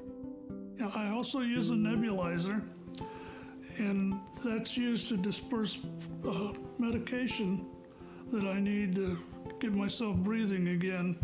When we have safety shutoffs, we have to hook up our equipment to batteries that have inverters. We have a generator that powers some of the things around the house, but then I obtained a pretty substantial battery from Freed, and it was so easy to go through the process to obtain a battery that I would recommend it to anyone who might have medical needs that require power, or really anything. I would highly recommend contacting Freed. So whether it's a snowstorm or a public safety power shutoff, we really want folks to be thinking about, okay, what are the things I'll need on hand to weather the storm? Do I need to have candles? Do I need to have battery-powered radio? Do I need to have flashlights? So what are the things that you'll need to shelter in place or address the disaster at hand? So a go bag could be anything. It could be a backpack, it could be a suitcase. It's gonna be something that you put together to sustain yourself, your family, your pets if needed. That's gonna have food, water, medication, clothing, toiletries to get you by for 72 hours.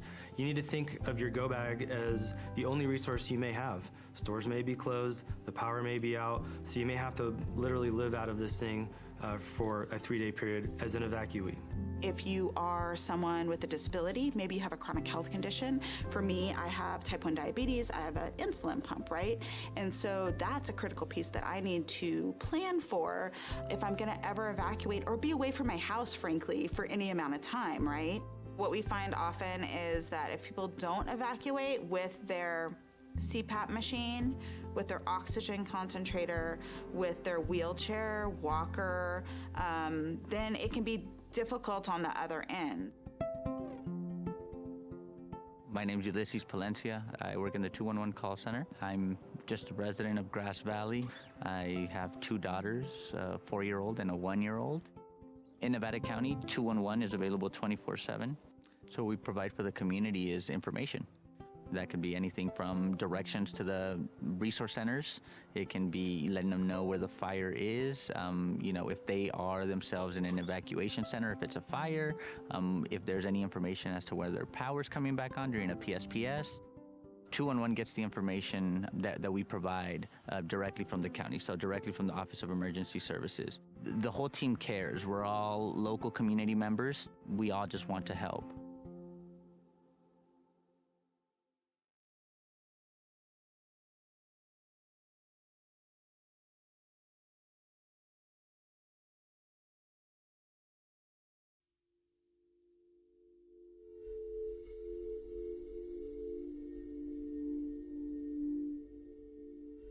So we were all sleeping in bed on Thursday, November 8th in Paradise.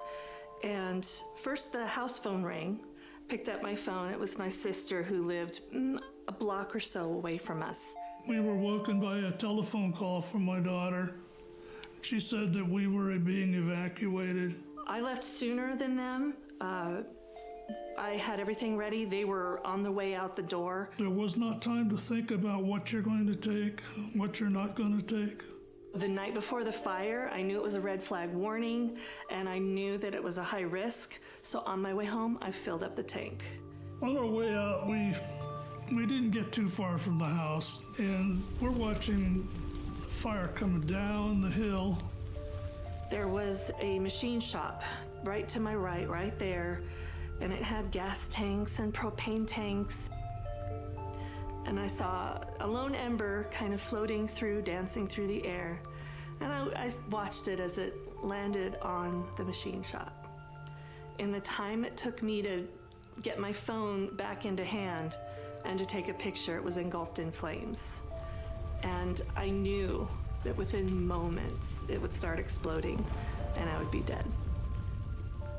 And just as I moved out of the range of the explosions, they started happening, and I prayed for the people behind me. 10-minute drive normally to Chico became almost 4 hours. So it was a long trip.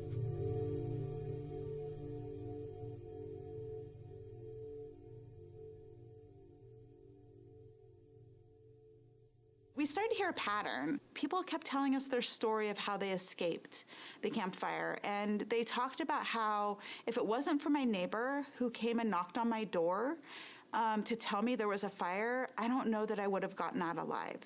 If it wasn't for my son who lives next door picking me up and putting me in their car and driving me out of there, I don't know how I would have survived.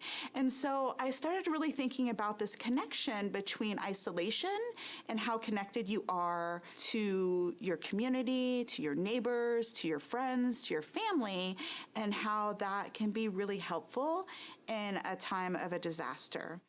So we were actually the beneficiaries of someone making that plan in advance to have that group of people that they were going to call. And that she saved my life that day. So absolutely having that network really saved lives. Find your five. The idea is that, find trusted allies that can be there and can be responsive and will check in with you if a disaster were to happen. So we recommend that you put people in your network that are down the street, that are maybe the next town over, that are outside the county, and maybe even outside the state.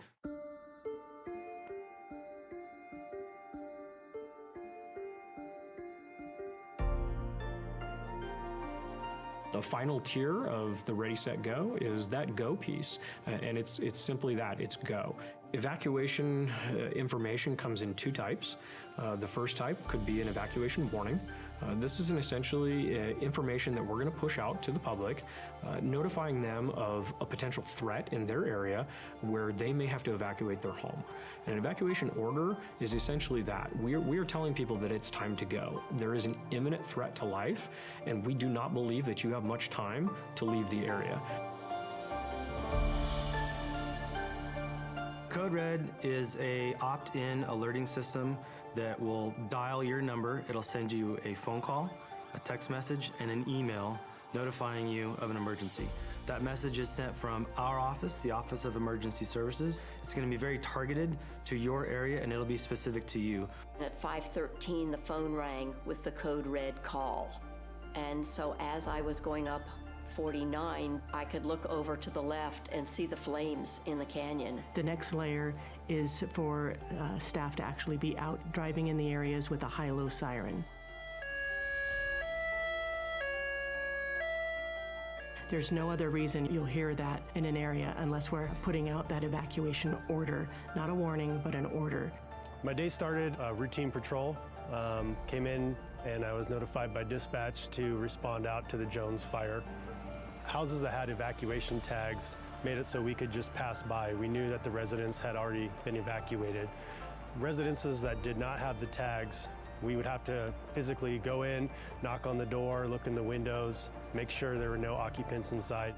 Once you've been evacuated, as you're leaving, put this tag somewhere very, clearly identifiable, whether it's a mailbox, a gate, your address marker, so that deputies and officers can quickly identify if your residence has already been evacuated.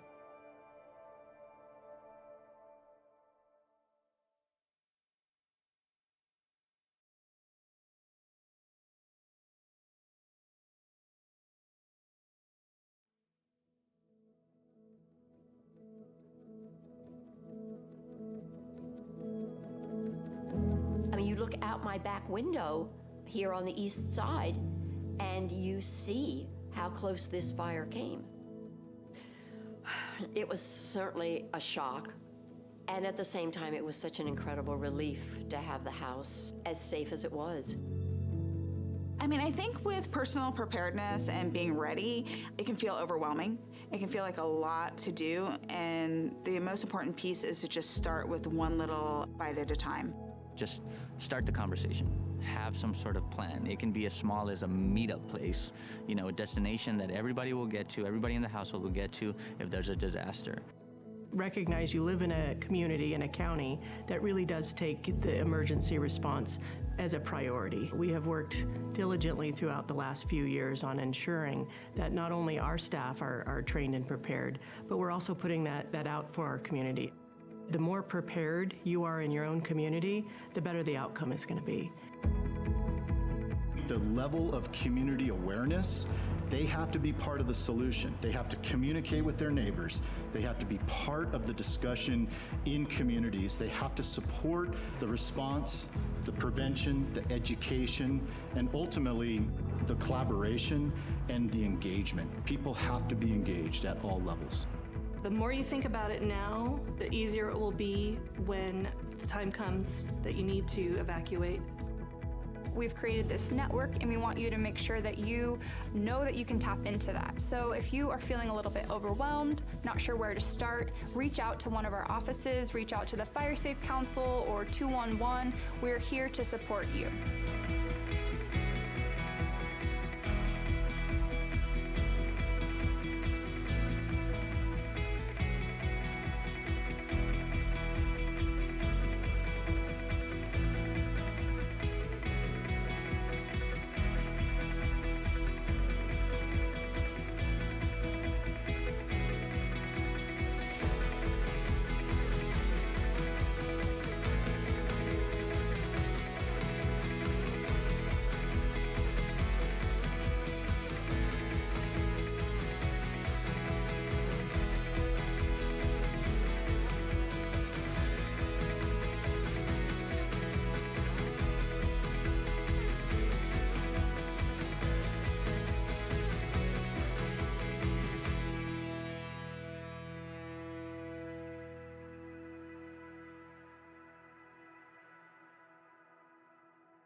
foothills of the Sierra Nevada.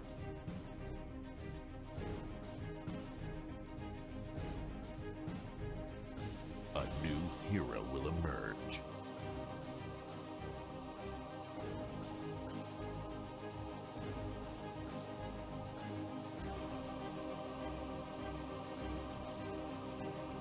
One who is ready.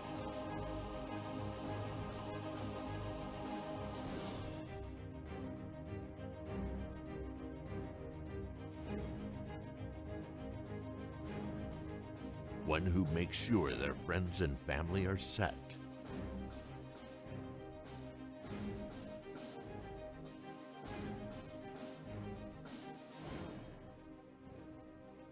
And has the power to go at a moment's notice.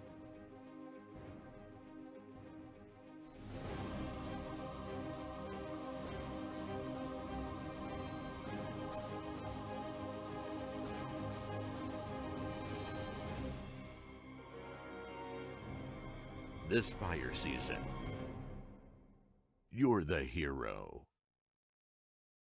We are Ready Nevada County.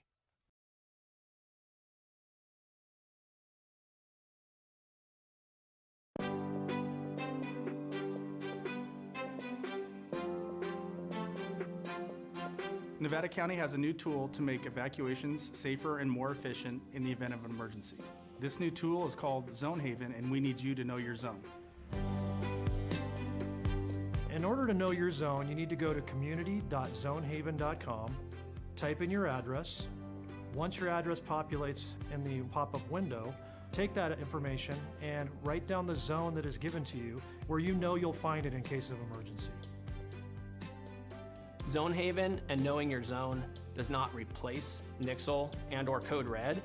It actually supplements them, and it makes those tools more powerful because you'll know what zones are being evacuated or which ones are being placed on advisory. And as a result, you won't have to do anything else other than listen to those messages and know if it's time to go. Even if you don't have internet, this could be done by word of mouth, it can be done by radio, or it could be us driving down the street, so please know your zone.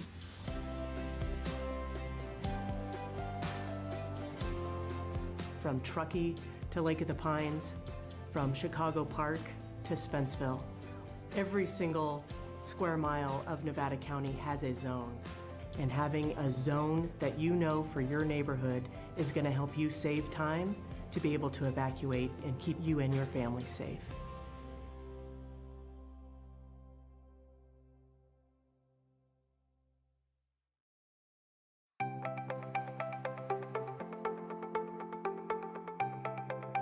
Ready Nevada County is an education campaign designed to help the public have successful outcomes during emergency events. We really focus on a whole host of disasters or emergency events. We want to have a broad spectrum. We want to be prepared for anything, but really we focus a lot on wildfire because we know that's one of the most likely events to happen in Nevada County. Ready, Set, Go is really built around the wildfire premise to prepare residents to be ready before an event, to move into the set posture when there's a red flag or a fire is near you, and then to go when it's time to go. Essentially, in its simplest form, it's a three-tiered community emergency preparedness plan.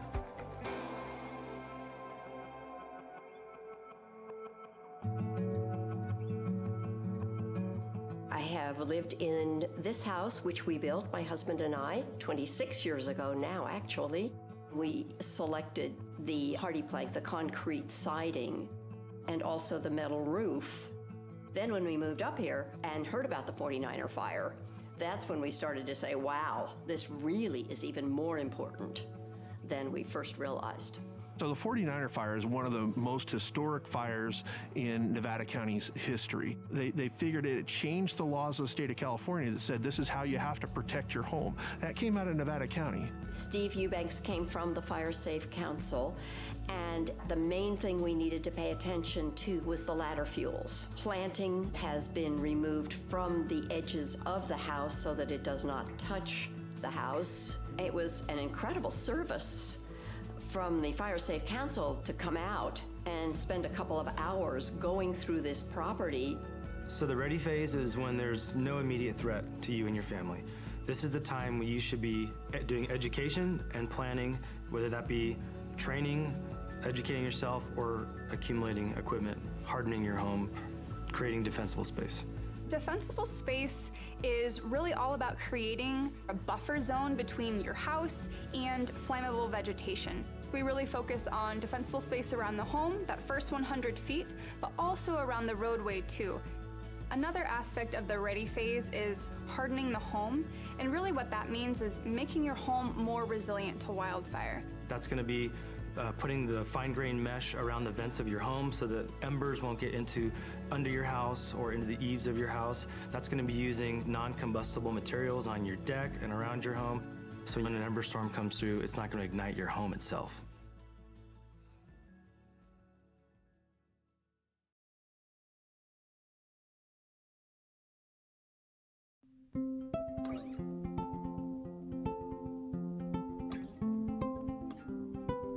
I currently live here in Grass Valley with my parents. All of us have sleep apnea, so we all have CPAP machines that require power in order to run.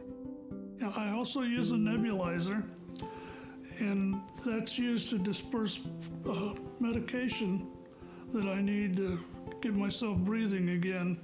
When we have safety shutoffs, we have to hook up our equipment to batteries that have inverters. We have a generator that powers some of the things around the house, but then I obtained a pretty substantial battery from Freed, and it was so easy to go through the process to obtain a battery that I would recommend it to anyone who might have medical needs that require power, or really anything. I would highly recommend contacting Freed.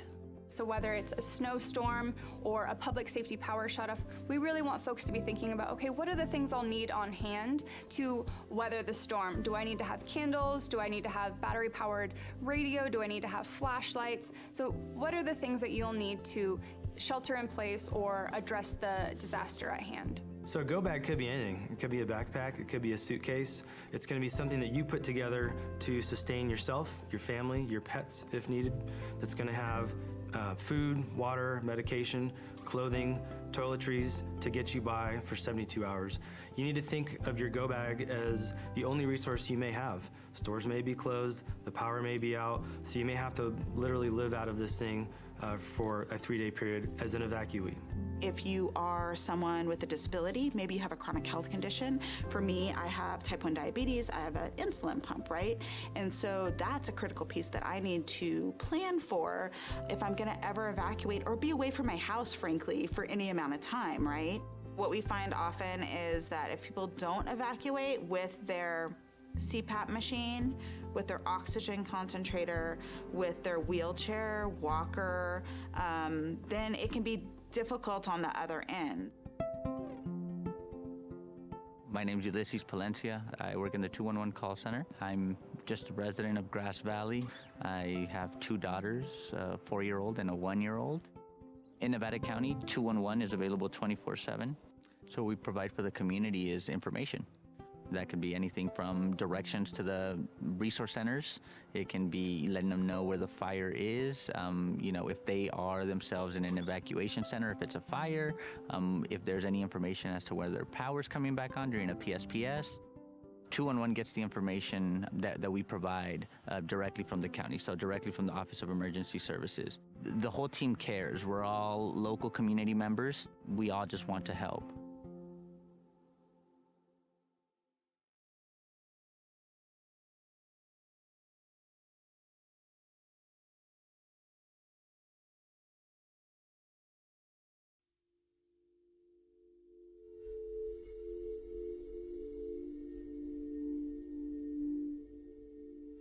So we were all sleeping in bed on Thursday, November 8th in Paradise. And first the house phone rang. Picked up my phone. It was my sister who lived a block or so away from us. We were woken by a telephone call from my daughter. She said that we were being evacuated. I left sooner than them. I had everything ready. They were on the way out the door. There was not time to think about what you're going to take, what you're not going to take. The night before the fire, I knew it was a red flag warning, and I knew that it was a high risk. So on my way home, I filled up the tank. On our way out, we didn't get too far from the house, and we're watching fire coming down the hill. There was a machine shop right to my right there, and it had gas tanks and propane tanks. And I saw a lone ember kind of floating through, dancing through the air. And I watched it as it landed on the machine shop. In the time it took me to get my phone back into hand and to take a picture, it was engulfed in flames. And I knew that within moments it would start exploding and I would be dead. And just as I moved out of the range of the explosions, they started happening, and I prayed for the people behind me. 10-minute drive normally to Chico became almost 4 hours. So it was a long trip.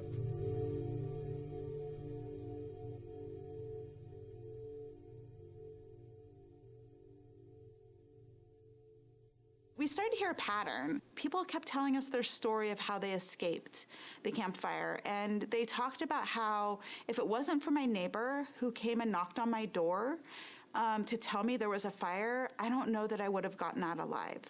If it wasn't for my son who lives next door picking me up and putting me in their car and driving me out of there, I don't know how I would have survived. And so I started really thinking about this connection between isolation and how connected you are to your community, to your neighbors, to your friends, to your family, and how that can be really helpful in a time of a disaster. So we were actually the beneficiaries of someone making that plan in advance to have that group of people that they were going to call. And that she saved my life that day. So absolutely having that network really saved lives. Find your five. The idea is that, find trusted allies that can be there and can be responsive and will check in with you if a disaster were to happen. So we recommend that you put people in your network that are down the street, that are maybe the next town over, that are outside the county, and maybe even outside the state.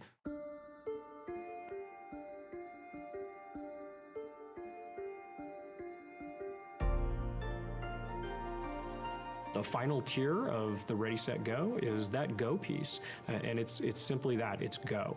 Evacuation information comes in two types. The first type could be an evacuation warning. This is essentially information that we're going to push out to the public, notifying them of a potential threat in their area where they may have to evacuate their home. An evacuation order is essentially that. We are telling people that it's time to go. There is an imminent threat to life, and we do not believe that you have much time to leave the area. Code Red is a opt-in alerting system that will dial your number. It'll send you a phone call, a text message, and an email notifying you of an emergency.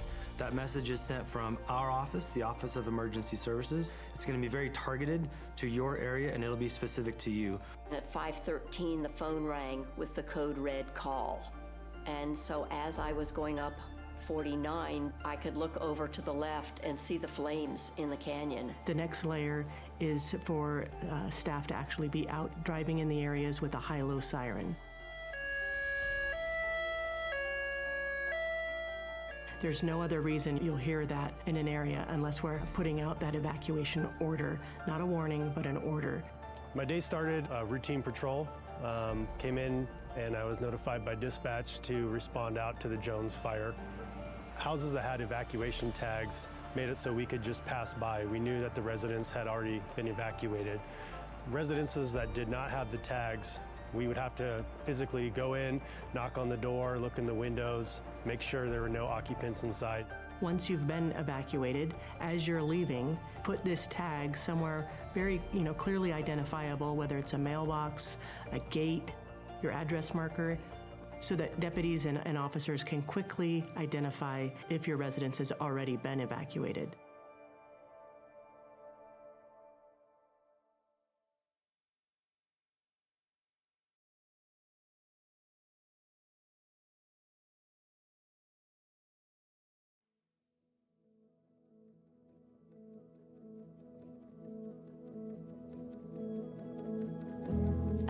out my back window here on the east side, and you see how close this fire came. It was certainly a shock. And at the same time, it was such an incredible relief to have the house as safe as it was. I mean, I think with personal preparedness and being ready, it can feel overwhelming. It can feel like a lot to do. And the most important piece is to just start with one little bite at a time. Just start the conversation. Have some sort of plan. It can be as small as a meetup place, you know, a destination that everybody will get to, everybody in the household will get to if there's a disaster.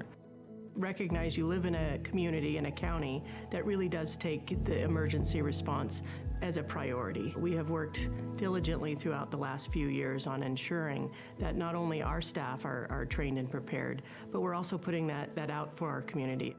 The more prepared you are in your own community, the better the outcome is going to be. The level of community awareness, they have to be part of the solution. They have to communicate with their neighbors.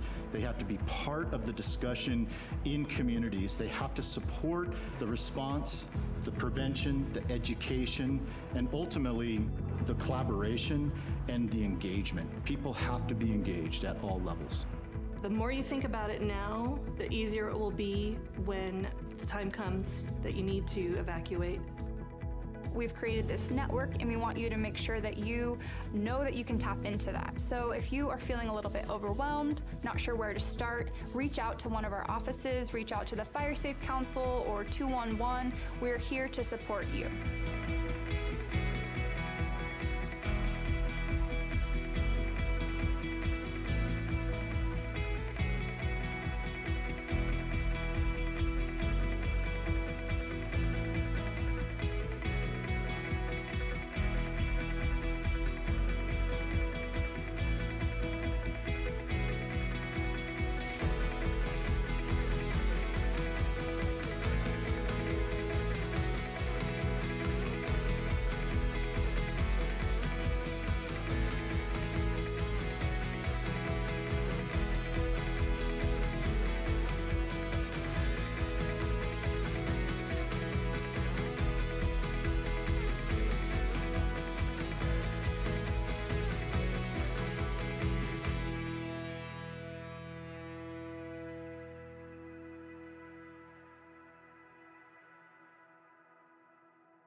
From the foothills of the Sierra Nevada,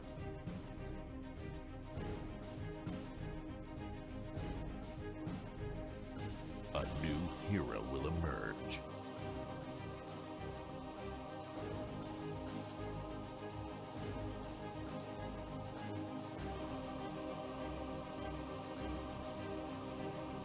One who is ready.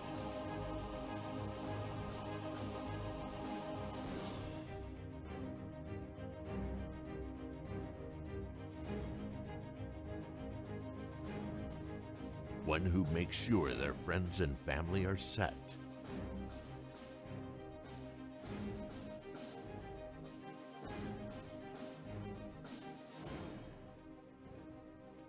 And has the power to go at a moment's notice.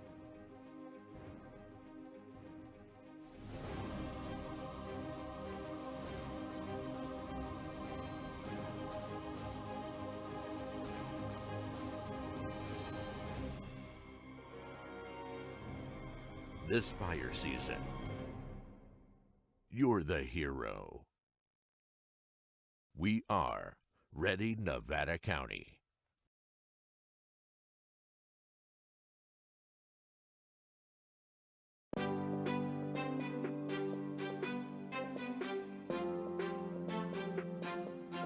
Nevada County has a new tool to make evacuations safer and more efficient in the event of an emergency. This new tool is called Zone Haven, and we need you to know your zone. In order to know your zone, you need to go to community.zonehaven.com, type in your address. Once your address populates in the pop-up window, take that information and write down the zone that is given to you where you know you'll find it in case of emergency. Zone Haven and knowing your zone does not replace Nixle and or Code Red. It actually supplements them, and it makes those tools more powerful because you'll know what zones are being evacuated or which ones are being placed on advisory. And as a result, you won't have to do anything else other than listen to those messages and know if it's time to go. Even if you don't have internet, this could be done by word of mouth, it can be done by radio, or it could be us driving down the street, so please know your zone.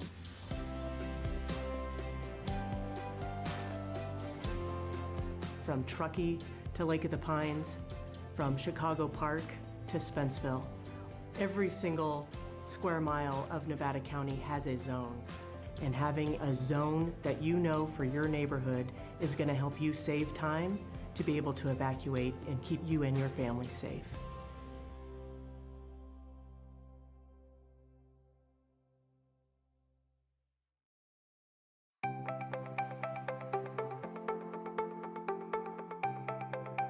Ready Nevada County is an education campaign designed to help the public have successful outcomes during emergency events. We really focus on a whole host of disasters or emergency events. We want to have a broad spectrum. We want to be prepared for anything, but really we focus a lot on wildfire because we know that's one of the most likely events to happen in Nevada County. Ready, Set, Go is really built around the wildfire premise to prepare residents to be ready before an event, to move into the set posture when there's a red flag or a fire is near you, and then to go when it's time to go. Essentially, in its simplest form, it's a 3-tiered community emergency preparedness plan.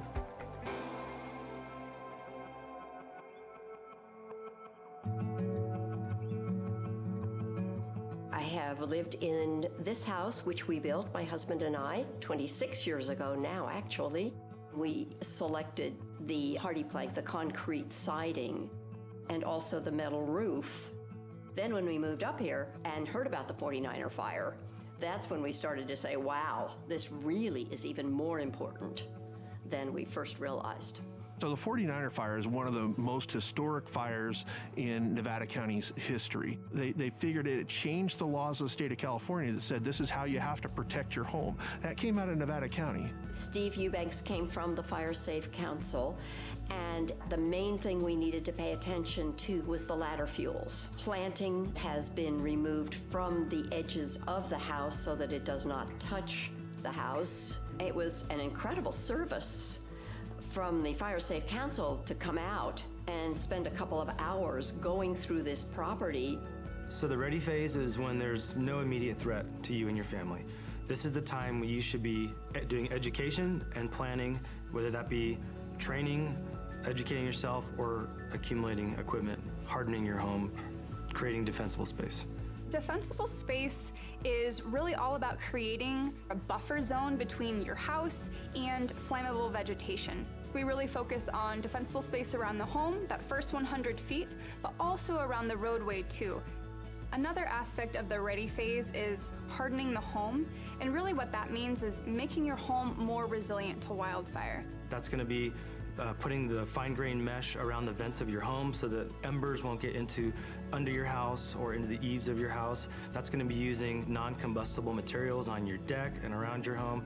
So when an ember storm comes through, it's not going to ignite your home itself.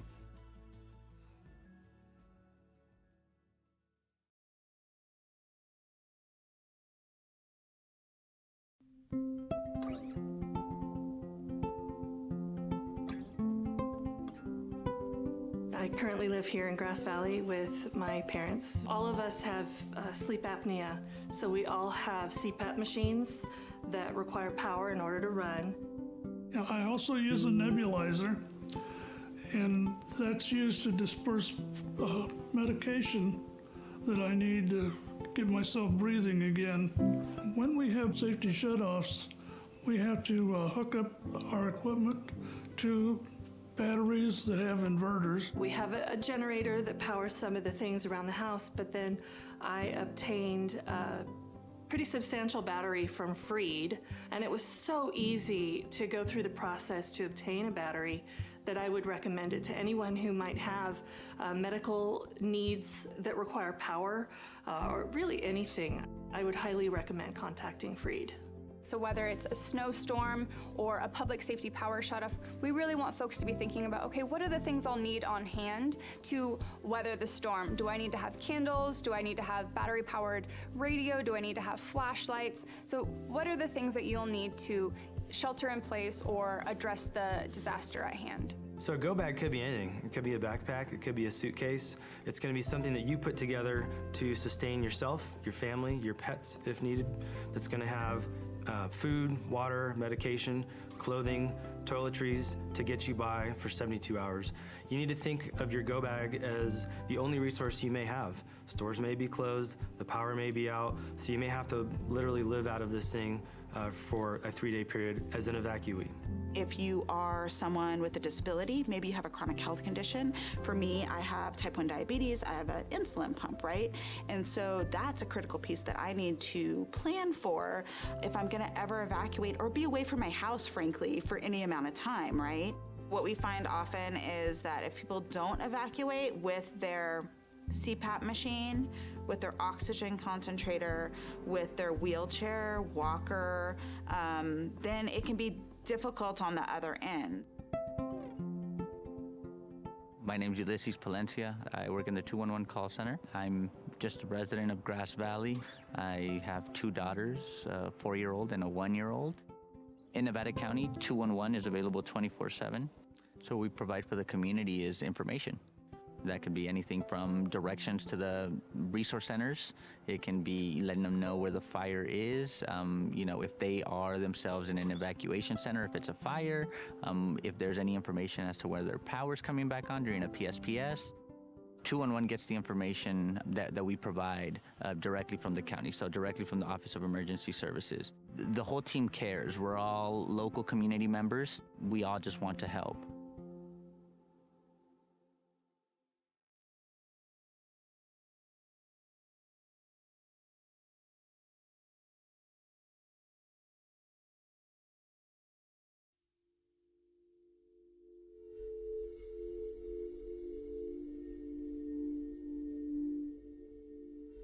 So we were all sleeping in bed on Thursday, November 8th in Paradise. And first the house phone rang. Picked up my phone. It was my sister who lived a block or so away from us. We were woken by a telephone call from my daughter. She said that we were being evacuated. I left sooner than them. I had everything ready. They were on the way out the door. There was not time to think about what you're going to take, what you're not going to take. The night before the fire, I knew it was a red flag warning, and I knew that it was a high risk. So on my way home, I filled up the tank. On our way out, we didn't get too far from the house, and we're watching fire coming down the hill. There was a machine shop right to my right there. And it had gas tanks and propane tanks. And I saw a lone ember kind of floating through, dancing through the air. And I Call to order our afternoon session of the Nevada County Board of Supervisors, January 10th, 2023. And our scheduled item at 1:30 is a public hearing to consider the Nevada County Planning Commission's December 8th, 2022, 3-1 with 1 absent recommendation that the Nevada County Board of Supervisors adopt the addendum to the Certified Final Environmental Impact Report, and a 4-0, 1 absent recommendation that Nevada County Board of Supervisors approve a zoning ordinance amendment to Section L-2, 3.30 of Chapter 2, Zoning Regulations to amend the county's commercial cannabis cultivation ordinance. And with that, I'd like to introduce Brian Foss and turn it over to Brian. Thank you, Chair Schofield. Good afternoon, Supervisors. Brian Foss, Planning Director. With me is Brad Stoneman, and behind him is Alex Jewell, and they are with the planning and environmental firm Kimley Horn, and they will be assisting me in the presentation, and they perform the environmental review. But before we discuss the environmental review, I want to go over a little bit of, which button to push. The background and overview of what brought us here today. So as your board may remember, the cannabis cultivation ordinance was adopted in May of 2019. It's been in effect for over 3.5 years. We've issued over 200 permits in accordance with that ordinance. The ordinance and cannabis as a topic has been a board objective for a number of years and discussed at your annual board workshop in January. And it was discussed at the January 2022 workshop. And what came out of that workshop was some direction to staff to analyze and explore different amendments and changes to the ordinance that address some of the issues listed below. As a general recap, those included looking at additional license types. Currently, only cultivation is allowed, but there are other license types for manufacturing, distribution, and other activities that I will get into. Currently, the ordinance is medicinal use only, and there was direction to look at allowing adult or recreational use, exploring ways to accommodate larger canopy sizes. There's currently a 10,000 square foot maximum. There were some unintended consequences with the original ordinance that resulted in some subdivisions and parcelization of land. An on-site residence requirement caused some increased disturbance that was unanticipated, and with the overall direction to maintain environmental protection as well as ensuring neighborhood compatibility was the general direction. So with that, I will go through the proposed ordinance amendments. The proposed ordinance does include the addition of adult use in addition to medicinal use. There's really no change to land use impacts or to the farm operations. In fact, when it enters the marketplace, there is really not a differentiation between how medicinal cannabis and adult or recreational cannabis is tracked and moves through the marketplace at the state level. So this is kind of aligning with how the state looks at cannabis product. So there's really no land use impact changes as a result of this addition. An administrative change that is being proposed is the elimination of the lower tiering of the permitting process. When the ordinance was set up, 2 permit paths were created. One is an administrative development permit, and one is what was called a commercial cannabis permit, or a CCP. That was intended to address the smaller canopy sizes of 2,500 square feet or less. However, there's really no change, or there was no difference in the processing of those applications. It would just be more consistent to do them all through the administrative development permit for regardless of canopy size. About 10% of the over 200 that we've approved qualifies as the CCP, so it's a small amount of the permits. And the change will allow a more consistent and smooth processing for the applicant. The other addition, or another addition, would be looking at additional license types. Again, only cultivation is allowed under our current ordinance. And so the proposed ordinance includes 4 additional license types or other activities. The first is non-volatile manufacturing, which would include extraction, infusion, packaging, labeling of the product and storing of the product on site. There's another category called volatile. Obviously, this is non-volatile, so there are no classified hazardous materials involved. However, there are combustible or flammable materials, and so there are development standards that require compliance with the fire department and review and oversight with any hazardous type material restrictions that may be implemented by the fire department.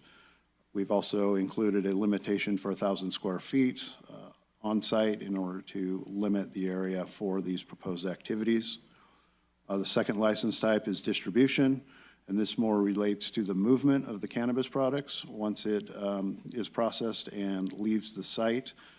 Currently, without a distribution license, there are limitations on how and who can transport and be delivered the product, and the distribution allowance opens up opportunities for different locations, retailers, manufacturers, and other distributors to move the product once it leaves the site. And again, we've limited that to 1,000 square feet of on-site area in order to keep it relatively limited or small. A third type is retail sales, which is kind of broken up into two subcategories. There's a non-storefront retail, and that is kind of tied to a delivery option. This would be closed to the public. There's no on-site public allowance or on-site sales. It's a license that allows deliveries to other end users of the product. And then a storefront, which is more traditional on-site, open to the public, where products are displayed, transactions are made for sale. We have introduced the requirement for a use permit for these activities only, the storefront retail, which would allow a discretionary process, public noticing, public hearing, as well as site-specific CEQA analysis to look at the site-specific impacts of a potential to the neighborhood of potentially allowing public to access the site and purchase product from the site.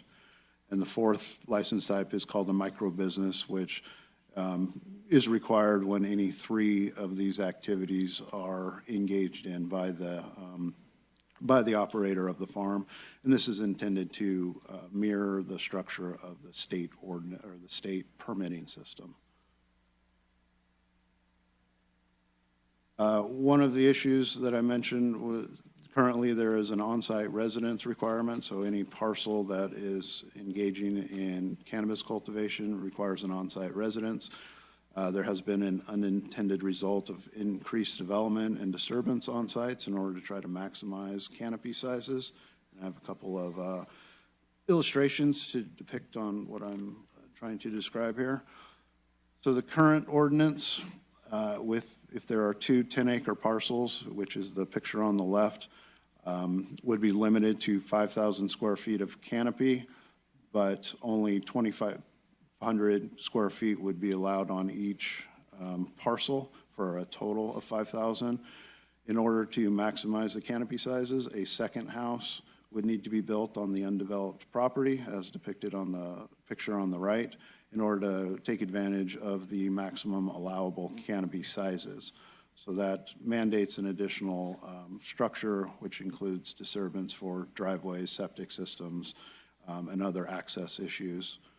The proposed ordinance would allow parcels that are under common ownership and common control to maximize the canopy size on each parcel based on its acreage without the need to build an additional house, but would still be under the same permitting requirements, security requirements, and oversight from both the county and the state.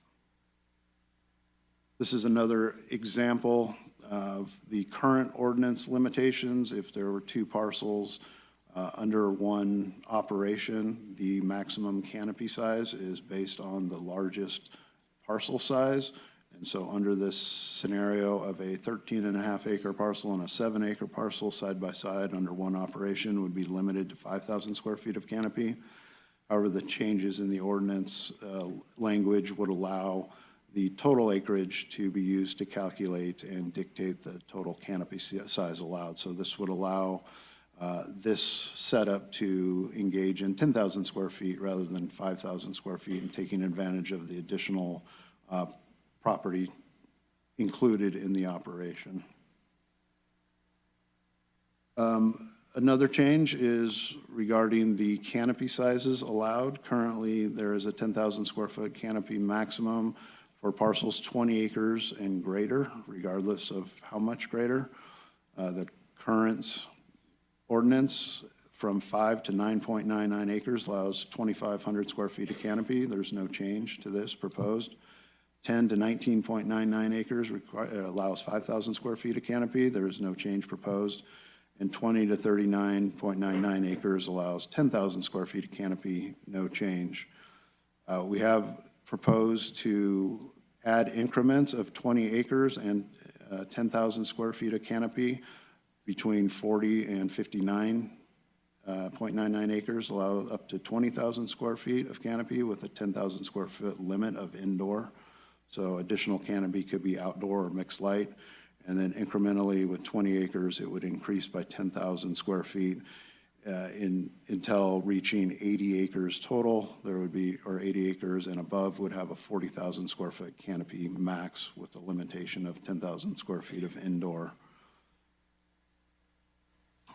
This will address some of the subdivision and parcelization issue, in addition to allowing additional canopy sizes on larger acreage. And this is an illustration depicting how this might reduce subdivisions. This is the current ordinance where there's an 80-acre parcel, has this is the picture on the left, would have a maximum of 10,000 square foot of canopy with one house. The property owner could propose a subdivision to subdivide the parcel into 4 lots, build a house on each lot in order to maximize and obtain 10,000 square feet of canopy on each property. This, again, increases density, or increases traffic and disturbance on the property, and sometimes the houses are more manufactured and are only developed and created to get around the on-site residence requirement. The proposed ordinance would allow the 80-acre parcel to remain intact, only require the single-family residence, and still allow that 40,000 square feet of canopy that could be achieved through subdivision with the current ordinance. With the increase in canopy sizes, we've also taken a look at setbacks and proposed some modifications to property line setbacks. The current ordinance requires a 100-foot setback, including all property lines, even shared and internal property lines with multiple parcels that are under one operation. The proposed amendments would retain the 100-foot setback from all external property lines, but would reduce the property line setbacks for those internal shared property lines to 30 feet for any structures and 0 feet for outdoor canopy that contains no structures. And the idea there is to further centralize the operations internally onto the parcel that's engaging in the operations and encourage those, that disturbance and those operations to be further from the external property lines or the neighbors that are not part of the operation. And I'll have an illustration on the next slide. With the additional canopy size, we've also increased the setbacks to 150 feet for 10,000 to 20,000 and 200 feet for 20,000 square foot of canopy and above. There's also a modification to the sensitive site setback to 600 feet. It is 1,000, and this is a reduction. However, this is in conformance with the state requirement of 600 feet from a sensitive site. This illustration is intended to show the proposed changes in the setbacks. The illustration on the left shows that there are 2 10-acre parcels involved in a under one farm, one operation. They could maximize 5,000 square feet of canopy on each parcel and be able to be located more centrally within the interior of the site and maintaining a larger setback on the exterior of the parcel lines. And then the parcel, or the picture on the right, shows if there are structures involved, it's a reduction to 30 feet, which is the standard setback for all structures required by the code. And again, this is an incentive to try to centralize the disturbance as well as the activities from neighboring parcels. A couple other changes before I conclude. One is the use of the support area. There is an allowance of up to 90% of the canopy square footage can be used for support area activities under the current ordinance, which includes storage of materials, processing area, drying, infrastructure, as well as immature plants. The proposed amendments would allow some of this support area to be divided up and used for different activities, including additional canopy, rather than just storage or processing. So for some of the smaller parcels, 55% of the support area may be used for additional canopy if they can still utilize the remaining support area for their support uses. This would increase maximum sizes of canopy on the 2,500 up to 37, almost 3,750, 5,000 square feet with the math would go up to almost 7,500 square feet, and 10,000 square feet would go up to just under 15,000 square feet.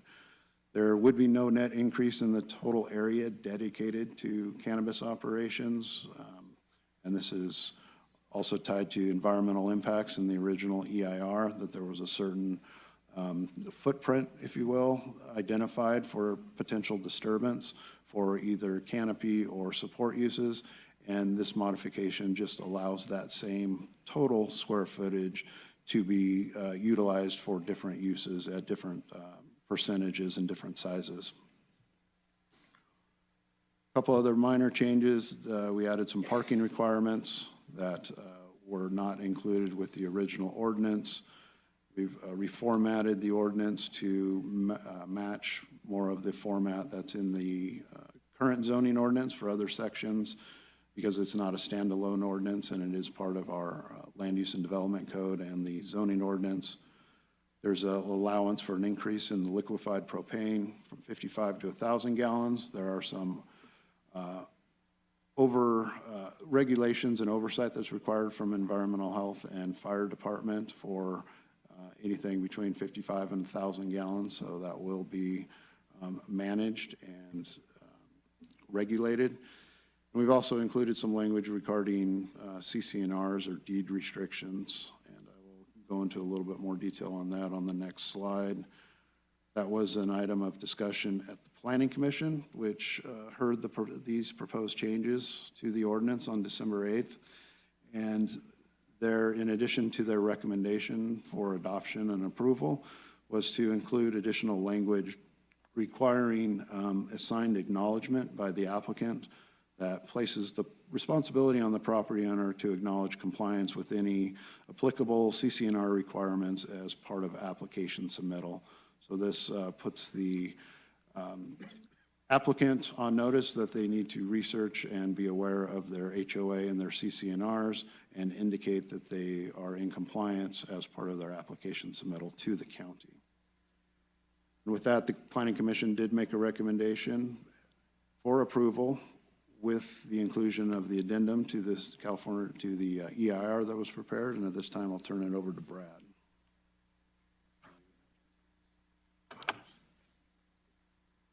Thank you, Brian. So as Brian had mentioned, obviously, as you know, the final EIR was prepared.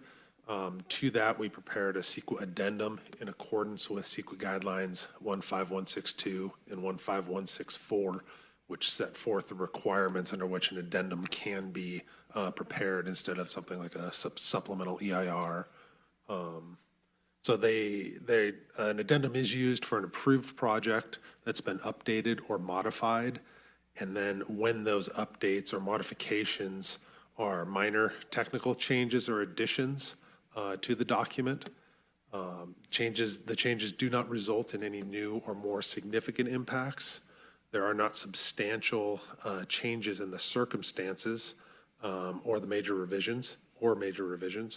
There's no substantially important new information, and then there's no new or different mitigations or alternatives that would be feasible, but that would not be or that are declined to be adopted. So the addendum, different from an EIR, there is no circulation required. The addendum is attached to the final EIR or adopted negative declaration. Explanation of the decision not to prepare a subsequent EIR is included in the addendum. There are findings made on the project, findings basically saying that there is no new or substantial information, no new or substantial new impacts, and that the findings are supported by substantial evidence. Although circulation is not required, the county did post the document on the website and has conducted quite a bit of research, or not research, public outreach. So in regards to the no new substantial changes or substantial impacts, the project as modified is consistent with all the previous disclosures. For all of the various resource categories, I'll get into a few more specific like aesthetics, biology, but all of the 21 resource categories for all of the potential projects under the new ordinance, they'll all occur within the same environment with the same circumstances. The 100-foot setback remains. This was considered as well, but it would even be increased for the 10 to 20,000 and 20,000 plus cultivation. There's no net increase in the area used for cultivation, and there's no inducement of subdivisions, as Brian had talked about quite a bit, leading to the clustering of uses. So we considered that as well. And the same minimization considerations are still applicable. All the projects will still be required to comply with all county codes in the development review process. There will be subsequent CEQA review as required by the ordinance, and all of the same mitigation measures would apply to all the projects as applicable. So a little more specifically, I just pulled out a couple of the resource categories that are generally a little more sensitive. Air quality and greenhouse gases. Again, this is a little redundant, but the project is still within the Northern Sierra Air Quality Management District, so it's in the same basin. The same emission thresholds will still apply. There's going to be similar construction and operational emissions. And tying back into the same mitigation measures, there's still the prohibition on burning of cannabis and other vegetation, helping with odor control. So similarly with aesthetics, the projects are all within the same visual environment. There's no additional zones or areas where projects could occur. There's still the protected tree avoidance mitigation, light control plans and visual screening elements are still a part, and setbacks are actually increased for the larger project sizes. In regards to biological resources, again, it's within, the projects are going to occur in the same zones with the same biological resources. No changes to the wetland impacts, riparian or other habitats. The same restrictions would apply in that regard. Tying in with noise, as well as because the noise can affect species, there's the generator and HVAC noise minimization measures.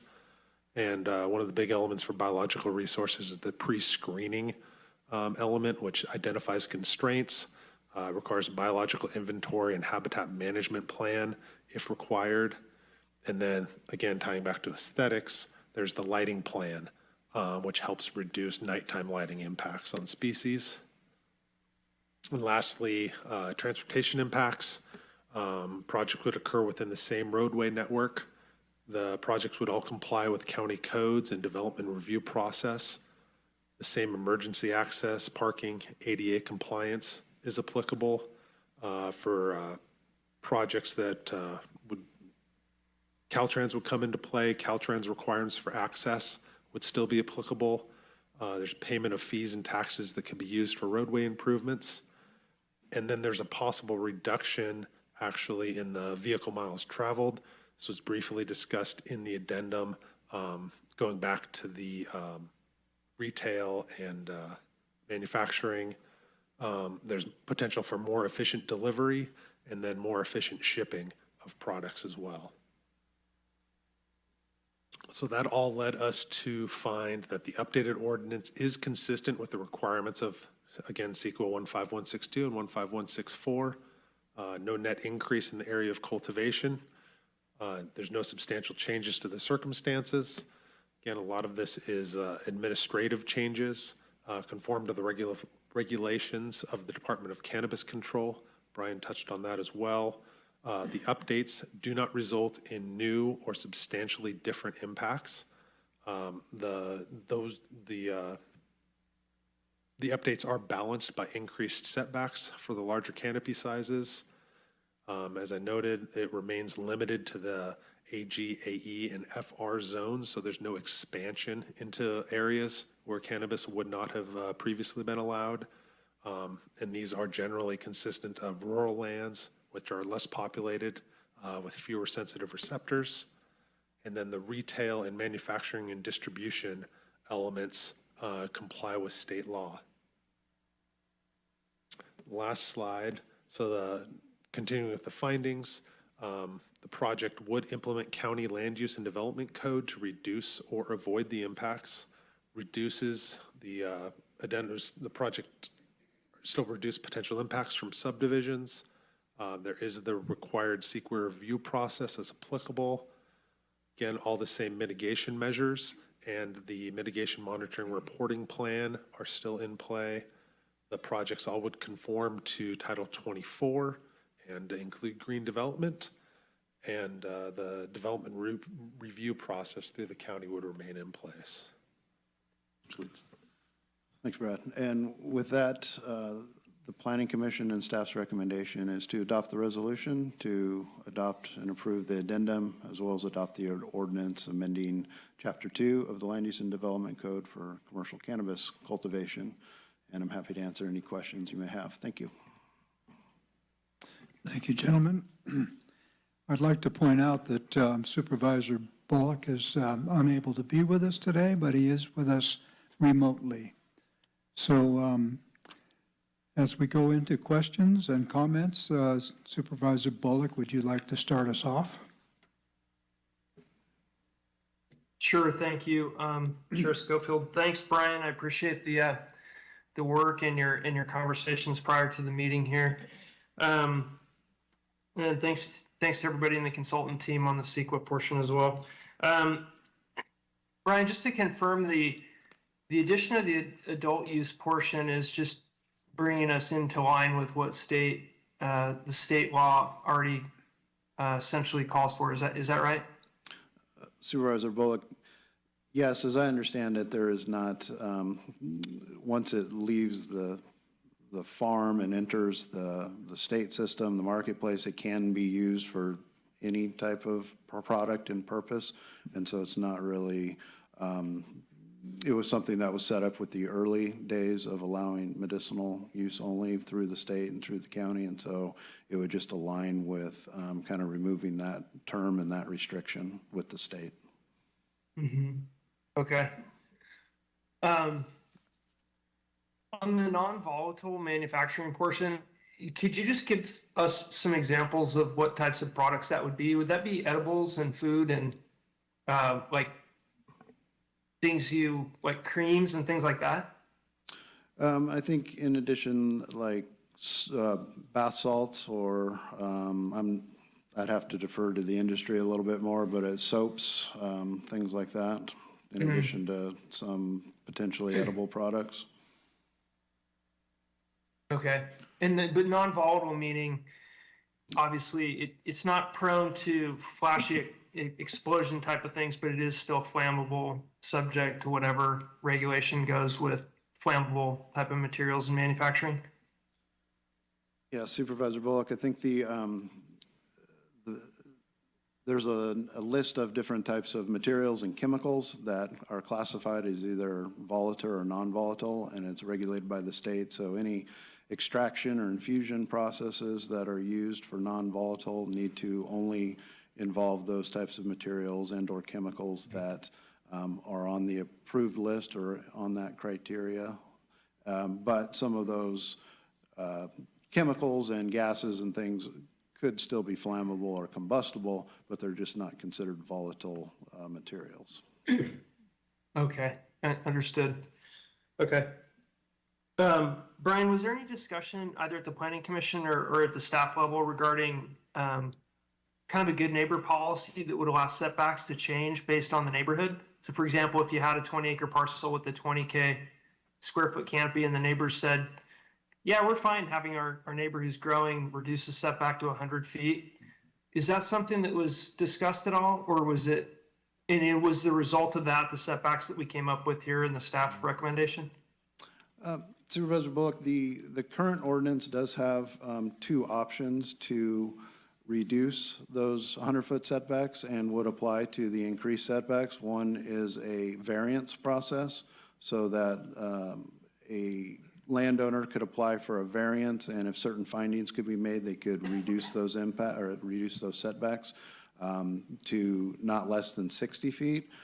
There's also a setback easement that is allowed, which essentially is your neighbor is granting an easement on their property to accommodate some of that setback requirement on the neighboring property, thereby reducing effectively the setback from the property line.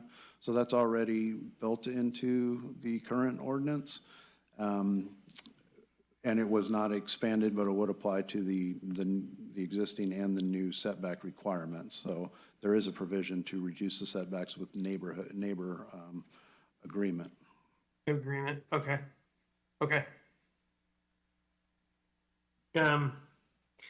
Was there any discussion, but again, at the commission meeting or the senior staff level, maybe about consortiums of property owners discussing like a rezoning to bring their property areas into kind of cohesion on what they feel is appropriate for their neighborhood?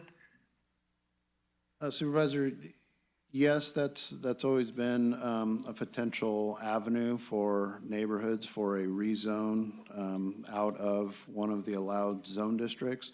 That can be a lengthy process. We are looking at other options, and in fact, at the board workshop, there is plans to discuss kind of some other options that we may develop and provide to neighborhoods that want to create an exclusion zone, for lack of a better term, for cannabis operations. So that is kind of in process right now, and we do anticipate engaging with your board in more detailed discussions in a couple of weeks at the end of this month. Okay. Yeah, that sounds like a conversation is probably worth having. This is kind of more of a subjective question, but do you know really, do our complaints or what goes into cannabis code enforcement have any linear relationship to the size of the canopy? For example, do we get more complaints from larger canopy sizes? And one more piece on that, mixed or outdoor, indoor make any difference in all that? Supervisor, I'm not sure that I've seen an obvious trend in that. I think probably some of the larger sites do potentially include more odor complaints and more traffic type complaints. And then there's various complaints that I've seen versus outdoor versus indoor. Sometimes people prefer indoor because they can't see the cannabis as readily as the outdoor. So I think that's a little bit more evenly split. But I would imagine that the larger canopy sizes do potentially generate some of the more of the complaints that we receive. Okay, yeah, thank you. Thanks, Brian. That's all the questions I have. Chair Schofield. Thank you, Artie. Supervisor Hall? Yeah, thanks. I think I have a couple of questions, and then obviously I'll be interested in hearing public comment before suggesting any changes or whatnot. But just to get some clarification, Brian, thanks for the presentation. It's very clear. On the setbacks, I guess I'm interested in these are any new setbacks. Are we grandfathering in people who've already met the existing setbacks but might not meet the new setbacks, or do we even have any folks who are in that position? Supervisor Hall, so the way it would work is that any operation that's been permitted can remain where they're at. They don't need to change anything. They don't need to change their permit or anything like that. They're essentially what's called legal non-conforming. If they were to expand or make amendments to their operation, then any new canopy or any new activities would need to meet the new setbacks if those setbacks were to apply to that property. So any expansion or additions would need to meet the new setbacks in place, but existing farms that continue to operate as they were permitted would have no change or other requirements needed. Okay, and then a nuance to that would be proposing to allow folks to expand into their support area. So if they, right, so if everything's just meeting the setback and they want to expand into the support area, they might then be in violation of that setback. Do we have a process for that as well? Because the expansion into the support area only affects the smaller canopy sizes, they would still only be subject to the 100-foot, which they should be in compliance with to be permitted anyway. So the use of the canopy would not kick that operation into the next threshold for setback requirements. Okay. There might be a comment on that, so I know to get that clarified. The rest of the proposal are basically bringing into alignment with the state, and then addition to allowing more, or including allowing more licenses, that also would bring us into alignment with the state, correct? It does. The license types that are identified are available license types to the state. There are others that the state allows, but this would line up with more of the options available through the state permitting. Okay. And then my last question, and this seems really minor, but it did come up earlier, and I was surprised to see this, is the requirement of a parking space for each of the workers. So this is actually going completely opposite to what is going on now in the state. I think in San Jose, they've eliminated their parking spot requirements even for buildings because they're trying to reduce, that sort of traffic. Is this something that's required, or why are we adding that? There were no parking requirements with the original ordinance, but there was an internal policy developed for one space per employee that has been applied over the last 3 years, and that's in order to ensure, just like any other land use that involves people that don't live on the site, that we want to make sure that there's parking on site rather than parking in the street or in the right-of-way. So the parking does not need to be paved or striped or curbed. It just needs to be an area that's identified that can accommodate vehicles for employees coming to the site. Okay. Those are all the questions I have for now. Thank you. Sue? Yeah, I think we actually, Hardy and Heidi asked a couple of questions I have. I'm kind of really interested in what public comment goes, and then come back and really look at where we could make where some improvements might be made. I mean, I have some questions, little ones like about the setbacks. I think you made that pretty clear. It's kind of interesting to me, though. I want to talk a little bit more about those setbacks. When the two parcels, you still have to have the 30-foot setback between your own parcels. I mean, that was my that's question. correct. That's for all structures, and that's a fire and safety issue for access and airflow, and so no structure, even if it's not for cannabis, can be closer than 30 feet. But your open canopy grow could just be contiguous. You wouldn't have to worry about that, correct? Right. I mean, that's kind of the idea, is we want to see them cluster that all into one area. Yeah, that was the hope, that it gives the property more options to, meet setbacks in the interior of the property rather than trying to have much larger setbacks for all property lines. Right. And then just other one, I was looking through here briefly, though, there's kind of interesting, like when you have an 8-acre parcel and you're going to grow your 40,000 square feet, right? There's not a whole lot in there that talks about the management of the rest of the land that you're going to let set vacant. So I'm just throwing that out there somewhere. Just because, I mean, I want people to know you could do multitask, you could graze, or however we would work that, right? I don't want to see a bunch of open space left for fire and vegetation management that's not getting handled. So that was just a weird thing. I know we've talked about it before. And then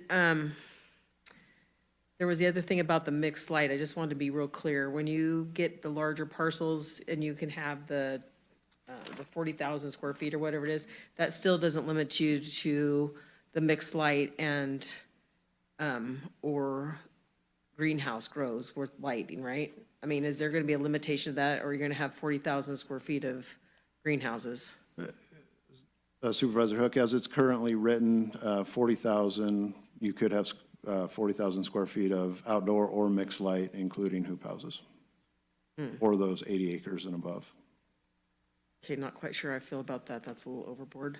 But again, I want to listen to what everyone else has to talk about that, because I think there was another question in too about when you have to have a conditional, or when you have a use permit.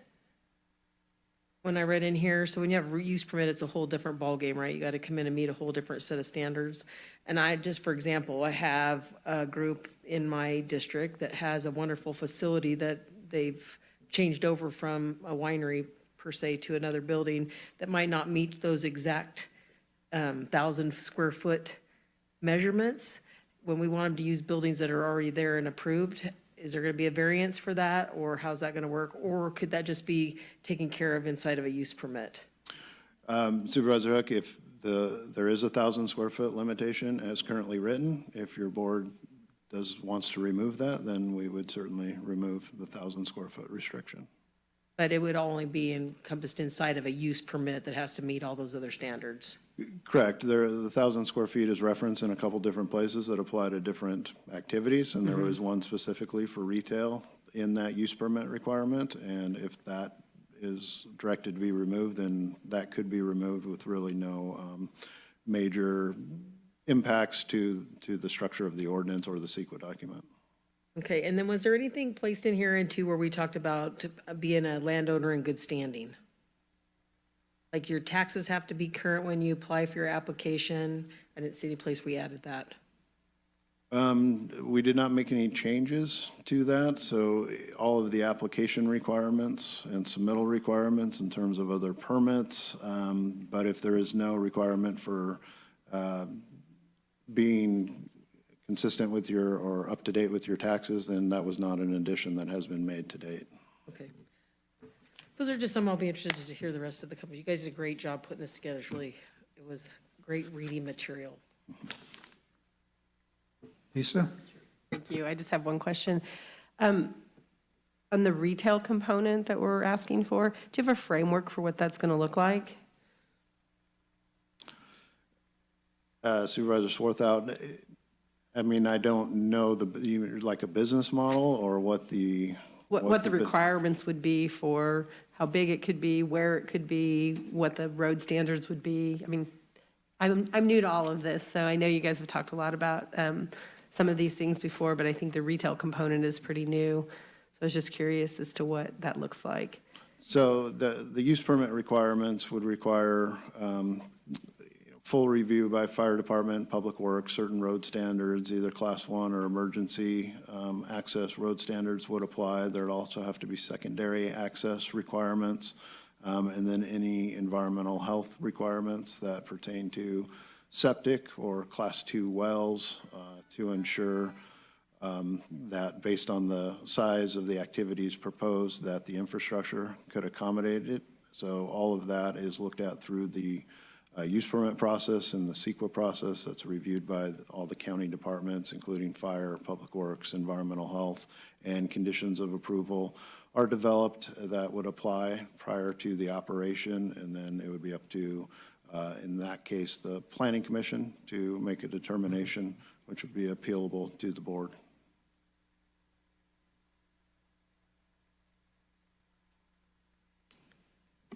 Yeah, I think that's, I've had that explained to me multiple times, I think, Brian. The fact is, I mean, if you're looking at a regular retail setup, something like some of the wineries have, that's a use permit. That's a whole different process that you have to go through.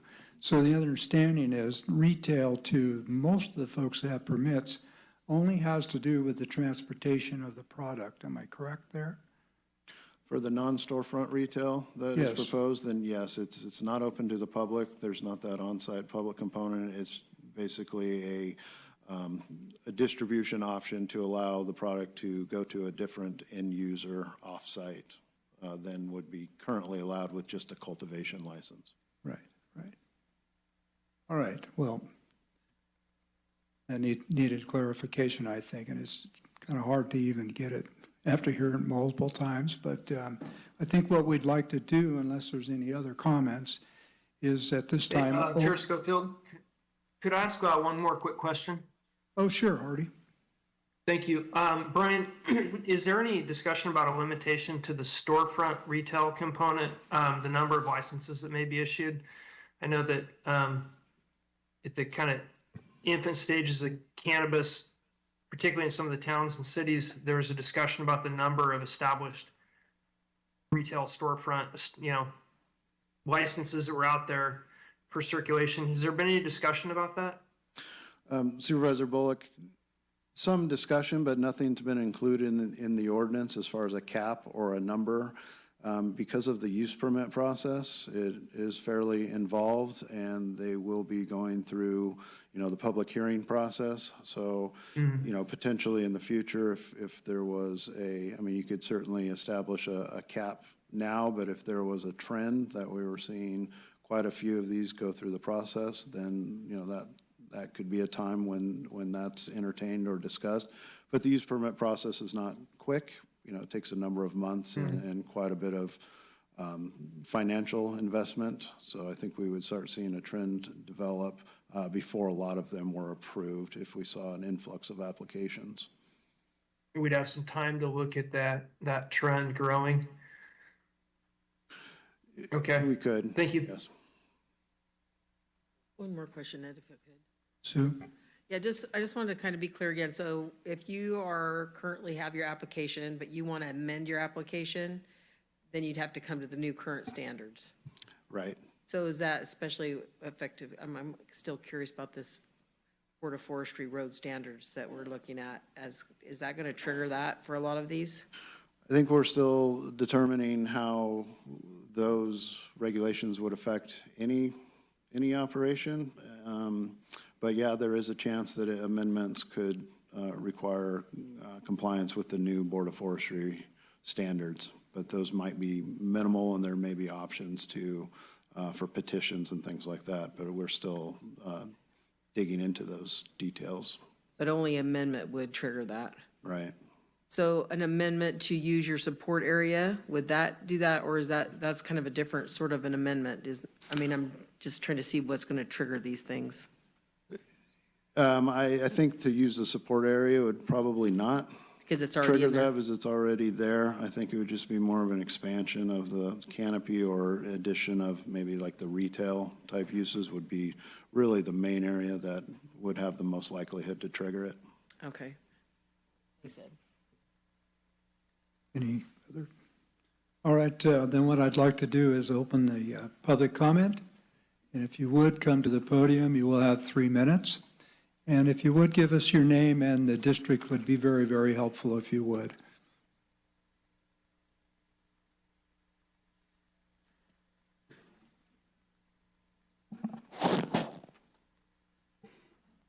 Good afternoon, supervisors, and Happy New Year. My name is Patricia Rockwell, and I'm a member, I live in District 4, and I am a proud member of the Penn Valley MAC. My family and I co-own a small quarter-acre cannabis farm, Green Gift Gardens. Nearly 20% of all organically grown and certified cannabis in the state is located in Nevada County, and we are proud to be one of those OCal certified farms. Nevada County has a rich history of organic farming, and it feels so rewarding to carry on the tradition with our cannabis farm. Just like traditional farmers, producing value-added products on the farm is a way of adding an additional stream of revenue during the months when we are not farming. And I am here today to talk in support of the non-volatile manufacturing on the farm. Under Prop 215, cannabis farms were able to produce tinctures, salves, and lotions on their farm. Green Gift Gardens made salves and oils with unique medicinal properties, helping many patients with ulcerative colitis, joint pain, muscle aches, and anxiety. These products were made simply in a slow cooker using cannabis, coconut oil, and a few other ingredients. This was such a satisfying extension of our ability to provide medicine for our community. We farmed the cannabis with love and science, and then we're directly able to create these much-loved products for patients out of this incredible plant. We request that your board adopt the ordinance today with the option of non-volatile manufacturing permits for our farms. Many of us already have the required F1 factory, industrial, compliant commercial space, with increased firewall protection, water storage, and fire alarms. Due to the regulations, we are not able to prepare these products in a home kitchen. They must be made in a commercially permitted space. It is easy to carve out a small area for this type of manufacturing and will help make sense of our startup costs and the money we've already spent for these types of buildings. Additionally, since we will be producing ourselves in-house during the off-season, it will not involve an increase in traffic to our farm, so there will be no impact to roadways or neighbors. Since we are creating a small batch salve within a limited space per the ordinance, there will not be a need for additional employees. My kids and I, who live at our farm, are the only employees. In good faith, we have done the necessary due diligence to become legal cannabis farm, and we are here today to request the same tools that are afforded to all farmers. Producing salves on my farm is no different than a goat farmer creating soaps with their ranching byproduct, or a lavender farm creating bath salts. Farming crops comes with a unique set of challenges, weather, pests, market fluctuation. This is not unique to cannabis. However, for us to succeed as farmers, we need the same opportunities that are afforded to all farmers. Thank you so much. Thank you, Patricia. Gary? Hi, Gary Baker, 2nd District. And for the last 4 years, I've designed and processed 15 of these ADPs for cannabis projects. In the last 12 months, 3 grading plans, 2 of them over 10,000 yards. So we would be considered design professionals. And there's a consistent occurrence that I've seen on these projects related to 2 different things here. One, when you're dealing with these mixed light, tier 2s or greenhouse or indoor projects, they're very different from the tier 1s and the outdoors. And they're reliant on the power to keep these plants alive. With these power outages that we've had, sometimes 3 days at a time, without these standby generators, these plants die. And with the 1,000 gallons, which is really only 800 gallons, on a 5,000-foot facility, we can only get about 58 hours of generator time off of that 1,000-gallon tank. And so anything that's larger than that, so the frequency of propane delivery, definitely increases in the reliability and the stress of trying to make sure you get propane. So I'm just asking that maybe it be looked at that for projects over 5,000 feet, that number change from 1,000 gallons to 2,000 gallons. On the second item is on the water tanks. There's 3 different types of water tanks these projects use. Fire water storage tanks, which are located typically near the building that the tanks are needed for. There's mixing tanks, which are where water coming in from the water storage tank is mixed with the nutrients. And again, those are located near the cultivation area, and the water is pumped from those tanks into the cultivation area. The third type is the water storage tank, which are not necessarily located in the cultivation area or the canopy area or the setback. It's located typically near where the water well is located. And if you can get them on a higher elevation, you can save a lot of energy costs because you can gravity feed from these tanks down into the mixing tanks.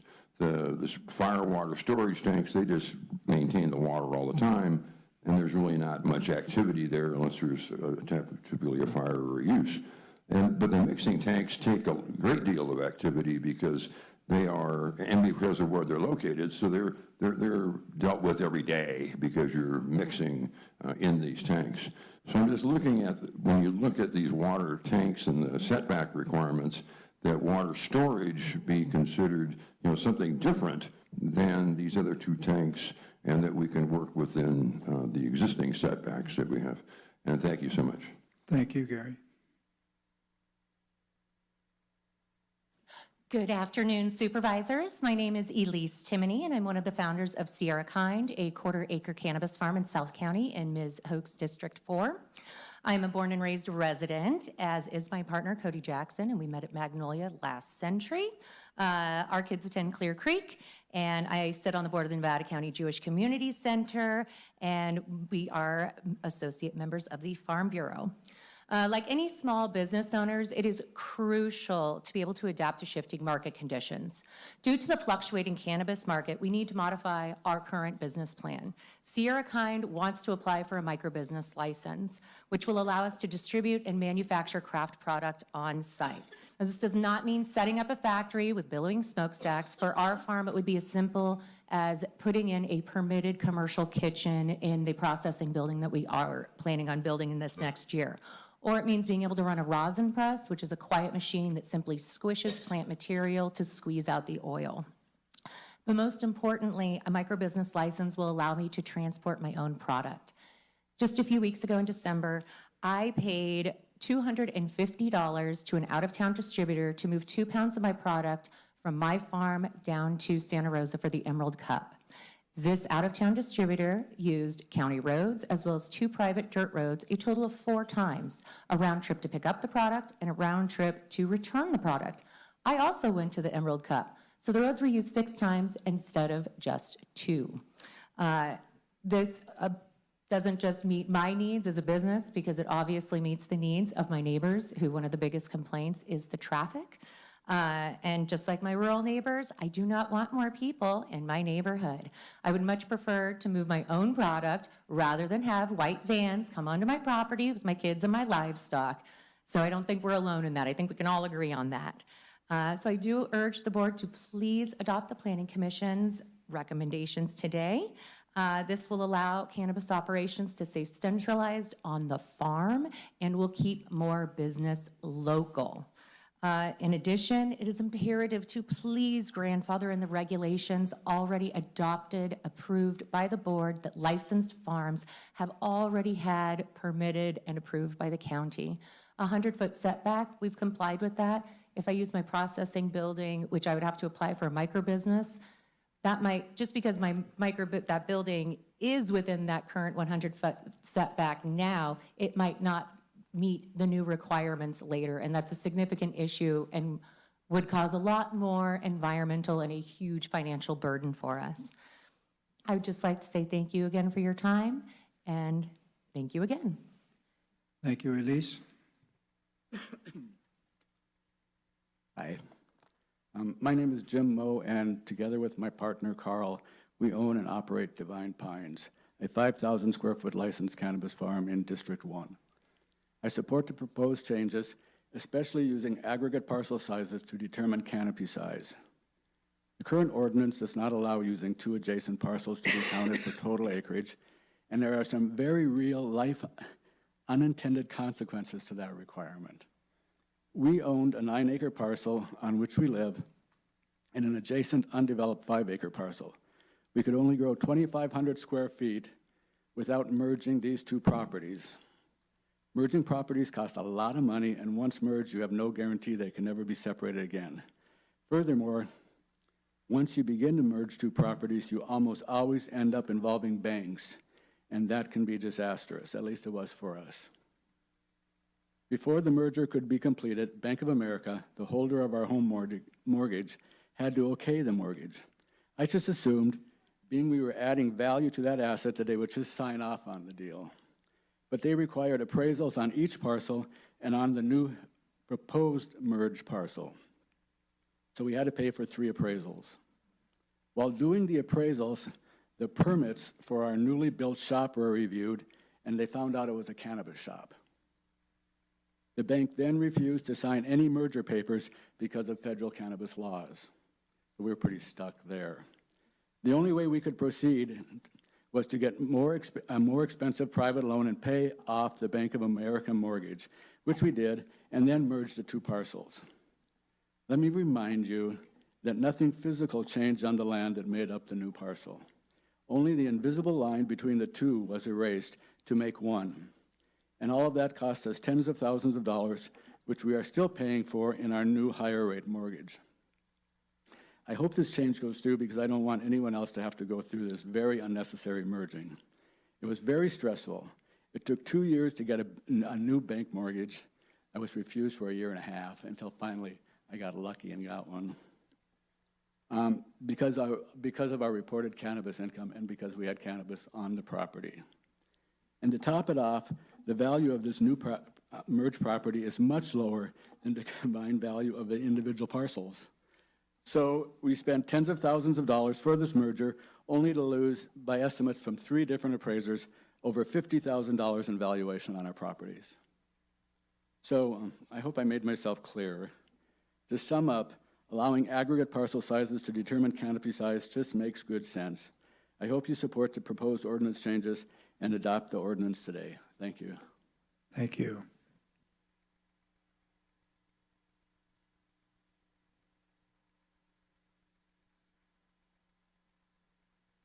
Good afternoon, supervisors. You hear me? Pull it down. There you go. My name is Mary Cooper. I reside in District 1 of Nevada County. I'm a retired English teacher with more than 30 years of experience. I'm not an experienced farmer or grower, but interested in the good of this county. I feel it is crucial for our community to continue support of the legal cannabis industry. We need to support the businesses that have taken rigorous steps, some of which you've heard in the speakers before me, to become legal by allowing them business flexibility. We need to support farming in our community, as these farmers are a robust part of this community.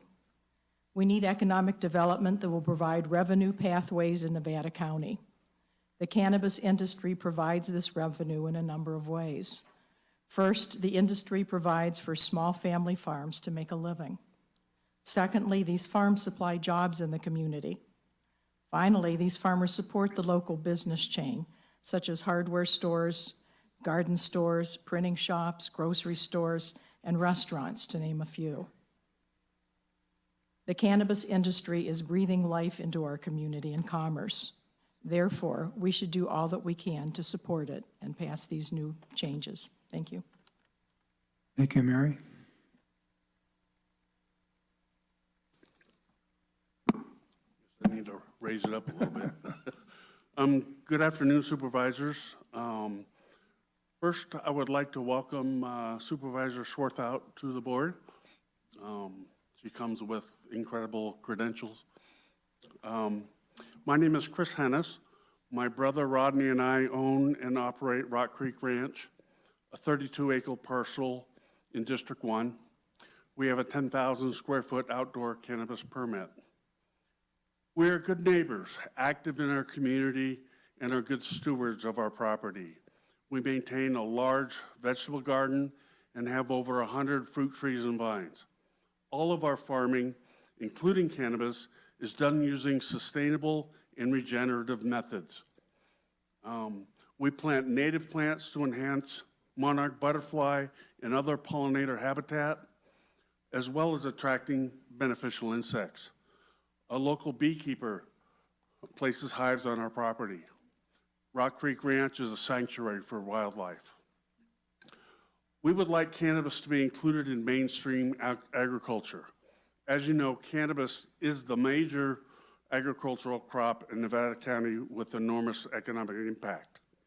Cannabis is a very efficient crop, producing over $400,000 of product value per acre cultivated. In comparison, almonds produce about $10,000 of product value per acre cultivated. To produce this $10,000 of crop value, almonds need almost 1 million gallons of water. With cannabis, we produce that $10,000 worth of crop value with less than 4,000 gallons of water. That's a huge difference. At Rock Creek Ranch, we feel it's extremely important that Nevada County adopt these changes to the cannabis regulations and bring us in conformance with state regulations. Of particular importance to us is the setback requirements from a sensitive site. The state setback requirement is 600 feet from a sensitive site, and currently in Nevada County, this setback is 1,000 feet.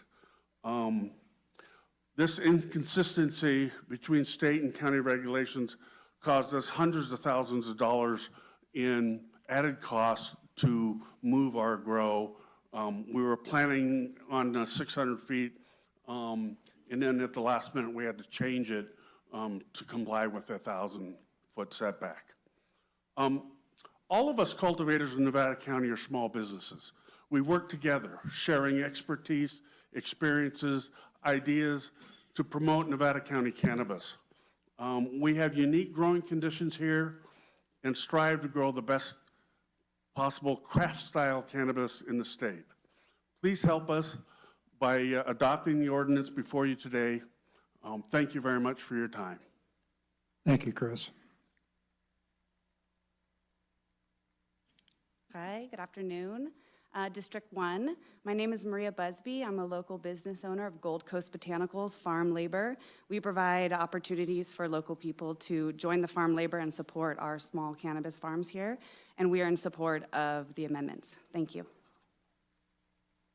Thank you, Maria.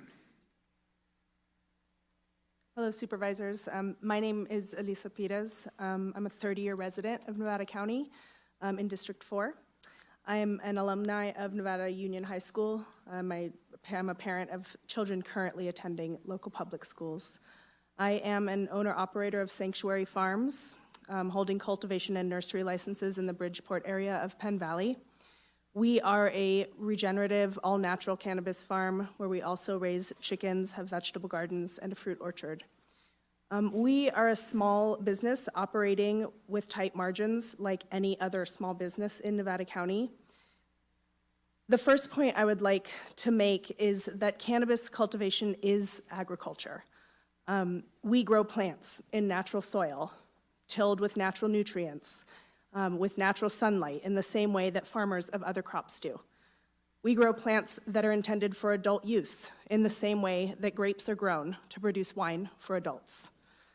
Unfortunately, the negative stigma associated with cannabis does not allow for our farms to be viewed with the same prestige as vineyards and other small farms or orchards.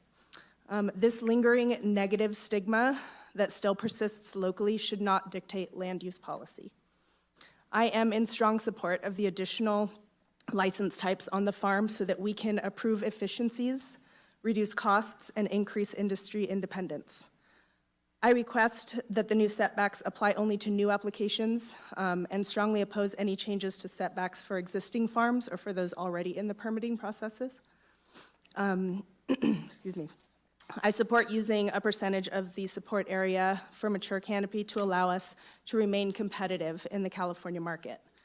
For the same reason, I strongly support allowing aggregate parcel sizes of multiple parcels to be used to calculate the allowed maximum canopy sizes. At the Planning Commission, there was a comment made about chemical use with cannabis farming. I'd like to specifically address this, and I believe that there's an opportunity for education here. All cannabis, before it hits the shelves of a dispensary, must undergo required testing. Cannabis is tested for mycotoxins, pesticides, foreign objects, heavy metals, and microbials by parts per million. An organic blueberry would not pass the tests that cannabis must undergo. It is near impossible for us to use toxic chemicals, and nor would any of us want to. I ask the board to adopt this ordinance today so that we can prepare for farming with certainty in the spring, before the spring. I thank you for the work you do and for hearing my comments. Thank you, Elisa. Hello, Supervisors. I'm Barbara Jones from District 4. My husband Brian and I are 35-year residents of Nevada County and own a 10,000 square foot permitted farm. Brian still works as a general contractor, and I plan events in the North San Juan community. We're active Circle volunteers, and I'm also on the board of the Friends of the Library. Just got voted vice president. We raised 2 university-educated and extremely successful children on the ridge who are proud of their progress we've made as licensed farmers. We're homesteaders whose small farm is struggling with the growth of this new industry, but we're doing it with honest, hard labor. As commercial farmers with slim margins, we live a modest life. Currently, we are allowed 9,000 square feet of support area for our 10,000 square foot farm. We find it would be most useful if we could use some of that area for our mature flowering plants. After running the numbers, we see that this would give us a chance at actual profit. We are supportive of the reasonable proposals to allow farmers to grow mature plants in our support area, and I believe it to be realistic and manageable. The county does not currently offer distribution licenses, which would allow us to transport our own product to retailers. Hiring third-party distributors to move our crop is a financial burden to farmers and lost tax revenue for the county. Were we able to have a distribution license, we would save about 25 to 30% of our sale by avoiding outside fees. In addition, holding our own distribution license would cut down on the traffic on our own street. Lastly, Canada tourism is an opportunity for farmers to show off their hard work, boost reputations as excellent farmers, and is a revenue stream we should not overlook. We are supportive of the micro-business retail model and support the ordinance modifications that you have before you today. We urge our board to adopt the ordinance. Thanks for listening. We are fortunate to live in a community where we are actually heard by our local board of supervisors. Thank you, Barbara. Hello, supervisors. My name is Tess Hacker, and I live in District 3. I am a cannabis consultant and have been helping cultivators navigate the regulated market for the past 4 years. Our cannabis entrepreneurs have worked tirelessly to become licensed. I have assisted numerous small farmers in the permitting process and have witnessed their hard work and perseverance it takes to become licensed. I've lived in Grass Valley for 12 years and have seen the evolution the cannabis industry has taken in our county. We have come so far, but there is still so much work to be done. In order for our licensed cultivators to thrive, we have to continue to view cannabis as agriculture and understand that cannabis plays a significant role in our community's economy. It was great to see the past year's crop report highlight this fact. While cannabis only makes up 18 acres of harvested cropland, its crop value accounts for nearly half the total value of all agricultural interests in Nevada County. Today, your board is at a decision point where you can choose to continue to support this area of agriculture in our community. The proposed changes that are being brought to you today are simply the same tools that all farmers need: the ability to make value-added products on the farm, the ability to vertically integrate their business, and in the few cases, the ability to bring people to your farm just like a winery. By increasing the canopy size, we provide licensed farmers a way to increase their profits, also increasing tax revenue, and encouraged unlicensed cannabis farmers to become licensed.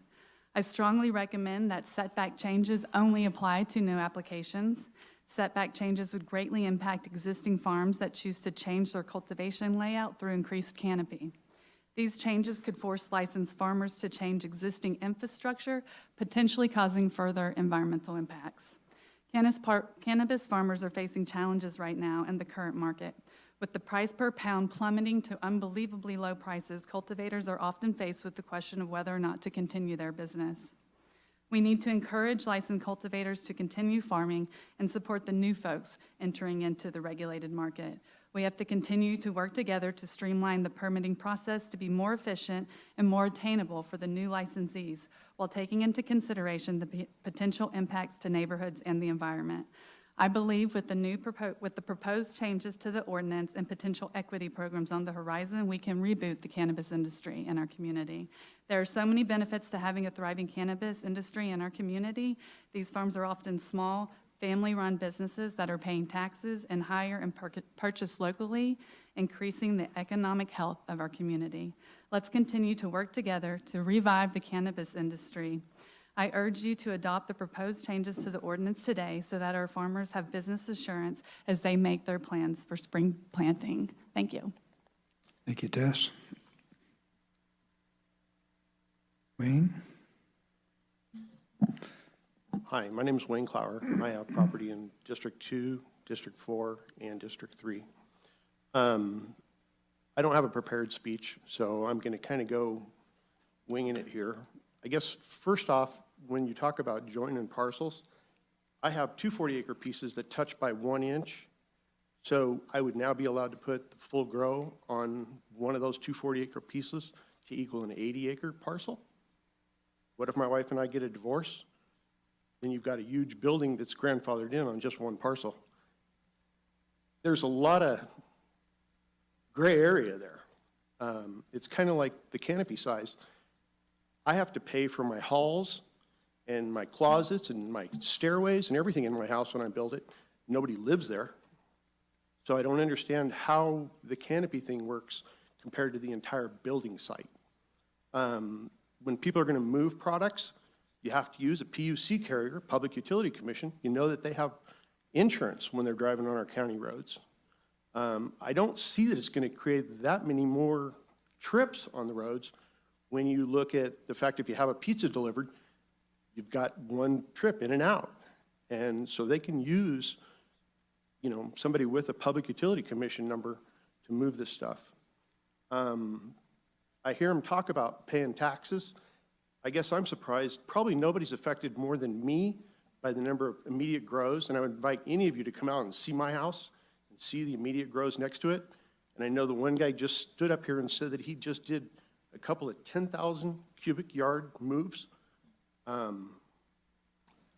One next to me, they only got a permit for 2,700 yards. I think they went over 10,000. I'd be curious if that's one of them that he's talking about.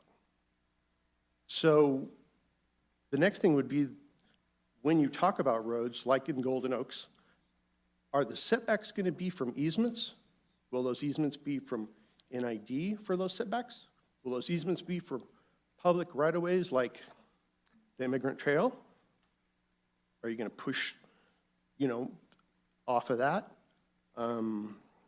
People know how big a piece of property they have when they buy the property.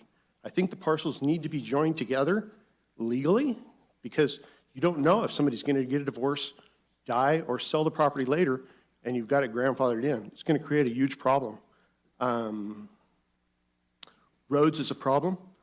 You're going to have people coming up from Nevada County or to Nevada County from Placer County, Yuba County to buy this stuff.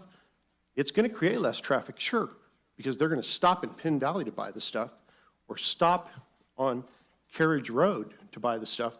They're not going to drive all the way to Grass Valley, so you will eliminate traffic, but you're going to put the traffic on the county roads and in the residential places. I could probably keep going on forever. But you're over. Okay, thank you. Thank you, Wayne. And actually, the setback question is one we can come back to and answer later, Brian, okay? Hi, Board of Supervisors. Thanks for hearing me. My name's Minkin Nelson. I have the pleasure of being business owner, homeowner, and a voter, all within District 1. I am in favor of the proposed changes to the ordinance, but I wanted to take a look at page 19, section K1, regarding microbusinesses with retail licenses. Currently, it's verb to be allowed 1,000 square foot included within the support area. And the general plan already allows for retail on ag land, so it seems kind of like a redundant thing. Furthermore, retail spaces require site-specific CEQA analysis, use permit, public notice, and they're discretionary, making the regulations within the ordinance 2467 not only redundant, but in some cases less stringent.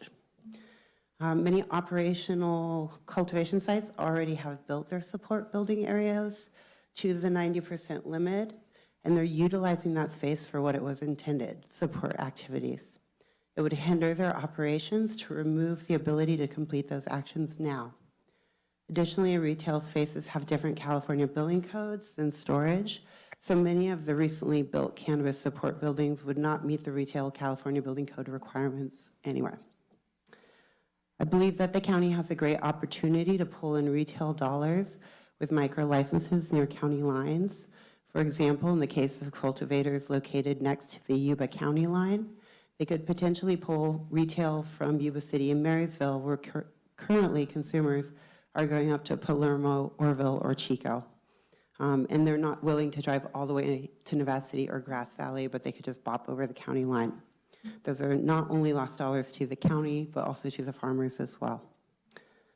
That is pretty much it. I've heard people express concern regarding disturbances, and I just want to say that with the adjacent parcels adjoining verbiage, it actually will mean less disturbances because you're going to need less road access. If you don't need another residence, that's a lot less disturbance, especially when you consider septic, sewage, and again, road access.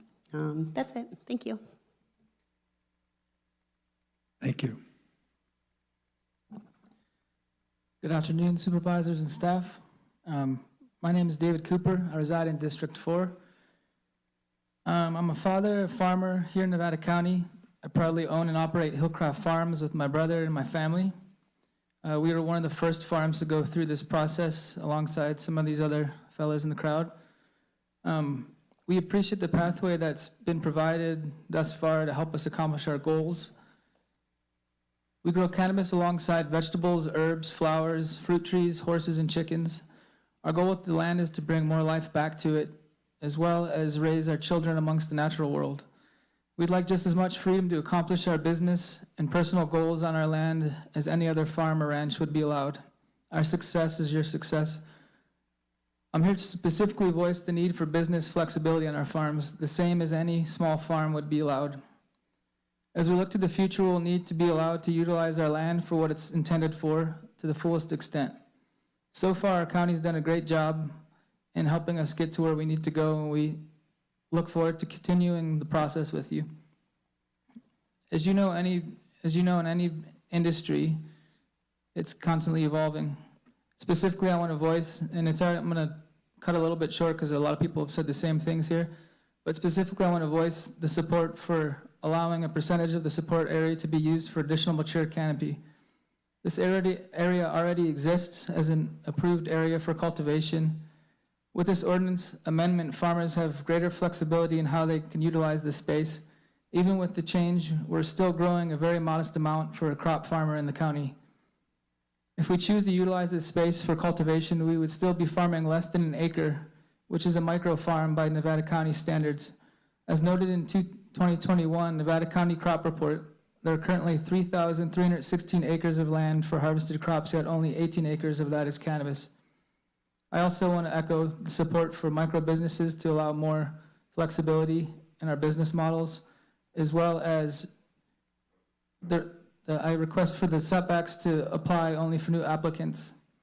Where there's a variance process in place to reduce setbacks, we need to ensure that the process is simple to attain, and the people that have already created their infrastructures based on the setbacks would be not only financially burdened, but it may be impossible for some of the farms to actually apply to those new setbacks. Thank you for listening to my suggestions, and I support full adoption of the ordinance today. Thank you. Thank you, David. Barbara? Have to pull it way down. Good afternoon. My name is Barbara Bashall, and I'm speaking on behalf of the Nevada County Contractors Association, and I'd like to submit the following comments on the proposed changes. I represent contractors who do work for the cannabis industry and those who live in neighborhoods adversely impacted by the cannabis industry. Per the Planning Commission staff report, the purpose of the update is to make cultivation within the county more efficient and responsive to the needs of the industry while balancing the potential impacts to the neighborhoods. So we offer the following comments based on the intent and purpose of that statement. While the cannabis businesses certainly will benefit from the changes, I don't see any provisions to address the impacts on neighborhoods since the county does not enforce CC&Rs. The addition of increased canopy manufacture and retail license will significantly increase traffic, smell, and visual impacts. While the retail license requires a use permit and will address these issues as part of that permit process, the increasing canopy and manufacturing do not. There are certain areas of the county that are appropriate for cannabis growing, and the proposed changes will help those businesses be more successful while not affecting their surrounding neighbors, and we support those changes for those areas.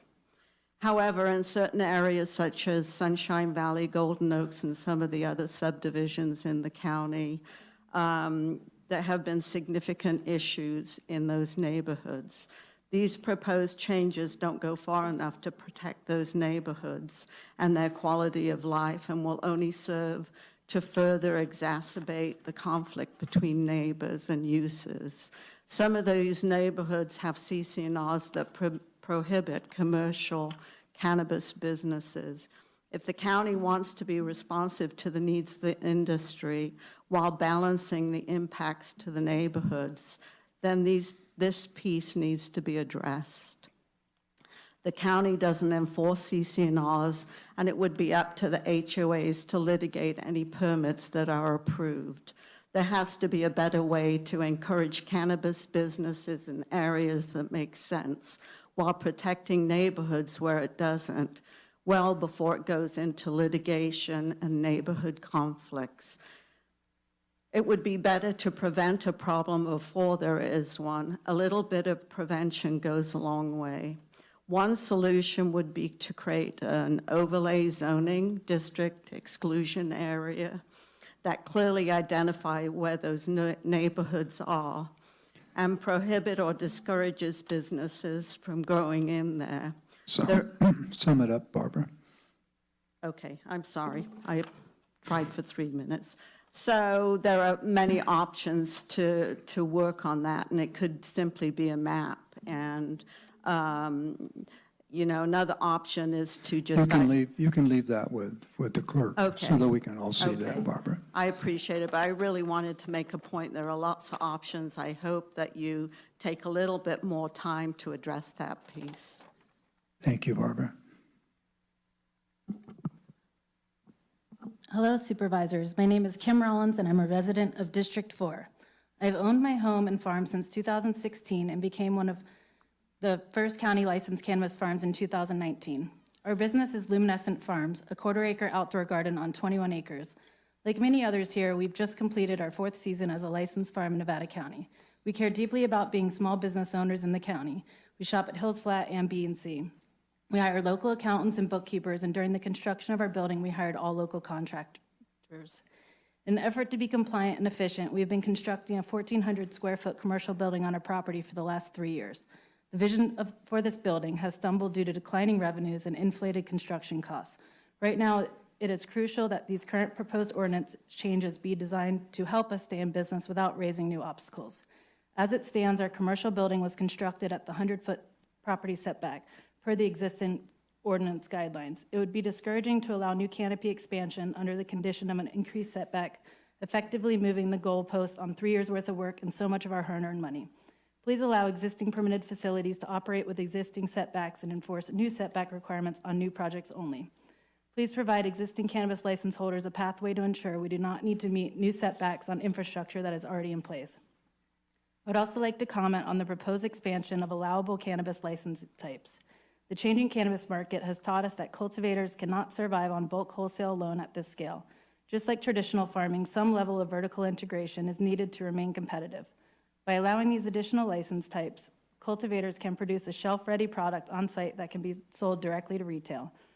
Many farms are already following this model in other counties, and this ordinance change would give Nevada County Cannabis a chance to remain competitive and relevant. I support the adoption of the cannabis ordinance today so that our farm can know the rules that will be in place for the planting in the spring. Thank you. Thank you. Good afternoon, Supervisors. I'm Gianna Situde with the South Yuba River Citizens League. Thank you for the opportunity to provide comments today. First, want to really thank county staff for putting together this ordinance. We are strongly supportive of the ordinance as proposed and would urge your adoption. We do, however, want to point out one item in the proposal that we'd like you to consider, and that is the allowance of the 4,000 square feet of canopy for mixed light use. We think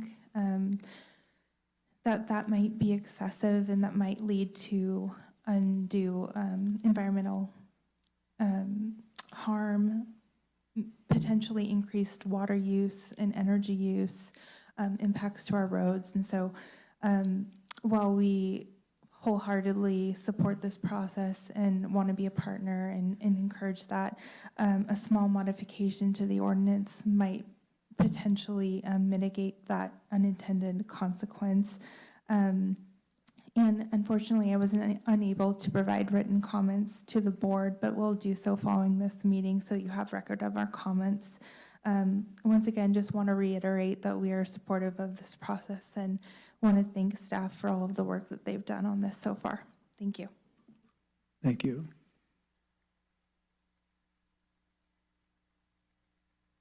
Hello, my name is Emily Porter. I live in District 1. I'm a member of the Nevada County Cannabis Alliance, and I have been a cannabis consultant here in Nevada County for the past 4 years. Prior to that, I was a cultivator in the traditional market, and I have spent my entire adult life working with cannabis. Thank you for the opportunity to speak today. Primarily, I would like to express my gratitude for the opportunity to participate in this discussion, and for all of the time and attention our many community members have put towards crafting and guiding this thoughtful and thorough ordinance amendment.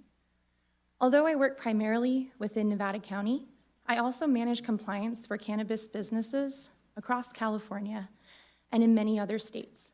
I get to see firsthand the triumphs and the failures of many different approaches to our still fairly new transition into a regulated cannabis industry. My experience has been that Nevada County's cannabis policies are some of the most sensible and reasonable in the state. I see the opportunity for real longevity for our small businesses here. And together, with careful intention, we can continue to craft a robust industry in this place so dear to our hearts. The proposed ordinance amendment before you is the result of so many folks' efforts and perspectives.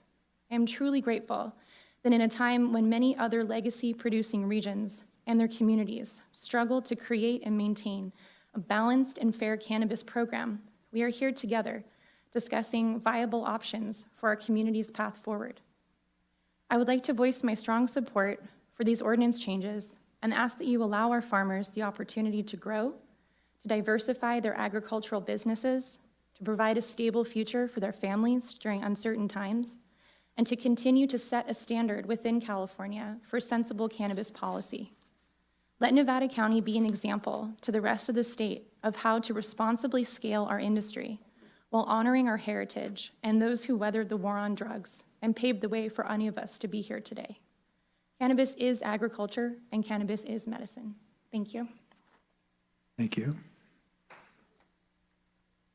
Hello, my name is Clarissa Rosario. I'm a resident of your district, Mr. Schofield, District 2.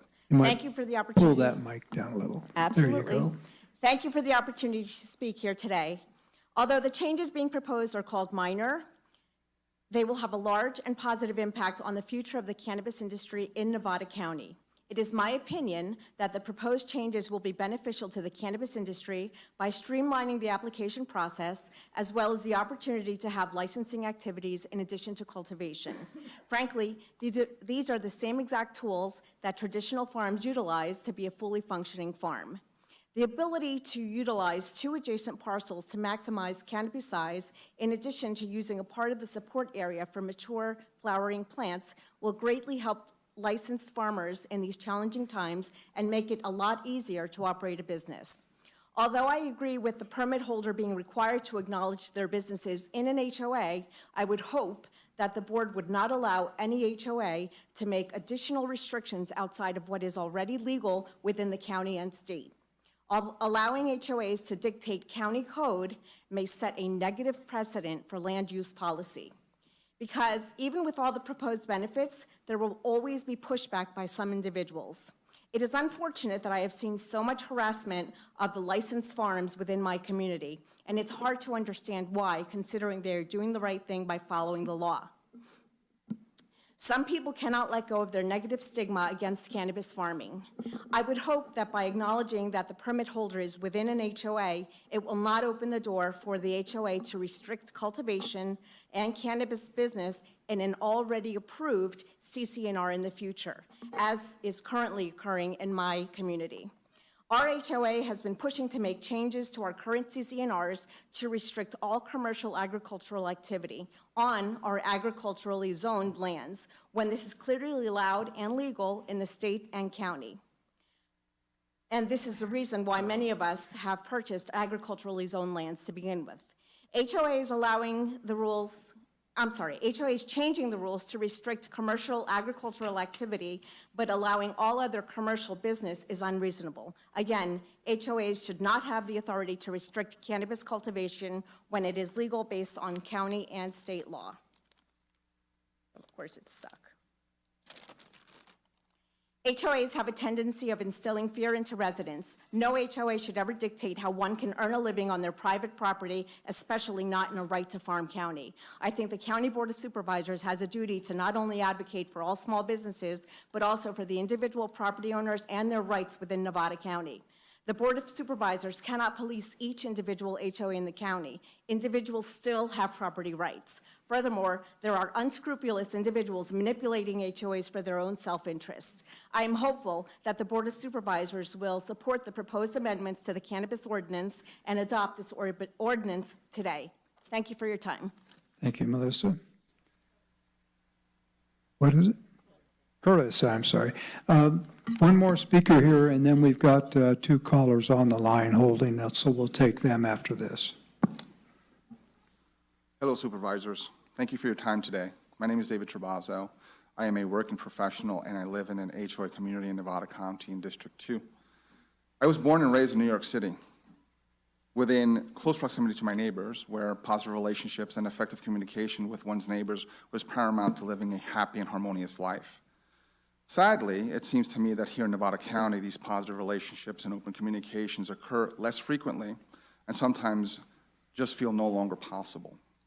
I moved to California and specifically purchased my property in my community because I hoped for the possibility of owning a variety of farm animals, having a small orchard.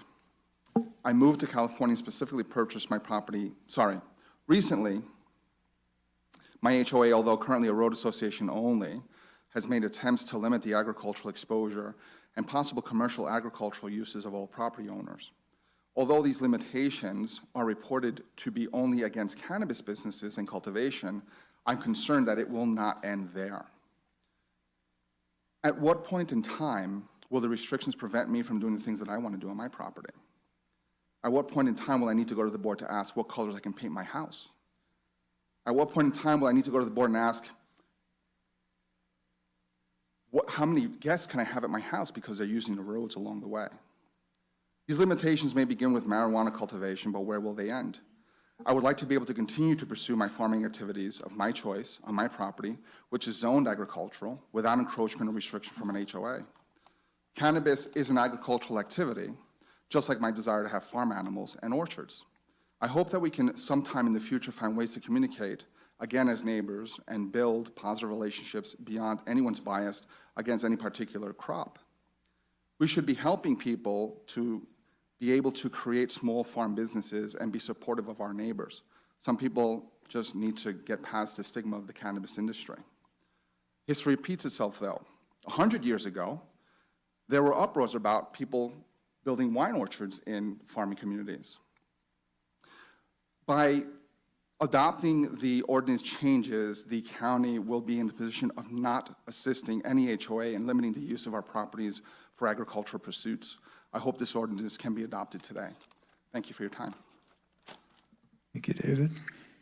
All right, Madam Clerk, if you could bring in our callers.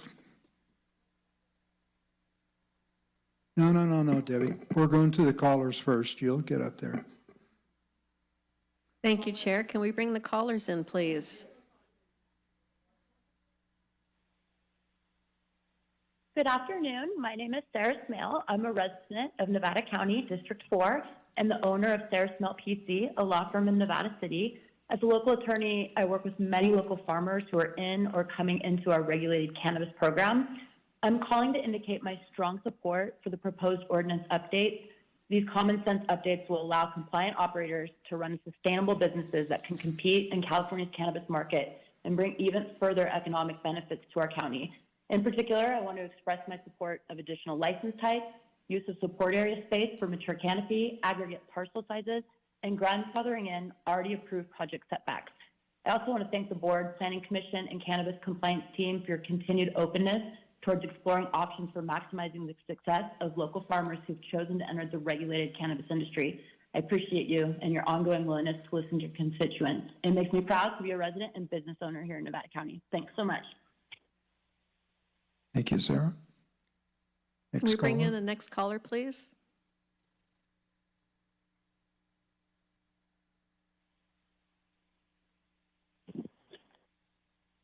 Am I on? Hello, we can hear you. Hello, can you hear me? Yep. Ed, can you hear me? Yes, you can, Matthew. Okay, very good. Thank you. Yeah, long run on this one topic. I was the first person convicted after Prop 215 was installed by the California voters here in Nevada County, and been watching it ever since. And it's interesting that we are continuing to micromanage and trying to micromanage our way out of something that is so rudimentary as far as farming, because it really depends on the weather. It depends on so much. And farmers are pretty much at the bottom of the rung for having time off to do things, for making money, for having literally long lives, because it's very hard work, no matter how you cut it. And I hope that the county can pull back a little bit and realize that it is just a crop. It doesn't need to be taxed so heavily. It doesn't need to be regulated so heavily. But what, unfortunately, after going to all the meetings for so many years, seeing that the county was so excited about the tax base that basically they turned it over to the commercial farmers saying, you know, just give us our money and do your thing. Well, we see what that's gotten us. It's a lot of illegal, huge farms, huge, which for some reason can't be seen from the air or from Google Earth, at least by the county. Everyone else can see it. But so there seems like there'd be a way to finance the whole thing with the illegal farmers. And getting back to the medicinal marijuana topic that was voted on by the California voters way back before it was taken over as a financially viable thing for so many people to do, which is great. I love small business. I love to see all the different things that have come out of it. But at the same time, the county's just been there every step of the way with their hand out for the farmers and for all the entrepreneurs. And that's why it just seems like it's been this 25-year cycle of watching the same thing over and over. The CAG, the amount of money and hours the county has spent on this topic. If we could put half of that towards fire, we would make a huge dent in the fire problem. Thank you. Thank you, Matthew. All right, we'll continue the public comment here in the chambers. Hello, I'm Ann Ulrich. I don't know my district, apologetically. My husband and I own Sugar Bush Farms. We're a 2,500 square foot farm here in Nevada County. And this is we spent our life savings about 2.5 years ago to make this possible, to get permitted. This is our first year in the legal market, trying to make this work, and it's not working. So some things that would really help for us is, kind of things that the state is already doing with the micro business license, these business license types, so I can make my salves at home, my tinctures that have helped my family along the years and myself. So we could distribute our own product and not have to pay all this middleman, just to kind of set it up so we can succeed. We want to work side by side with the others in the community. We don't want to be the enemy. We just want to make this work. And as somebody who's used medical marijuana for panhypopituitarism my entire life, we can talk about quality of life and how much it has changed in my life, and I'm sure others dealing with chronic nausea, fatigue, other things. So a little bit of excessive traffic and a smell ruining the quality of your life just kind of comparatively bothers me. Agricultural products smell. Horse manure smells. Our sheep farm up the street smells. So does our marijuana product. If we were seen as an agricultural business instead of a commercial business, maybe that would change, but or the fact of the way it upsets everybody would change, but it isn't. So I guess I just hope that you can subscribe to these proposed changes and understand we're just humans like everybody else out there trying to make it work. And if we could decrease our support area size and increase our canopy size, we might be able to donate more of our product to the Calvaris group and other people at the distribution in town. so that people like me can have free medical marijuana, you know? Just trying to make it work. So thank you for hearing me, and that's all. Thank you, Ann. Debbie?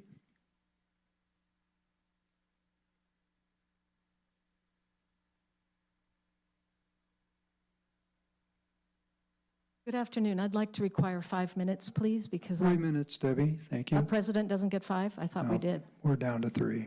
Gotcha.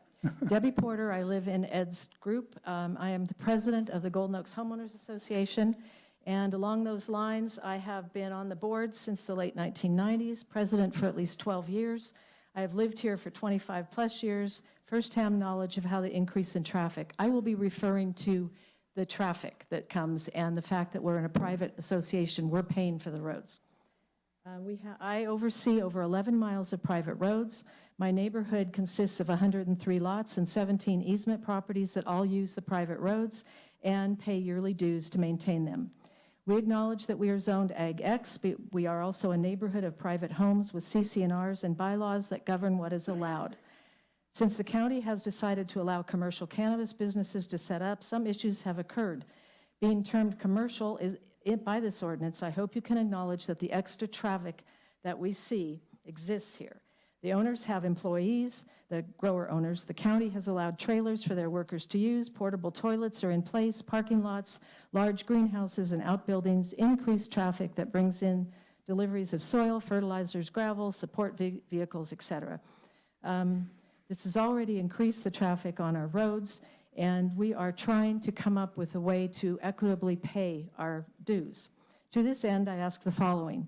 Require that any commercial business given a license to operate in Golden Oaks a directive to pay additional road dues and fees. One proposal is to charge the larger grow sites 4 times the standard fee, smaller sites 2 times. This should be doubled if you allow selling and manufacturing to occur. Do not allow these grow sites to sell directly from their property as they are seeking. I would think it would be obvious that this will create a great deal more traffic and bring in a lot more people that would normally drive into our neighborhood. By doing this, the county is knowingly creating a burden on all of the people who own the property. I'm going to have to skip. We are desperate for the county's support.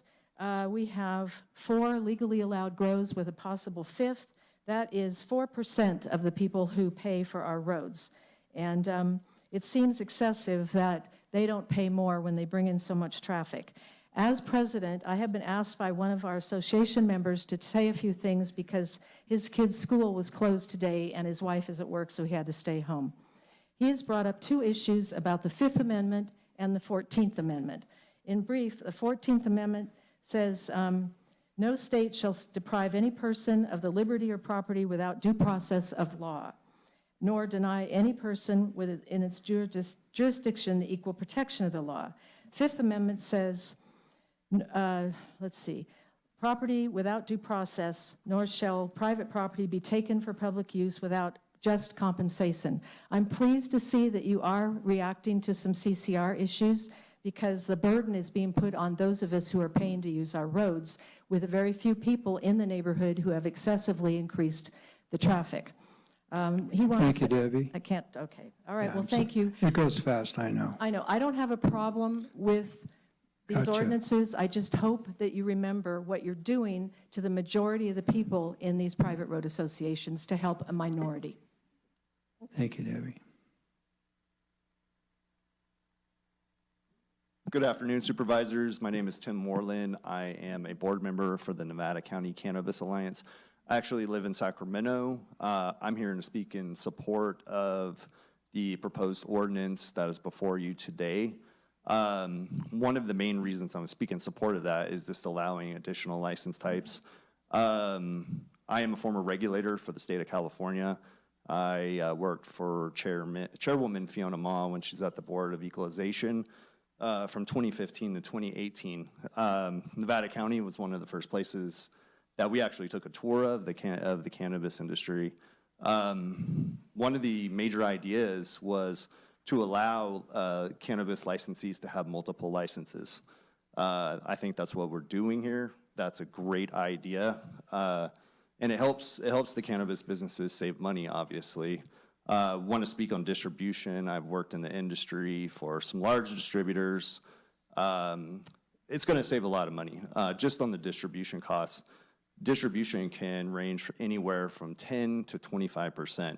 And that's not even including packaging cost, a whole other litany of costs that a distributor could assess to a cannabis farmer. So this is going to save the industry money, allowing the other license types as well too, will allow them to cut costs. Look at the cannabis industry right now is in dire straits. It's a tough market. There's a lot of issues. There's overproduction. There's illicit market activity. There's a whole bunch of issues that are making the bottom line very tough, especially for small cultivators and for small businesses. So this is a perfect plan to allow companies to save money and to cut costs. Also wanted to speak on the traffic. I know the traffic has been talked about. Look at, you allow companies to have their own distribution licenses. There's just essentially going to be less traffic because you're going to have less distributors coming into this area to pick up product from cannabis cultivators and manufacturers. So that eliminates traffic right there. This, in my opinion, just looking at it, also is good for the environment too, because you're reducing the amount of traffic driving in and out. So that is a good thing as well. Also wanted to add, just before I close real quick, on the additional license types, this, on the flip side, it will allow folks to do their own processing, their own distribution. But this is also, will help them generate revenue too. With these license types, they can package for other companies with a distribution license or with a manufacturing license. Obviously, they can sell other brands' products. So I really urge you to pass this Planning Commission ordinance, and thank you for your time. Thank you, Tim.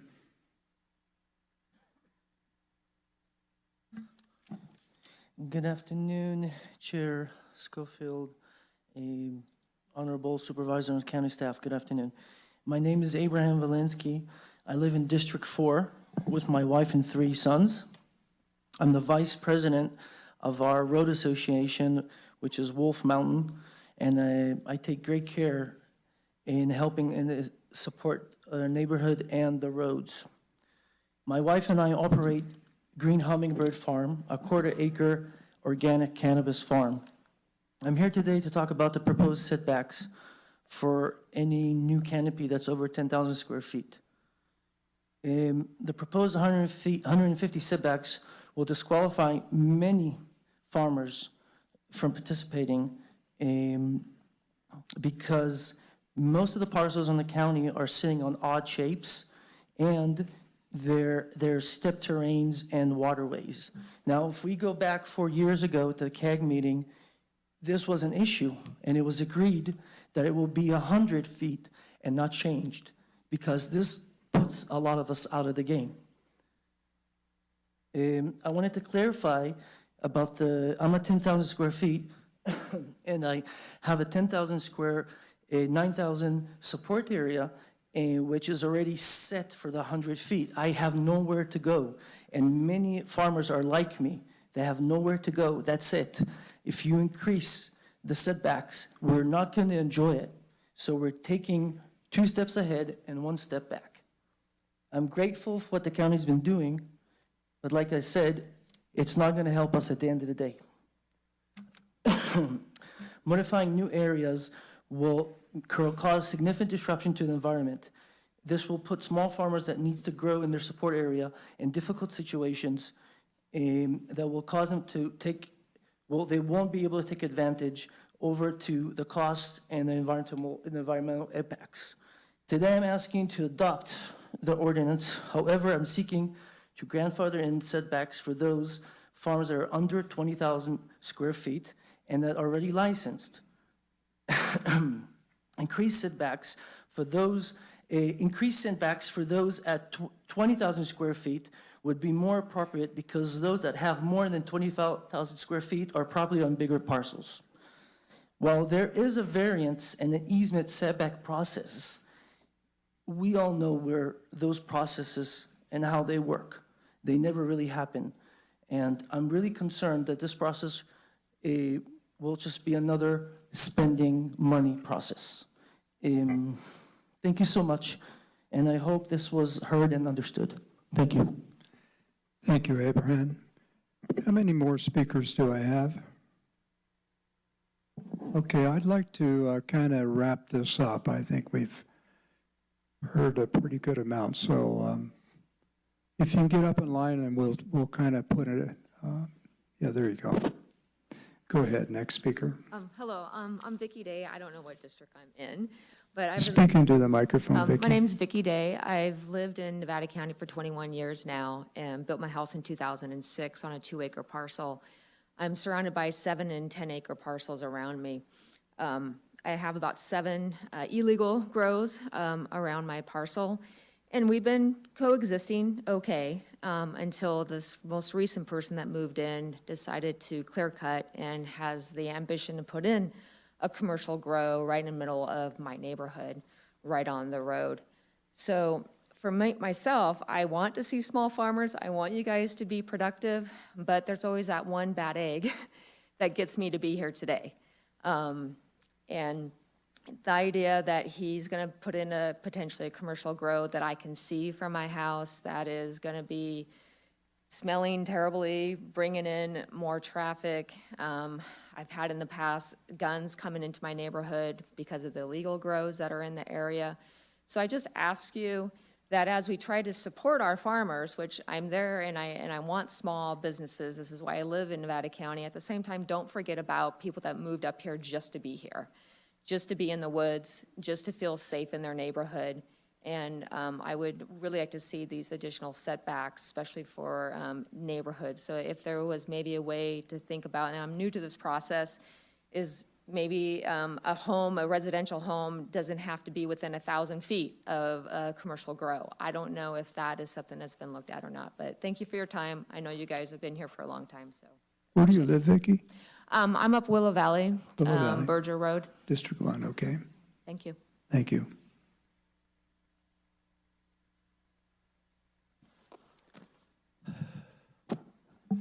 My name is Wade Laughter. I live in District 1.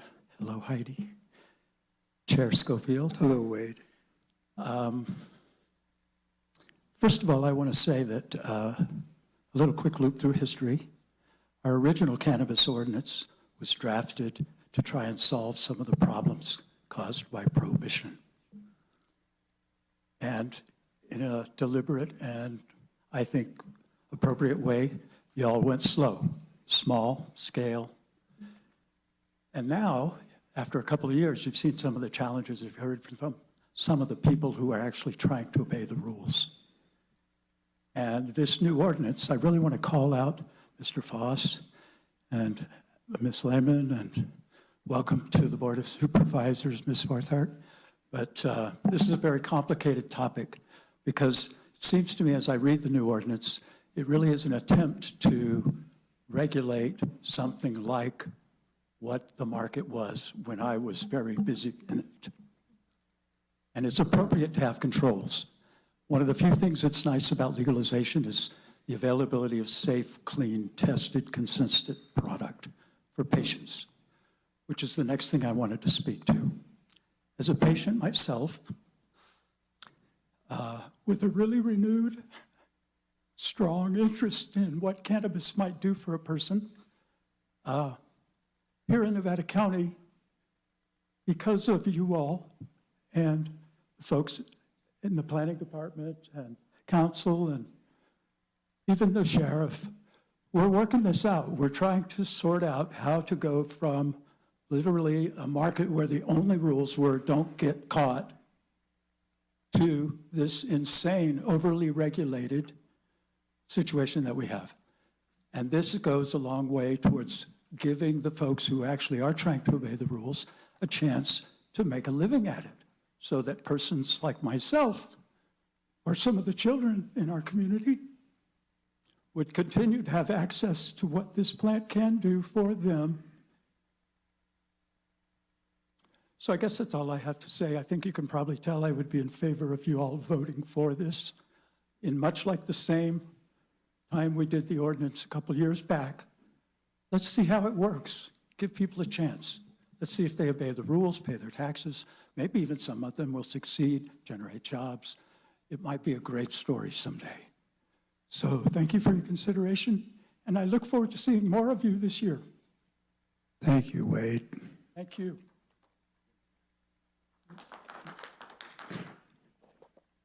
These are the folks that deserve your applause.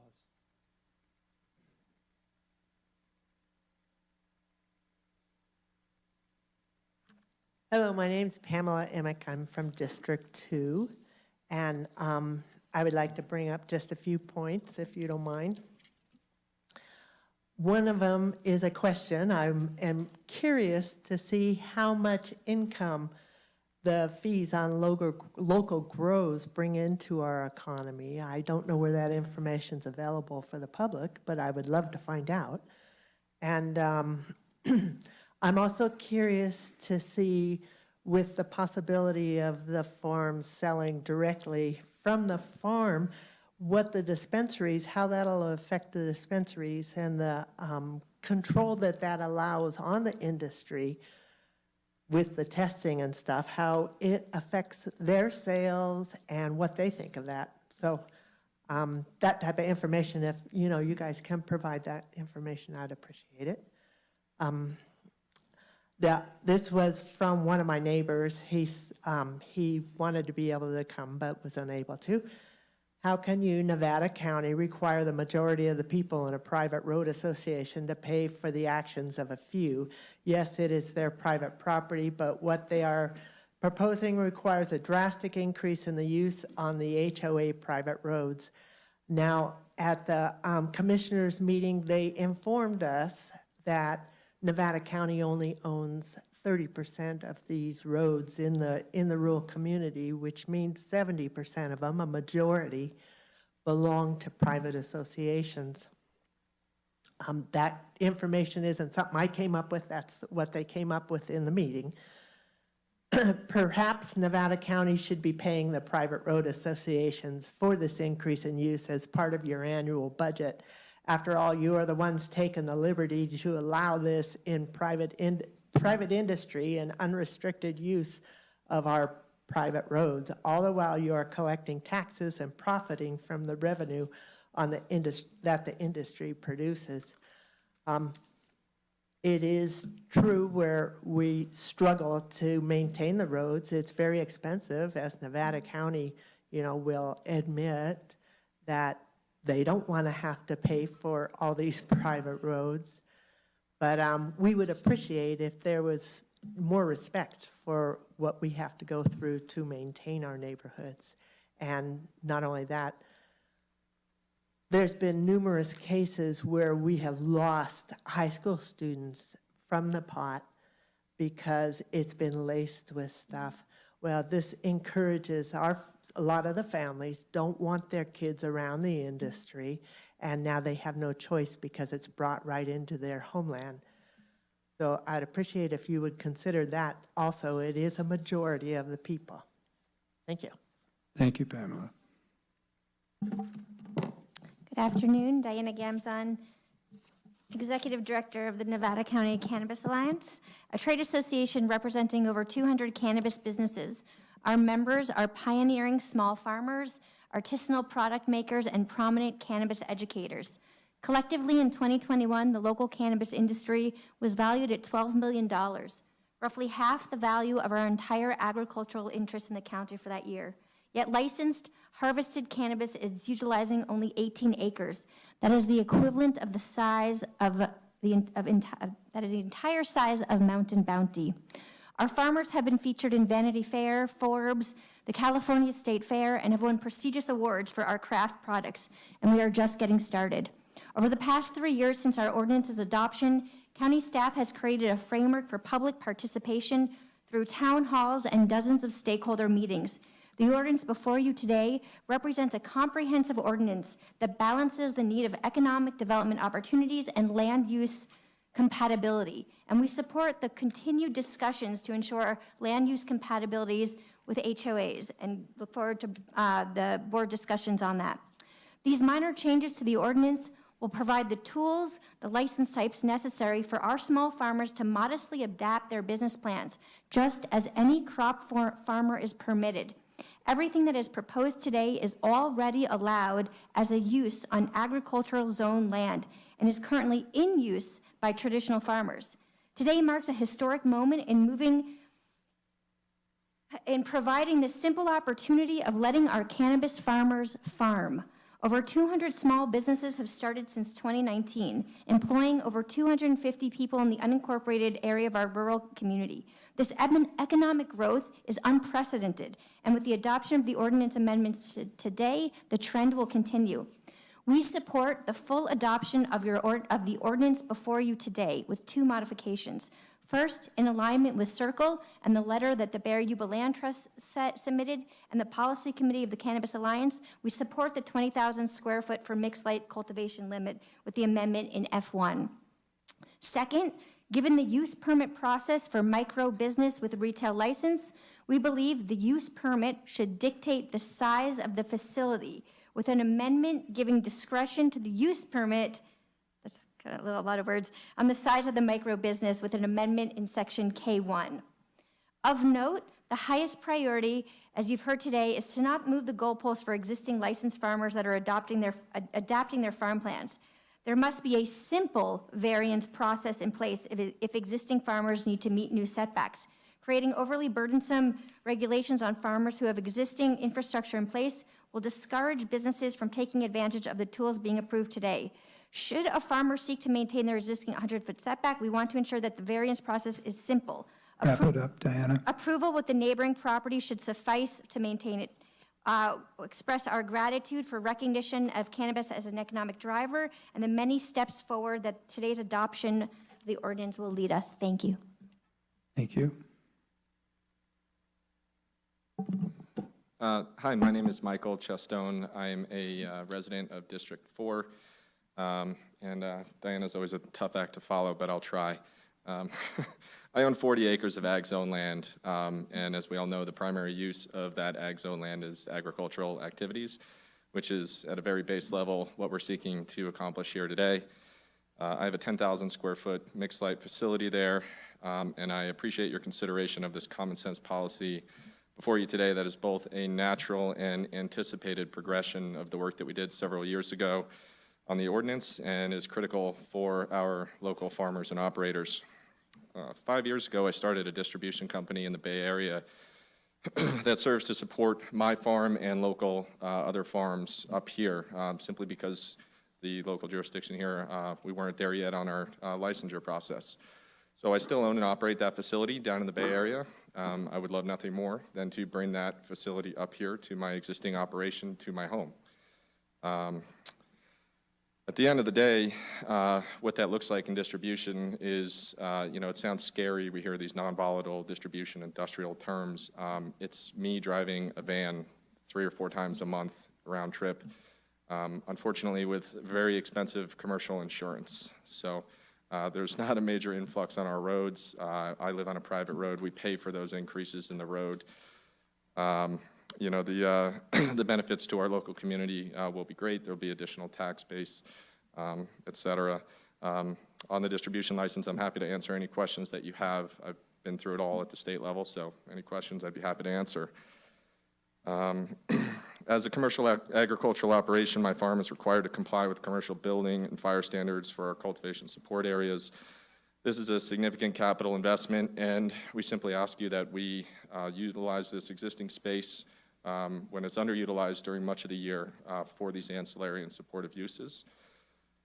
These additional license types are truly administrative in nature and would simply allow farms to control the processing and packaging of their own products without having to use a third party like myself.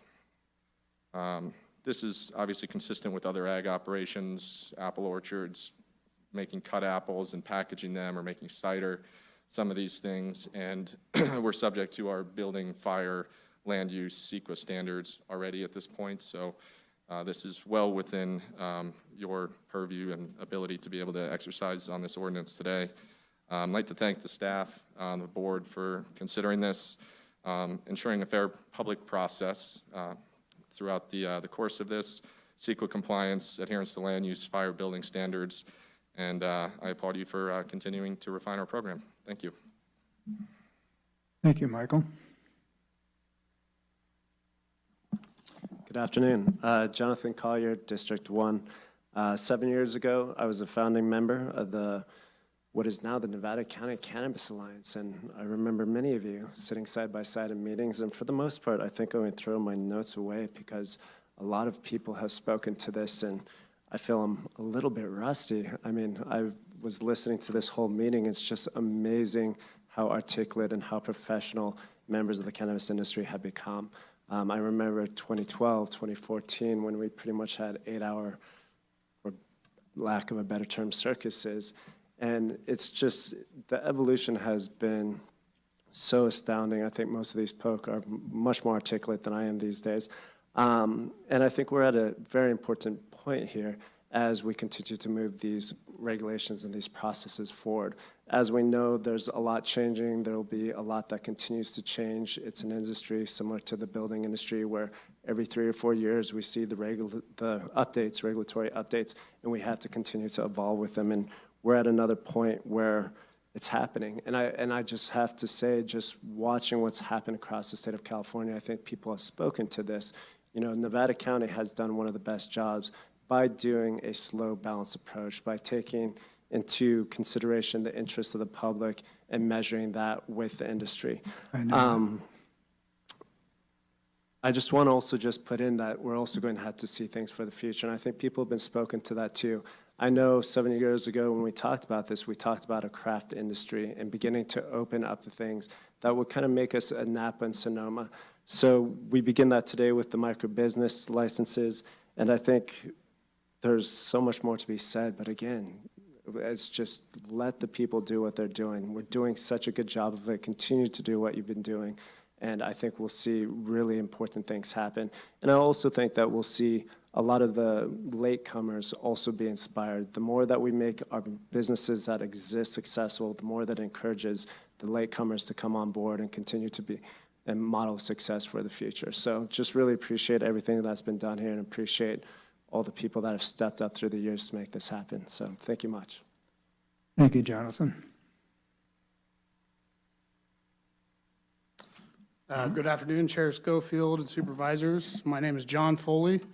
I own River Star Ranch, excuse me, a 63-acre parcel in District 4, where my family and I cultivate cannabis and graze beef cattle. I also serve as the board chair of the Nevada County Cannabis Alliance. I'm a member of the Nevada County Farm Bureau, and I was one of the first licensees in the county when the ordinance first passed in 2019. As I stand here today, I'm happy to recognize all the faces looking back at me, and I feel grateful that I've gotten to know all of you over the last few years. I think it shows an incredible amount of progress, trust, and respect that you as leadership and myself in the cannabis industry have developed in that time. It is unique and surely not the experience of all in other jurisdictions. After the voters of Nevada County overwhelmingly defeated Measure W and the Community Advisory Group deliberated for 1 year, the county listened to the will of the people and invested in the cannabis industry with the approval of funds for a programmatic environmental impact report and the passage of a cannabis cultivation ordinance. During public comment before the passage of the cannabis ordinance, I spoke to the partnership that the county and the cannabis industry were now entering and how the success of our program would be codependent. As farmers, it was our responsibility to become good operators, business people, neighbors, and examples to others transitioning into compliance. For the county, it would be imperative to listen to the needs of the industry and adjust the ordinance to afford the flexibility required by our operators in an ever-changing and turbulent marketplace. With the amount of time, resources, and money spent, we had an ethical responsibility to continue forward in this manner. While this transitionary period hasn't been perfect, it has by and large been a success. Today, in this room, are sitting some of the finest cannabis cultivators in the state. Our farmers are winning awards, setting new trends for cultivation styles and techniques, and penetrating a marketplace dominated by large-scale investor-backed operations. We are defying the odds stacked against us, proving that small-scale, owner-operated businesses have a place in this industry. In return, county leadership and staff have continued to effectively communicate with the industry and community, listen to its needs, and make the appropriate adjustments to serve the vitality of both. We are all here today as proof. The proposed amendments to the ordinance offer operators the tools needed for continued success. When, how, and if they choose to use them will be different for everyone, but the choice is ours. The ability to diversify, modestly scale, vertically integrate, create value-added products, and directly reach the consumer is how small agricultural producers succeed and thrive. We are not asking for special or preferential treatment, simply to be treated the same.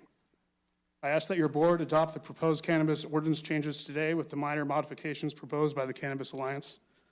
And I promise our industry will continue to make positive strides, effectively communicate, lead by example, and strengthen the health of our community. Thank you for your time. Thank you, John.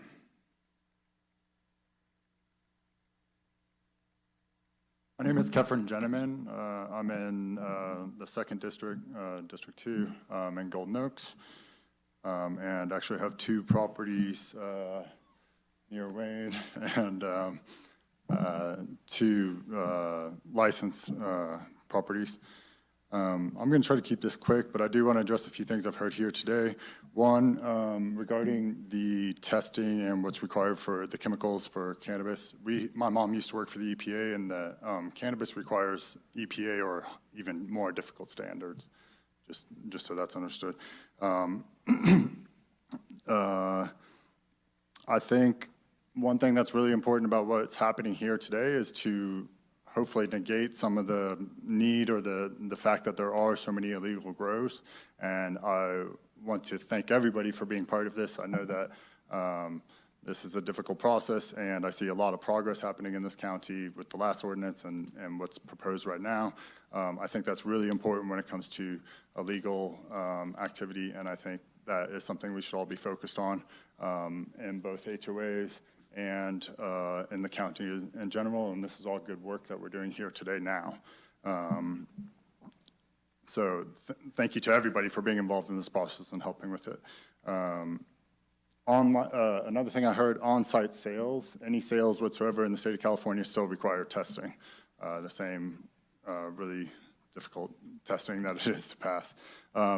One thing that's specific to my situation on one of my properties is the oak management plan, the idea of replanting oak trees. Over like 2/3 of my property is a forest, an oak forest. In our neighborhood, we have a lot of fires. I think last year we had 5 fires within 1 month that were over an acre. The idea of replanting oaks doesn't necessarily make a lot of sense to me, especially if I can instead replant something in those spaces, which might help with the visual impact. So the idea of being able to allot some of this to like this Yuba Trust, or what is that what it's called? Then I think that would be very valuable, which was allowed when I first did my first license, but not when I did my second one. That's it for me. Thank you. Thank you. And this will be our last speaker. My name's Maggie. I'm actually speaking on behalf of Scott Galbraith, who could not be here due to the weather. Good day, supervisors. I am here today to speak in favor of adoption of the ordinance with strong support for the allowance of a cannabis micro business with a retail license. I am a proud owner of a 25-acre winery and vineyard where I live with my wife and our adorable 4-year-old. The idyllic property, where we also raise sheep and chickens, has an approved F1 commercial building and has been used for decades as a public winery and tasting room. My land, which has already been approved and used for public-facing commercial use, is perfectly set up for a cannabis microbusiness with on-site retail. This ideal scenario would provide an experience for visitors to purchase cannabis directly from the farmer. My dream is to be able to bring people from around the world to our little slice of heaven to educate on the sustainable farming practices we study and employ. We intend to highlight the long history of the organic farming movement on the Ridge, which is deeply embedded in our region's history with luminaries such as Amigo Bob. We are a certified regenerative farm and grow our plants directly in the native living soil. We believe these practices are vital to the future of all types of commercial farming, and it's imperative to spread this message to the public. Nevada County is an area known for its rich terroir and unique growing climate, which would make it a great destination for tourists interested in the unique characteristics of our area. In my community on the San Juan Ridge, there is a dire need for economic diversification and stimulus. It is my plan for this business model to be part of the economic resurgence on the Ridge that can provide tourism experiences, employment opportunities, and tax revenue. I also hope to partner with Ridge-based non-cannabis businesses such as local ceramic makers, flower farmers, and chefs. Cannabis farmers need a pathway to host visitors, provide farm tours, and then sell directly to these consumers while they are on the farm, just as any other traditional ag, such as a winery, is able to do. My current business model is to sell bulk wholesale. However, given the fall in prices, it is imperative I adopt my business plans. Without the ordinance adoption to include a microbusiness with retail model, there is not a clear path for me to afford to keep the business going. Changing the ordinance to allow a cannabis microbusiness with a retail license would be beneficial to both my family and the community. It would provide an opportunity for me to convert the property into a destination for tourists interested in the unique characteristics of the area. It would provide a valuable service to the community, and it would stimulate economic growth on the Ridge. It is important that the conditions of the use permit dictate the size of the retail space. Currently, there is a size limit for retail that would count against my support area. This does not make sense for a location such as mine that is already built out as an existing winery. Considering that the microbusiness with retail license will be subject to a use permit, please do not put overly restrictive burdens on the farms. I urge the board to adopt these changes before you today with the modification to allow the conditions of the use permit to dictate the size of the microbusiness. Thank you, Scott Galbraith. Thank you, Maggie. All right, at this point, I'm going to close the public comment, and I want to thank everybody here today for a good civil conversation. I think we had some good information brought forward. Brian, at one point, we had the setbacks that we want to ask about. I don't think this changed the setbacks, but maybe clarify that a little bit. And then also, somebody asked about fees and revenues. We don't make money on fees. That pays for what it costs the process to go through. We do make money on taxes on cannabis, not nearly as much as we had hoped to, but that amount is available online through our budget, through our treasury reports that come out. And then also, I think probably within the questions of the rest of the board, we'll get back into that retail, because I do think that that's still a bit confusing to everybody here. So with that, I'll bring it back to the board. And as we've been doing this all day long, Hardy, are you still with us? And would you like to start? Yep, I'm here. Thank you. Appreciate all the public comment, a lot of good information. See, I think I'm working there. There you go. Okay, thanks. You know, I think in general, I'm supportive of the ordinance. I do think that there's a couple of things that are still a little murky. The retail portion and also the exclusionary zones and the legalities of that, which I think we may want to bring up at a different meeting, potentially the workshop. I think the mixed light canopy sizes that are outlined in the staff report are pretty big for me. I'm a little uncomfortable with the size of those, and I think they're incongruent with the type of character that we want to have in the county. Having flown over a lot of the county and look specifically at that type of operation. I do support the different license types. I think it's the right way to go. I've talked about that since the concept came up. I think it's beneficial to the farmers, the economic growth of our community and the diversification of that type of activity and the business landscape that we're looking for here in Nevada County. I do support the CEQA determination. I like the presentation on that. I think there's a lot of complexity, particularly the environmental protection aspects of changes we make should be looked at carefully. And having reviewed the information and I'm familiar with that type of process, I think it was done very well, and I support the CEQA determination that was made. I don't see significant changes from the current ordinance affecting our changes that we're looking at here today. I do think I'd like to talk or hear a little bit more about the micro business and the way that the permit would dictate the size of a micro business, and if staff had any specific ideas or maybe my colleagues on the board specific ideas on how that may work and what the timing and how that may actually be applied to people that are trying to get their businesses up and running, how long it would take specifically. Is that a question for staff, Hardy? Yeah, it is. Thank you.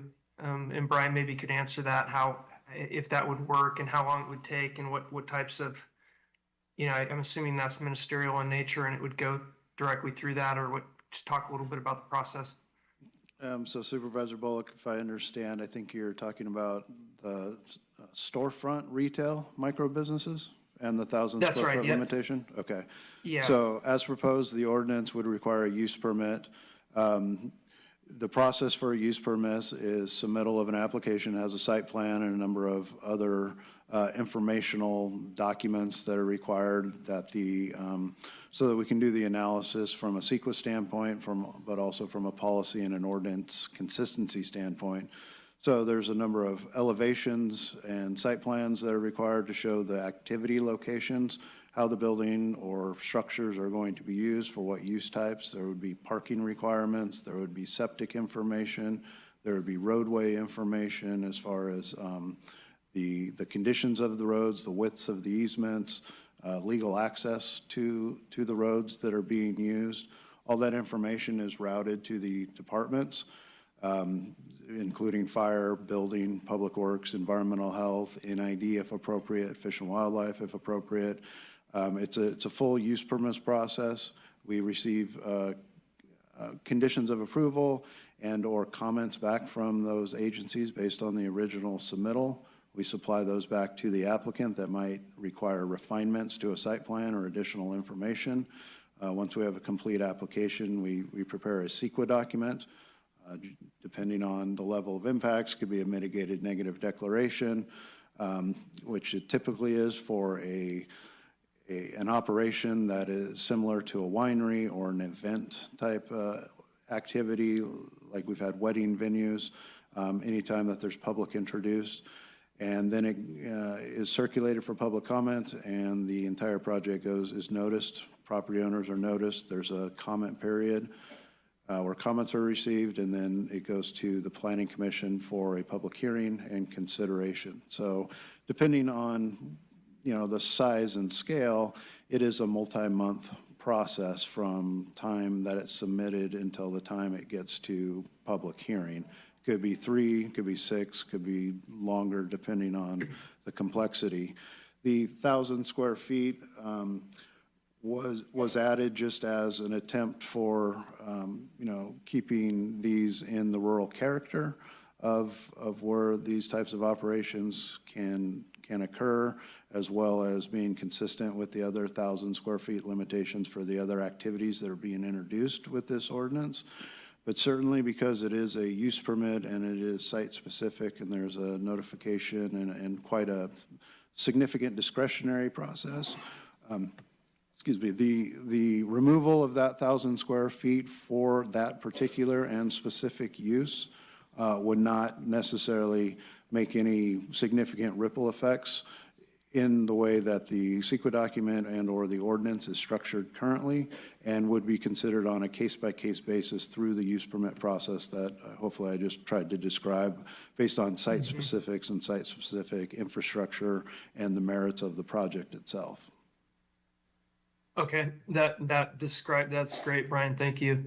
And that's probably contingent on the applicant to a high degree, right? And that they're responding quickly and everything back to you.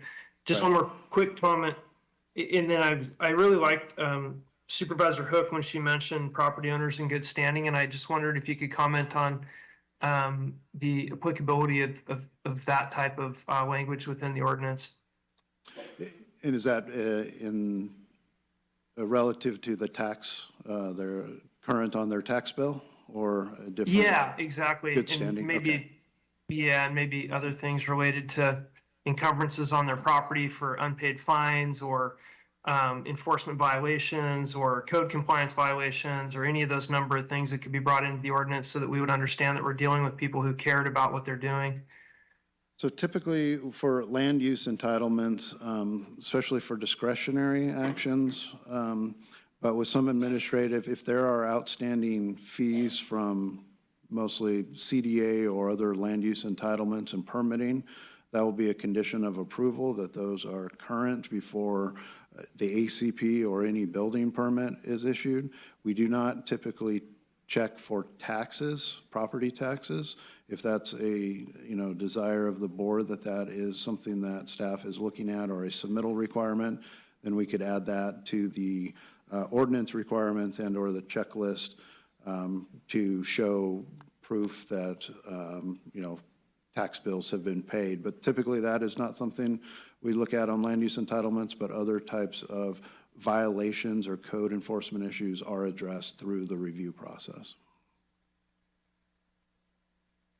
Thank you. Thank you, Artie. Sue, would you like to go? Okay, yeah, actually, Hardy, I'm coming in agreement with it, taking that 1,000 out, and because it is going to be a use permit, so just like you should look at that. Sorry, Supervisor Hook, if I could ask Ms. Vanderploeg if she could perhaps address that issue asked by Supervisor Bullock. We were looking at that particular issue. I don't think it's a change in the ordinance. We already have some language along that. I think instead, it would be more direction from the board of what that good standing means, what we look for. So if you just give us a minute, we'll go ahead and answer that. Chair, Supervisors, Deputy County Counsel Retta Vanderploeg. We do have in our current ordinance, it's under revocation and suspension, failure to timely pay any local, state, or federal tax associated with or required by the licensee's cannabis business activities, including any taxes required to be paid under the Nevada County Code as may be established or amended. So we do address that in revocation and/or suspension of current permits. We don't have that for the initial application. So that could be something we could review.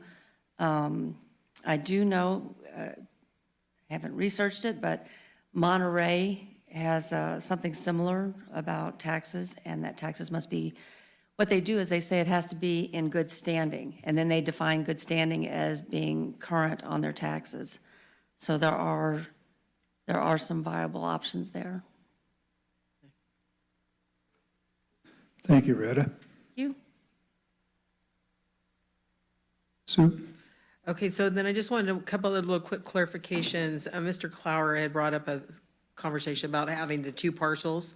One, you wouldn't let them build a building across two parcel lines, correct?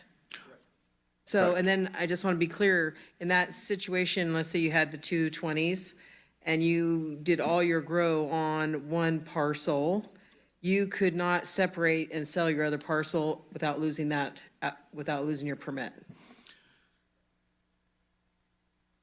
So I just, yeah, wait a second. No. So that would be Let my Brad question. That answer. was one of the protections we were gonna look at, is that if we allowed you to use all your property, I mean, so now you're growing your 40,000 square feet, right? And you've got it all clustered. It doesn't give you the right to sell that other piece of property. You would actually lose your permit. Correct, Supervisor Hook. So the enforcement or the way we would verify that is through the annual cannabis permit. So if there was a change in ownership or a change in the operation, then the ACP or the annual permit would not be issued and they would not be able to operate, and they'd have to come back in and amend their ADP, their administrative permit, in order to revise the operations to meet the code requirements. So it would not be an ongoing, it would be something that would not be able to continue and renewed the following year. Right, okay. So that would protect that part of it. And again, too, that building wouldn't be allowed to put on two parcels. It would be done with the setbacks legally for in case something happened and you didn't have that business anymore. And then the other big one that really is, I listened a lot here, is the setbacks that could really affect, especially the folks under the 20,000 acre permits. So let's say, because we're saying that if you go and amend your permit, that's going to trigger the change in those setbacks possibly. Is there going to be a grandfathered type situation there, or is there going to be a variance type situation there? I think actually Mr. Valinsky brought that up. It would change his, if he wanted us to do an amendment, And that really wouldn't change anything there, particularly of where you would grow or what you're gonna do, but yet it would change the setback. So how are we gonna address that? So the way the ordinance is structured and the language would be that any new area that's being proposed would need to meet the new setbacks. The existing area of the 10,000 square feet that's meeting the 100-foot setback could remain and stay in compliance. The additional canopy area of up to 4,500 square feet, based on the 90% or the 55%. Sorry, I'm getting my math confused, but the new area would need to meet the 150 or 200-foot setback, depending on the size of the acreage or the size of the parcel. So the whole canopy would not need to be moved. It's the new planting area would need to meet the new setbacks, is the way that it's set up currently. So what if your building, though, is at that little setback of a Martin, your building's already there? Then the area that is used within that building the new area would have to be 150 feet or 200 feet, is the way the ordinance is currently written. I know that's a hard one. So the idea was a balance with the neighborhoods, because we've talked about moving the goalpost. We were considering not moving the goalpost for the neighbors who understood that they would only have 10,000 square feet of canopy within 100 feet of their property line. And so it may not work for all operations, but some operations can build or expand further away, and the new expanded canopy would be further away than the 100 feet, and only the 10,000 square feet as at a maximum would be within 100 feet of the property line as originally approved in 2019. So it was a balance that's not going to meet everybody's requirements, but it was an effort to adhere to the original expectations by the neighbors that were not involved in cannabis operations. Correct. So would it have the same effect if you didn't have a neighbor on the property line? It would have the same effect. I'm sorry, well, So if you live and you are, I mean, these are all different scenarios, I know, but you have an undeveloped property next to you. So you're not affecting your neighbor at that point. So that's still that setback sits in there? yeah, the setback is regardless of if the neighboring property is developed or not. That applies across the board. Let's see. Go ahead and ask them another question. Let me dig back through my notes. All right. Lisa? Can I just ask a follow-up question in regard to what Sue's issue was? Could you do a variance with that setback? So say that, you couldn't meet the setback, but you wanted to expand in the area, and your neighbors agreed and they were okay with it, and there was some sort of process that it could be signed off. Is that something that would be allowable under this ordinance? Supervisor Swarthout, yes, that's in the existing ordinance. There is a variance allowance for setbacks for canopy areas, as well as a setback easement, which is more of an agreement with your neighbor, whereas a variance is an application through the county that is decided at a public hearing, and there's certain findings that need to be made. So there's two options to reduce that setback. Okay.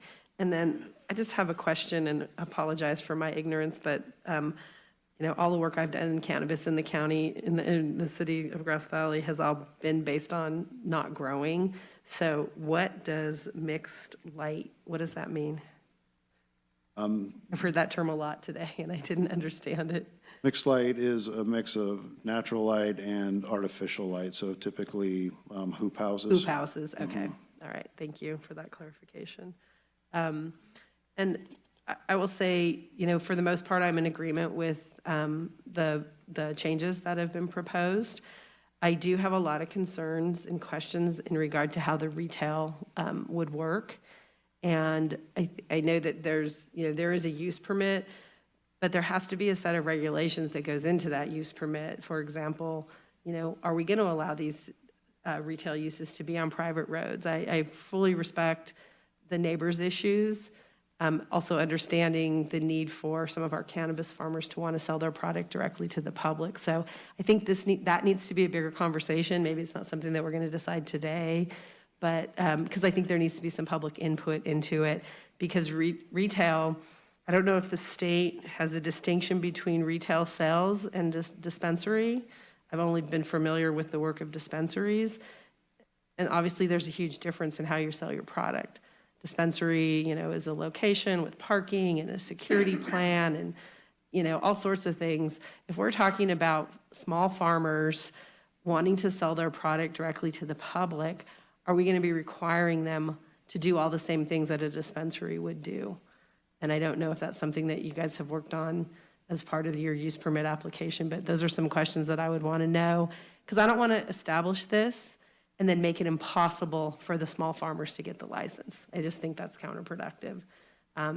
And if you're going to be requiring a full retail setup for people, no one will be able to afford to do it. It would be cost prohibitive to have to do all the things for somebody who has a small farm to want to sell directly to the public. So I think that process needs to be far greater, laid out for all of us to make the decision about it. Well, public comment has been closed. I'm sorry, folks, when you raise your hands, but it's been closed. I'm sorry. Heidi? Were you done? Lisa, I'm sorry. No, I would want to, I want to support this, but I want to know how it's going to work before we make the full decision and make sure that it's going to work for the neighborhoods and it's going to work for the cannabis industry. Obviously there's got to be some compromise there because not everybody gets 100% of what they want all the time. But I think I would want a better definition of how the retail component would work. And I 100% support the micro businesses, because when you have a small business, if you can diversify and do more than one thing, that it helps you for your profitability. So just a little bit more detail on how the retail would work would be great. Supervisor Schofield, I can add just a little bit if you'd like to. Well, I Supervisor just Swartz. clarify a little bit here, because in my mind, retail sales has not been approved by this board. And I don't believe that's what we're doing in this one, with perhaps the exception of the use permit. Am I correct there? You are correct that the use permit would allow public access for storefront retail sales at a cultivation site. There are a number of criteria that is in our ordinance, or the proposed ordinance, regarding security plans and operation plans that mirror to some degree the state requirements. There is quite significant state permitting requirements with oversight, the age of people that can access certain locations, pretty strict security plans, monitoring cameras. And I'm not conversant in all the rules, but in developing this ordinance and referencing the state laws, that was the intent, that all of the security and oversight issues are reflected in this ordinance and then referenced back to the state oversight and licensing system that the state oversees. That's how I saw it. And I was curious too, and it also triggers a road standard. Road standard, ADA accessibility bathrooms for your employees. Yes. Yeah, I reviewed the seven applications that the city of Grass Valley took in for retail dispensary. They were each 100 to 150 pages long of all the things that the people had to do. It's extremely complicated and extremely expensive. So like I said, I just want to make sure that if we put a process in place, that we're not doing something that won't let anybody in our community be able to take advantage of it. Because your business model for selling direct to the public from your site is far different than your business model for doing a dispensary, where you're a public location and people visit you whatever hours you're open, and it's a really different type of business. You okay? Heidi? Heidi. Hello? I see him way down there. I know. No, thank you for asking some of those follow-up questions. I just want to start, because I think this can get confusing, by saying that I generally support all of the proposed changes. I'm really proud of how far we've come. I want to thank the audience and commenters for, just as Jonathan said earlier, Everyone's become so much more sophisticated. Your comments are very helpful. You're highlighting issues. You've been working with staff. I appreciate all of that. My hope today is that we can agree on some of the minor changes that can go into approving the ordinance today, and that we can leave some of the bigger issues to discuss later in January. That's my personal hope. So I feel like maybe we can get there. So to just tee off of the retail issue, I just want to make sure Brian can hear me. So. Yeah, that's okay. Just, I know there's some clarification to be made. My understanding, so correct me if I'm wrong, is that if we approve this, we will approve the ability for retail, both on-site without the public coming in, that first piece, and retail that could be a dispensary, or it could be in farm on-site retail, like in the form of wineries with tasting rooms sort of thing. So we would approve the possibility of any of those retail establishments or retail processes, correct? Yes. Thank you. As part of going into retail, then people would have to come back with specific plans for whether it's a dispensary or whether it's an on-farm tourist retail site. They would have to come back in with meeting all these state standards, go through a public workshop. So we'd be working out some of those details that you guys are asking about as part of that conditional use permit. Is that also correct? That is also correct, yes. Okay, so we could prove the concept today and then work through those details as they potentially come up. That's sort of what I'm looking at and what I would support. I think that's something we would want to see. I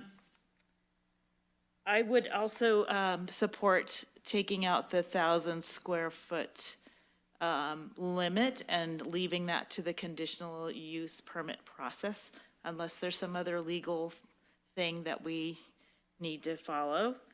I would also support, I think what I was hearing was a request to cap the size that we're allowing at 20,000 square feet, not 40,000 square feet. So I would support just eliminating those categories that go up to 40, go Mixed beyond light. 20 square feet. For mixed light. Yes, correct. Okay, just for clarification, would you still allow or want to allow outdoor use over 20,000 square feet? Because it does go from, it allows up to 30 and 40,000 square feet. I believe the request was just to cap the indoor, but not the total canopy size for potential outdoor use. Is that the request? No, it's Right, in just- total. I think it's total 20,000. No, just the mixed light, 10,000.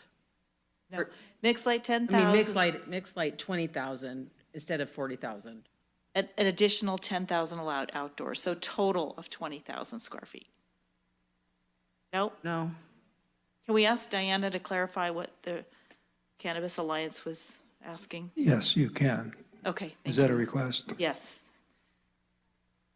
Supportive of the 40,000 total, but it was the 20,000 up to total canopy of mixed light with the additional up to 40,000 additional of outdoor to come to. Right. Okay, thank you. And then I am last two things, are kind of concerned about the grandfather or variance issue. I think there's just a number of complications there that we need to make sure we allow for folks who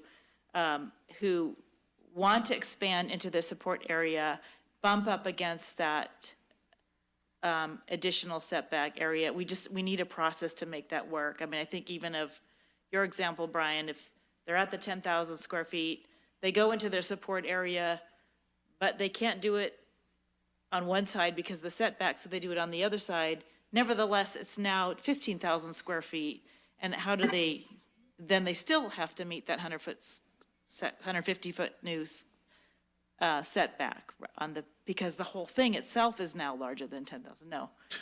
So the way I was trying to explain it would be that only the new area would have to meet the 150 foot or 200. But what So if the if- new area is combined with the old area? The old area could remain where it is and meet the Okay. existing 100-foot setbacks. The idea was to expand away from the property line. Yeah. And the new area, even if it was combined, Okay, just the additional square footage would have to fall within that new setback, but all the other area already permitted, even if it's combined and intermixed, could stay where it is under the, permitted Okay. 100-foot. So That's the intent. Sounds like we're going to have to come out with some explanatory language to make that clear. And I don't want to suggest how to make that happen, as long as we have either a variance or grandfather clause to deal with folks who just are going to have struggle to meet that new square foot setback. And then finally, on the neighborhood issues, I empathize with the neighborhood concerns, and I do think we should continue to talk about that perhaps at our workshop. But at this point, the absolute farthest I would be willing to go is to have a checklist for the CCRs. I agree with the speakers who said it is a very slippery slope to start allowing neighborhoods to identify who can and cannot live in their area. So I can go as far as a checklist, but that's it. And if we want to discuss that more in January, I'd be open to figuring out how to make this work better for neighborhoods. I think that covers all of the issues. You look confused. So No, I think it is good. I think, though, I'm looking at neighborhoods. You choose, when you buy a piece of property, I'm just going to throw this out. When you buy a piece of property, you belong to a homeowners association, or you belong to something that has CCNRs. That needs to be on you. We don't get to, that's not something, we're a land use. Right. That's But what we're talking about now requiring people who've already moved into neighborhoods with CCNRs that did not have a restriction on them. So it's again a grandfathering in issue potentially. So that's up to their board. Their board has to vote on those kinds of things. I mean, Right. that's the only thing that's a little weird. Right, I don't want agree. us to get in the, right. We can't. That doesn't, I think I looked into this legally. We can't do that, right? That's not what in our billywhack at all. But I do think that we can notify people that you are looking or buying property or looking to do a business that has these. Now it's your responsibility to go see what those are. Right, agree. I mean, and then those folks, as it goes down, they're the ones that have to either, follow suit with what their rules are. I mean, that's up to a board, kind of like we have to have, our board has to make up decisions. That's kind of up to their board a little bit. But I do think in some essence, then the grower or the applicant, whether it's, I don't care whether it's cannabis or if you want to have a car fixing shop or a boat repair place, you have to know what's in your CCNRs. So we don't get to justify that. We get to do what's the law of the land and the land use, but then it's your responsibility. Yeah, and on the other side of that. And my philosophy is to not be micromanaging these businesses any more than we are, and to treat them like other businesses or like agricultural products. So, yeah. I think that's it for me. Thanks, Ed. Well, and I would say along the same lines, there are neighborhoods that we are really still struggling with, and unfortunately, it seems like most of them are in my neighborhood, in my district. So, and now it sounds like there's division within those neighborhoods too. So I know that Brian has information that we can pursue during our planning session coming up, and that's what I would like to see. I'd like to see these ordinances get approved.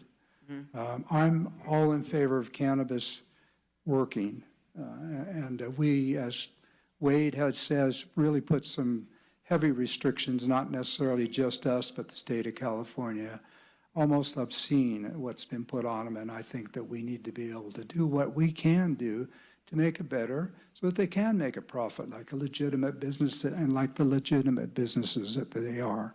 But at the same time, it is a process, and that process does involve our homeowners within those associations. So I would ask, in moving forward this, that we do ask, Brian, that we do at least take a look at the exclusionary zones that has been done in some other counties, maybe not to their success. That would be something we could take a look at. And also, I don't know, Kit, have you been looking at what changes are being recommended here? I've been listening. So right now we just have recommendations, but I don't have a majority of the board giving direction. So what we would need is a motion. motion? To specifically amend and then make sure that, that Brian would have those. Chair Schofield, what I would recommend is a 5 to 10-minute recess, so we're able to take the feedback from the board and put it up on the screen to get that direction. That would be very good. Then we will take as long as it takes to put that together, recess. Thank you, Chair, and I think we could do that in just 10 minutes. Very good. I think We will recess. this is a great idea. Thank you, yeah. Yeah, because I think really and truly, you know what the bottom line of this is, people are starting to learn to get along together with this, Yeah. and we need to still continue on our enforcement. That's where this is gonna make change. If we get rid of our legal growers and keep focusing on our growers that are really putting in 100% and make it so that they can make money and be, going forward in your businesses. So I don't know, there's a lot still to do.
I think there may have been some clarification questions that some of the board members may have. Lisa, did you have a? I just have one quick clarification for Brian, actually, but I'll wait till he's done.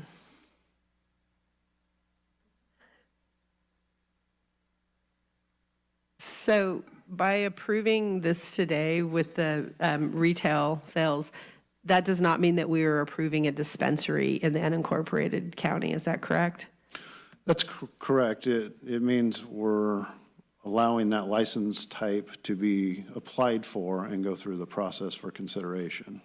Have we put in any sort of parameters for where and what a dispensary would look like? Do we have any process for that yet?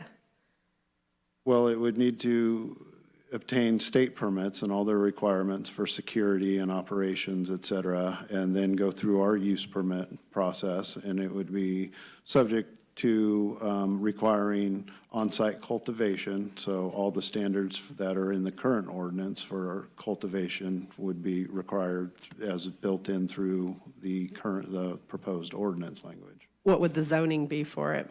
It'd be AG, AE, or FR. Those are So the it would three. not be allowed in industrial, commercial, M1, M2, retail? A dispensary would only be allowed in the ag zones?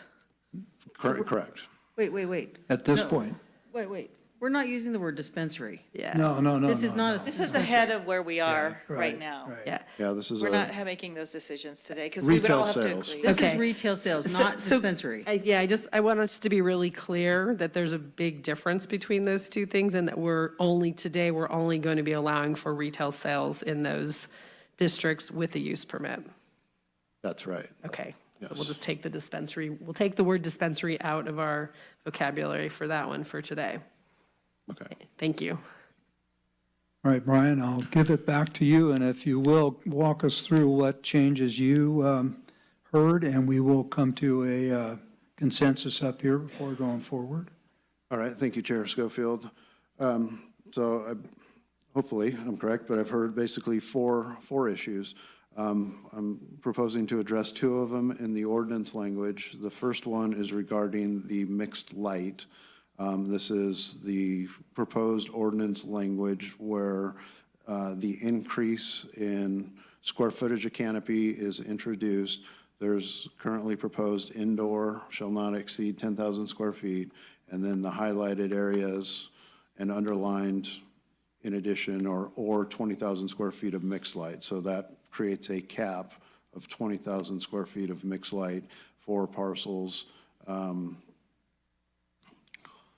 So I think I need to do it one more area. Actually, I think I think that's accurate. a maximum of 40,000 square feet, because you're suggesting that's in the proposed changes to the ordinance was a maximum, oh, there you go. Sorry, yep. Right, so the 80 acres and greater still has that 40,000 square feet allowance I see that. for outdoor, and then it has different limitations for indoor and mixed light. Sorry, thank you. So that All hopefully right. addresses that issue. Does that, we're in agreement with that? Yes, I Okay. am. Artie? Artie, are you here? Yes, I'm in agreement with that, yeah. Okay, very good, very good. Thank you, Brian. The second change is regarding the retail sales storefront and 1,000 square feet. And sorry for my scrolling, but this is the section that is adding the standards for micro businesses with storefront retail. And I've stricken the language that the area dedicated to retail sales shall be a maximum of 1,000 square feet and shall be included in the total support area allowed for the operation. That just allows the applicant to propose what they believe that they can accommodate on their site, and that will be evaluated through the use permit process. So we didn't identify any other square footage limitations, maximums or minimums. It's just simply allowing the option to apply, and then it'll be reviewed on the merits of the project with no internal caps. Through the use permit. Through the use permit. You okay? You okay, Heidi? Hardy? Yep, Okay. understood. Very good. Brian? So the other two issues, I have not proposed any changes to the language in the ordinance and are recommending, if your board would like to discuss further at the board workshop at the end of the month, and that is clarification of the setback issue that I've attempted to explain, that it's not retroactive, it doesn't apply. We can potentially look at adding some clarifying language, but as it's currently worded, it would not apply to existing permitted farms, that the setbacks would only apply to those areas that are proposed in addition, above and beyond what the current farm is permitted for and what the new ordinance would allow for in terms of square footage. But we can clarify that or discuss it more if you'd like. And it also includes a variance process because we already have one. Is that correct? We do already have a variance process built into the ordinance. Variance is, there's certain rules and regulations. If it's a true variance, it's governed by another section of our code. But there could be some analysis on a different method to go about allowing a reduction in that setback that I'd have to explore a little bit and discuss at the board workshop in more detail. I just want to make sure that if we're passing it like it is, we're passing it now, that it really is going to allow for those odd lots or existing structures and not make it cumbersome for people to have to come back and go through a. Well, as I mentioned, there are two processes. One is to get your neighbor to agree to a setback easement, and so there can be recorded a setback easement to accommodate that setback on a portion of their property. And the other is a variance process, which requires a public hearing through the county, through the zoning administrator, to reduce that setback. That was built into the original ordinance in 2019. And we don't need any language about grandfathering it in because we're going to, I mean, you're saying that we are, but shouldn't we put that in?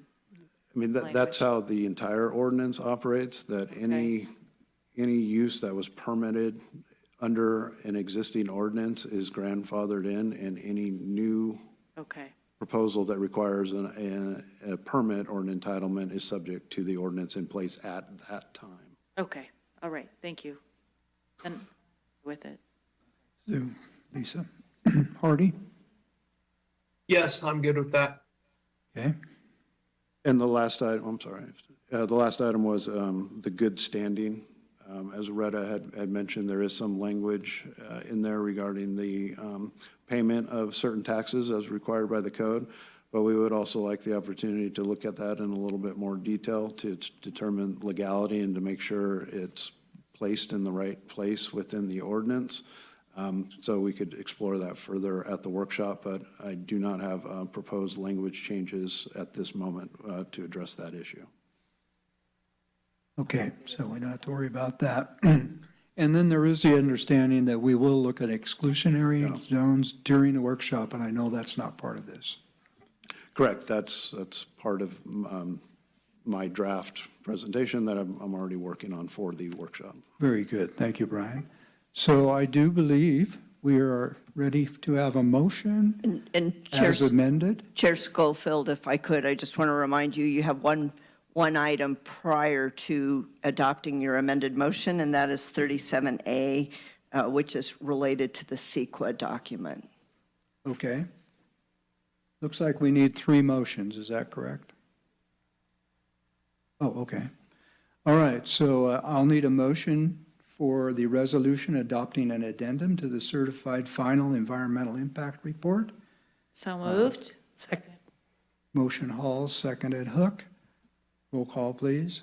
Thank you, Chair. District 4. District 4, yes. District 3. Yes. District 5. District 1. Yes. Yes. District 5. Sorry, my fault. Yes. And District Yes. 2. Got them? We got them, yeah. Oh, yeah, me too. I got them both. Yes. Okay. With that, then, let's see, we are introducing and waiving a further reading, is that correct? That's correct. An ordinance amending Chapter 2 in the Nevada County Land Use Development Code zoning regulations, Section L-2. So moved. 330. Just for clarification, so moved as amended. As amended, thank I was going you. to get there, okay? I We need a both motion jumped as amended. I second it. Did you make it? Yes. Motion Hall, seconded Hook. Roll call, please. It's District 4, District 4, yes. District 3, Yes. District 1, Yes. District 5, District 5, yes. District 2. Yes. All right. Yeah. Thank you very much. Thank you, Hardy, for being with us, and this meeting, I believe, is adjourned. Thank Thank you, you, everybody. guys. Take care.